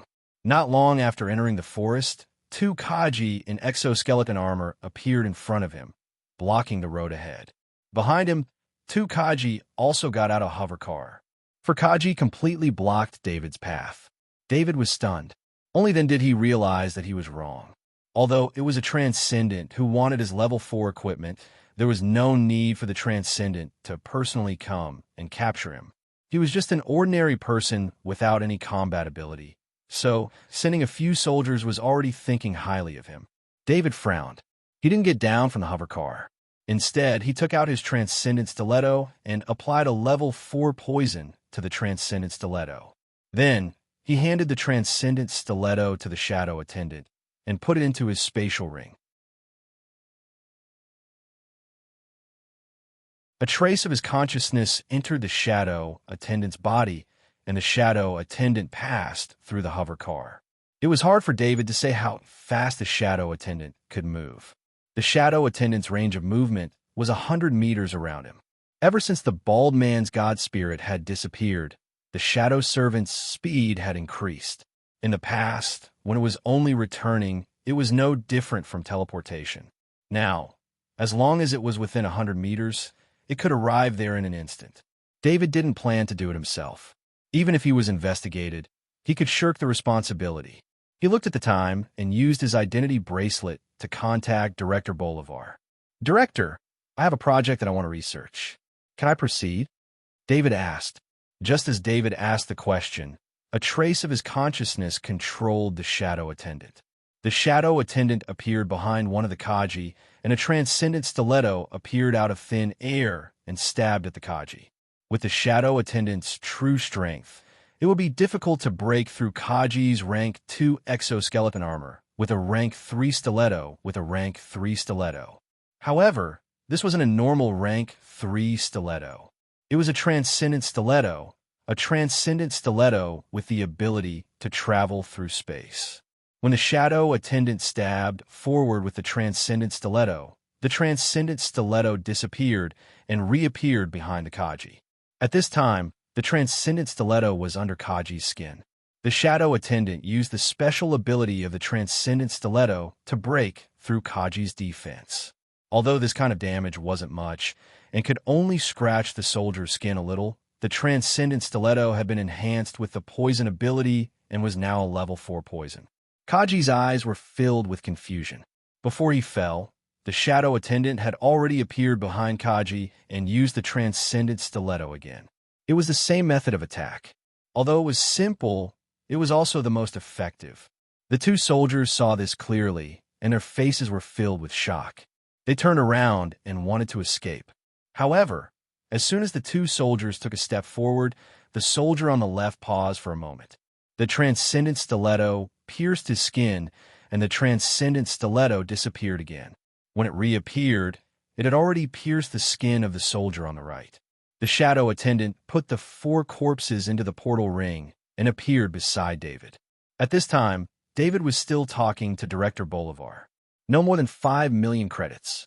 If it's more than that, think about Layard's results. I'll give you 3 months. At the same time, you must complete the research mission." Director Bolivar replied in a deep voice. The only reason Bolivar was so lenient was out of respect for Vice Principal Balfour. Usually, if a team leader had a project to research, they would have to report it first and let the team leader analyze the feasibility of the project. This process would normally take several months. It was normal for some reports to be delayed for a year or so. Director Bolivar thought that the person behind David was Vice Director Balfour, who was a popular candidate for the position of director. "Of course, I won't joke about my future," David quickly promised. David could take out this amount of credits himself, but this was not a matter of credits. Without Director Bolivar's approval, David used the research facility's equipment to conduct private research. Even if he produced results, it would be a violation of discipline. In addition, using private credit for research, the ownership of the final results, and so on would be a big problem. "All right, submit the report tomorrow. I'll approve it immediately," Director Bolivar said, and hung up the identity bracelet. David's hovercar had only stopped for a short while before it continued moving forward. David did not report to Director Bolivar for no reason. He had a motive. If someone found out when those people went missing, Director Bolivar could prove that they were talking to him at that time and did not participate in anything else. As for the research project, David had not thought about it yet. However, he was not making random promises to Director Bolivar.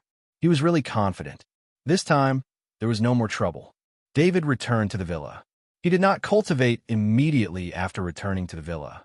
He connected the identity bracelet to the photon computer. The good things that Director Constable left behind for David were not only material things, but also some research results. Director Constable had a plan long ago, so he had also produced some research results in the past few years. However, none of these research results were announced to the public. They were all secretly researched by Director Constable in private. The purpose was to use them when impersonating Arthur. It could allow Arthur to raise his position in a short period of time and be valued more. This was because Director Constable was not confident in himself. Although he was confident that he could create a super genius body with a god's bone and bloodline power, Director Constable did not have much cultivation. However, Dean Constable didn't have much talent in cultivation in the past. Even if his spirit was extremely strong, he wasn't able to utilize it in his cultivation. That was how he became a research grandmaster. Therefore, Director Constable had many preparations for his future path. One of them was the path of research. David looked at the dozens of research results that flashed on the screen and could not help but click his tongue. Director Constable was talented in research. Even if David had the ability of a research grandmaster, research did not only require ability. Imagination and vision were also very important. During the days that Constable was the director, he could see many project applications. There were many good projects that were rejected due to various reasons. Among them, he chose a few very valuable items for research. If the research results were taken out, the value would be unimaginable. However, David did not care about the value of these research results. What he needed was the flag prize and a chance to get close to President Lewis. With the ability of a shadow attendant, as long as he could get within 100 meters of President Lewis, David was confident that he could kill President Lewis. Research on the influence of biomaterial alloy on Krypton engine. David reads softly. When he saw the title, he thought of his first research result, which was also related to biomaterial research. However, Director Constable's research was more in-depth than his research results. It had entered the practical stage and had a certain effect on spaceships. David opened the content section of research on the influence of biomaterial alloy on Krypton engine. This research had Director Constable's style. It was rigorous, detailed, and standardized. From the failed research to the successful research step by step, the whole process was recorded in detail. David only needed to follow these data records and carry out experiments step by step. He would soon be able to produce the research results. Although the effect of this research on the Krypton engine was not obvious, it could still increase the engine power by 2%. This was a qualitative breakthrough in the field of engine materials that was at a bottleneck. This research was more to propose a feasible path and point out a direction for future researchers. This kind of research result would definitely be sensational as long as it was taken out. As long as there were no extremely significant research results in the next 2 years, there was a high chance that the flag prize would be awarded to him. Of course, the premise was whether David could complete the project and report it in a month. Although the flag prize was awarded in 2 months, the assessment process began a month in advance. David thought about it and decided to use this research result to win the flag prize. He made a research report on the influence of biomaterial alloy on Krypton engine and sent it to Director Bolivar without waiting for the next day. Director Bolivar had just arrived home and was about to rest when he received David's report. He roughly skimmed through the application report sent by David. In his heart, he thought that David was being too arrogant. How could such a big project be completed by David? Let alone 5 million credits. Even if it was 10 times more, it would not be enough for this project. One had to know that the amount of research funds invested in the engine project every year was astronomical.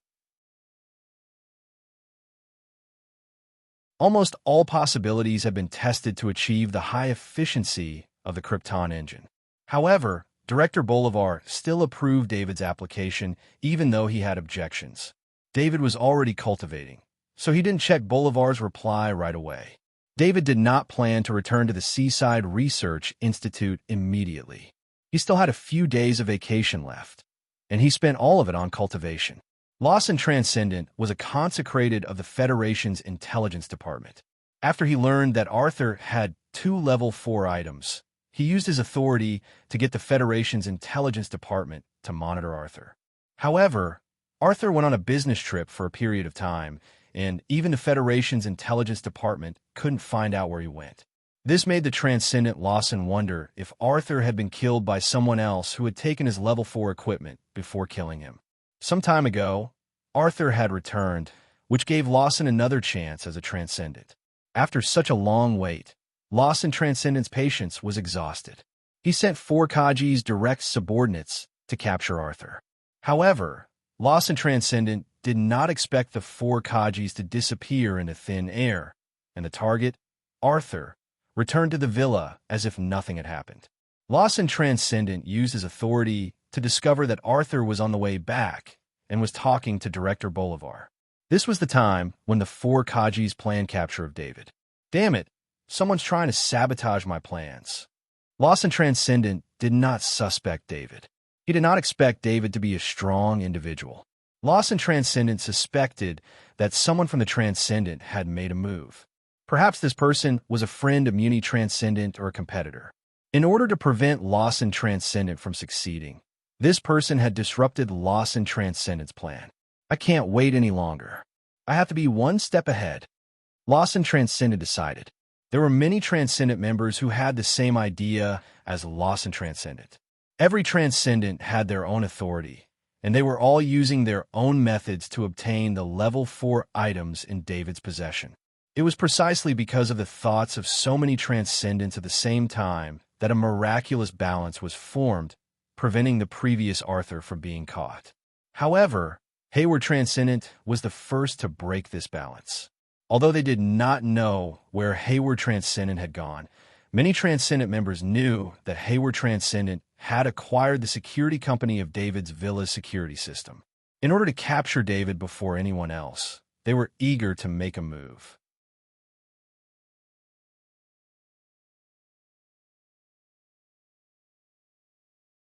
Chapter 607. For the next few days, David didn't go out. He stayed in the mansion like an otaku. Of course, the few professional surveillance personnel of the Federal Intelligence Department really treated Arthur as an otaku. Normally, when people had the chance to take a break, they would at most rest at home for a day. After that, they would go out and have fun. That was how Arthur should be living at his age. But Arthur made their surveillance work feel unfulfilling. Just a little bit more. I wonder what I'm missing. At 8 a.m., David finished his cultivation and muttered to himself. He felt his body brimming with energy. He felt that he would break through at any moment, but he was just a little bit away. The Transcendent was never so close to David. There was only a thin layer of paper between them that could be broken with a poke. He just lacked the opportunity to poke. Perhaps he would become the Transcendent in the next second, or perhaps it would take a few days or months. David washed up and sat in the hovercar. As he left the garage, he scanned the nearby windows. He didn't know why, but the people monitoring him appeared again. This time, there were more of them than before. David didn't care about these people. He couldn't kill these people here. Although it was very easy to kill them, if he really did it, it would inevitably cause unnecessary trouble. As long as he was in the city, he wasn't worried about them. David had many tricks up his sleeve. He had plenty of ways to make those people suffer. He arrived at the Seaside Research Institute. Everyone greeted him respectfully when he entered the institute. David nodded along the way. He went to the team leader's office. This used to be Team Leader Layard's office. After Team Leader Layard took away his personal belongings, the office seemed to have been cleaned up. All the items were replaced with new ones. He turned on the optical supercomputer on his desk. A screen appeared, and he used his authority as a research team leader to see the new research mission assigned by the 3rd Research Institute. It was also a material research proposal. However, the Seaside Research Institute only needed to research a small part of the proposal as a support for the overall research proposal. There were many research teams like the Seaside Research Institute that assisted in the research proposal. They completed unimportant but necessary research missions. David flipped through the research proposal and simulated the assigned research project in his mind. This research project would last for 1.5 years. The funding was quite generous. It was 20 million credits. David's valiant spirit was far stronger than Dean Constable's, and he had Dean Constable's Grandmaster Researcher ability. In fact, David's research ability had already surpassed Dean Constable's. David began to operate on the hologram. He refined a research project and divided the tasks into 12 parts. each of which was the responsibility of the 12 senior researchers under him. According to his judgment, as long as the Seaside Research Institute followed his instructions, it would take at most 3 months to complete the research project. This was the result of not including David in the research team. He had his own research direction and would not personally participate in this project. David didn't hold a meeting. Instead, he distributed the 12 research projects to the 12 senior researchers through their identity bracelets. The 12 senior researchers had their own researchers, assistants, and assistants. David wasn't like Layard, who held all the power in his hands. He didn't lack credits, nor did he want to earn credits from the research. David set the direction of the research. As long as the 12 senior researchers completed the assigned tasks, they would be rewarded accordingly. This had nothing to do with the results of the research. It also made the researchers more motivated because all the pressure was on David. The 12 senior researchers couldn't help but let out a long sigh of relief after receiving the information on their identity bracelets. They had already prepared for the worst. However, they didn't expect David to not retaliate against their previous attitude. Instead, he took the responsibility and made their work easier. David went to Lab 3. This was where he first produced the results. He still wanted to continue his experiments here. The Seaside Research Institute's work was carried out in an orderly manner. Although David didn't speak publicly, he mobilized the entire Seaside Research Institute through the news. No one knew what David was doing in Lab 3. It was now a restricted area of the Seaside Research Institute. The staff of the Seaside Research Institute didn't say anything about David not participating in the research because they found that the Research Institute's progress on the new project was surprisingly fast. As the days passed, David had been suppressing his aura. After 10 rounds of training a day, he felt that he could no longer suppress the power in his body. In order to impersonate Arthur, he used the Sniper Master aura concealing ability to conceal his strength. However, as the breakthrough neared, it became more and more difficult for him to suppress the violent aura. Fortunately, David only appeared in the Seaside Research Institute for a short period of time. He spent the rest of his time alone in Lab 3. It was the 10th day of David's work as the leader of the research team. It was also the day he obtained the first phase of the data. With this data, he had a theoretical basis for the impact of biomaterial alloys on the Krypton engine research. David entered the data into the report and was about to send it to Director Bolivar when he received a call request. He checked the caller and couldn't help but be stunned. It turned out that the caller was Vice President Balfour. As Vice President Balfour, it was indeed strange for him to directly contact a project leader of a subsidiary of the Federation Research Institute. Although David and Vice President Balfour had exchanged contact information at the cocktail party 10 days ago, he never thought that Vice President Balfour would take the initiative to contact him. "Hello, Vice President." David took the initiative to greet him. "Arthur, I'm not disturbing your work, am I?" Vice President Balfour asked with a smile on his face. "No, I'm sorting out the data of the research project. I'm not conducting any experiments." David replied, "That's good. I heard that you've applied for a research project. Is the fee enough? Do you want to increase the budget and manpower?" Vice President Balfour continued to ask with concern. "Thank you for your concern, Vice President. The research fee is enough, and I don't need manpower.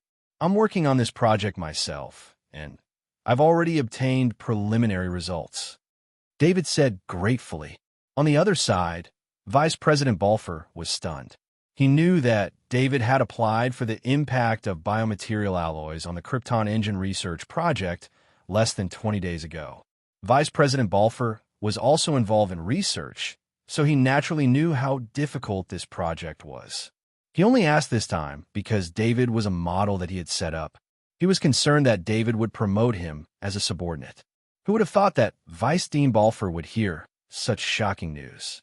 "You're saying that the impact of biomaterial alloys on the Krypton engine research has already obtained preliminary results?" He still confirmed, "Yes, maybe I'm very lucky. I only took a few detours and found the right direction." David replied with certainty, "Research is made up of luck.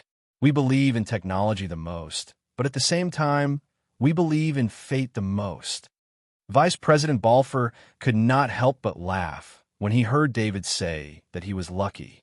He did not believe that David would lie to him about this kind of thing. There was nothing to lie about. The research work would be clear as long as he saw the report. Arthur, send me a copy of your report when you're done. I want to see the progress of your research, too. Vice President Balfour said after some thought. As the superior department of the Third Research Institute, he should not interfere with the research work of a subordinate research institute. However, David was different. Everyone could see that Vice President Balfour was especially concerned about David at the banquet. So those people thought that David was part of Vice President Balfour's faction. This was also the impression that Vice Dean Balfour had purposely created. He had checked Arthur's information and knew that Arthur was just a lucky person. Because Dean Constable had some friendship with Arthur's adoptive father, Transcendent Muni, Arthur was promoted. However, Dean Constable had fallen, and Arthur no longer had a backer. If Arthur was ordinary, then he would become a dispensable part of the research system, drifting with the tide and slowly being forgotten. He would only be a deputy leader for the rest of his life. However, Arthur displayed astonishing talent. In just over 10 days, he managed to complete the work that dozens of people in the Seaside Research Institute had been working on for several years. Recruiting Arthur was just a casual matter for Vice President Balfour. It would be great if he succeeded, but there was no loss even if he failed.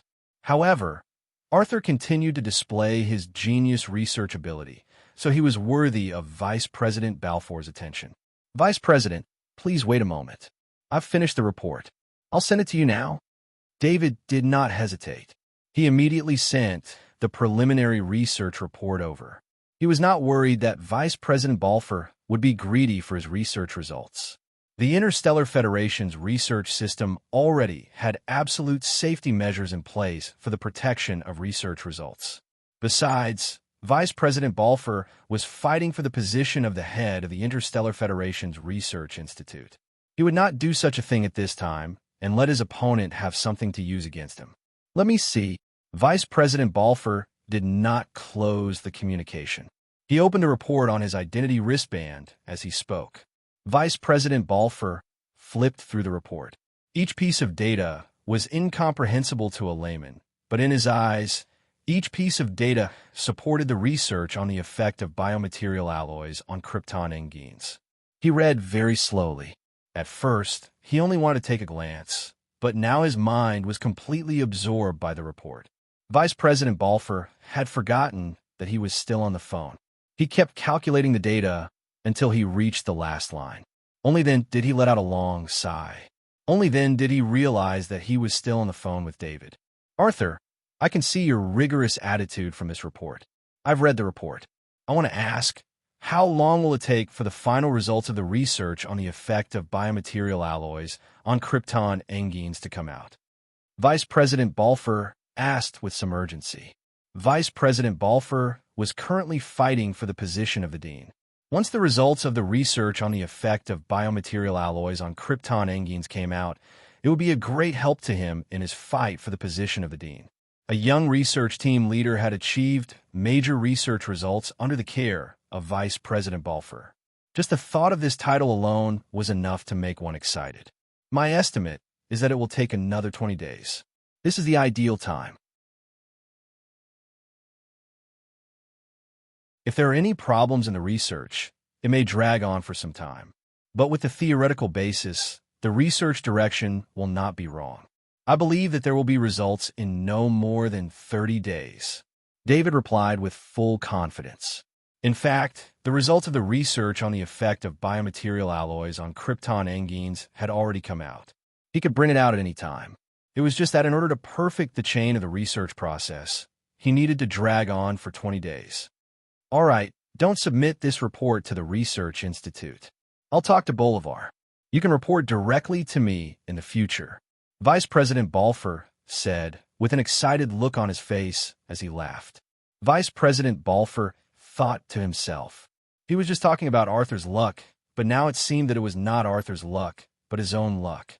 The reason why he took over the management rights of David from Director Bolivar was because he was worried that David's report would attract the attention of his competitors. When that time came, he did not know if David could resist the temptation of his competitors. Yes, Vice President. David did not care whether he submitted the report to Director Bolivar or not. Instead, he directly reported to Vice President Balfour. It was more likely to increase the impact of the research. Let's meet tomorrow. Not in the office. Let's have lunch at Pinshang Tea House at 1 o'clock. Vice President Balfour invited David. He wanted to strengthen his relationship with David. Only by meeting and talking could he express the importance he attached to David and let David completely bind to his side. After Vice President Balfour disconnected from David, he did not wait for a moment. He immediately sent an order to Director Bolivar. When Director Bolivar saw the order, he had an unexpected look on his face. He had long suspected that David's backer was Vice President Balfour. This order confirmed his suspicions. Director Bolivar was not dissatisfied with handing over David to Vice President Balfour. Instead, he was excited to be able to interact with Vice President Balfour. What he did not know was that David's research on the influence of biomaterial alloys on krypton engenes had already produced preliminary theoretical results. If he had known this, he would not have given up David even if he had to risk offending Vice President Balfour. It must be known that Vice President Bolivar had made a corresponding contribution to this kind of major research result. This contribution was very likely to be recorded in the history of the research system. You're tuning into the Warrior Lore YouTube channel. Don't forget to subscribe and join us on this journey to catch the most captivating stories.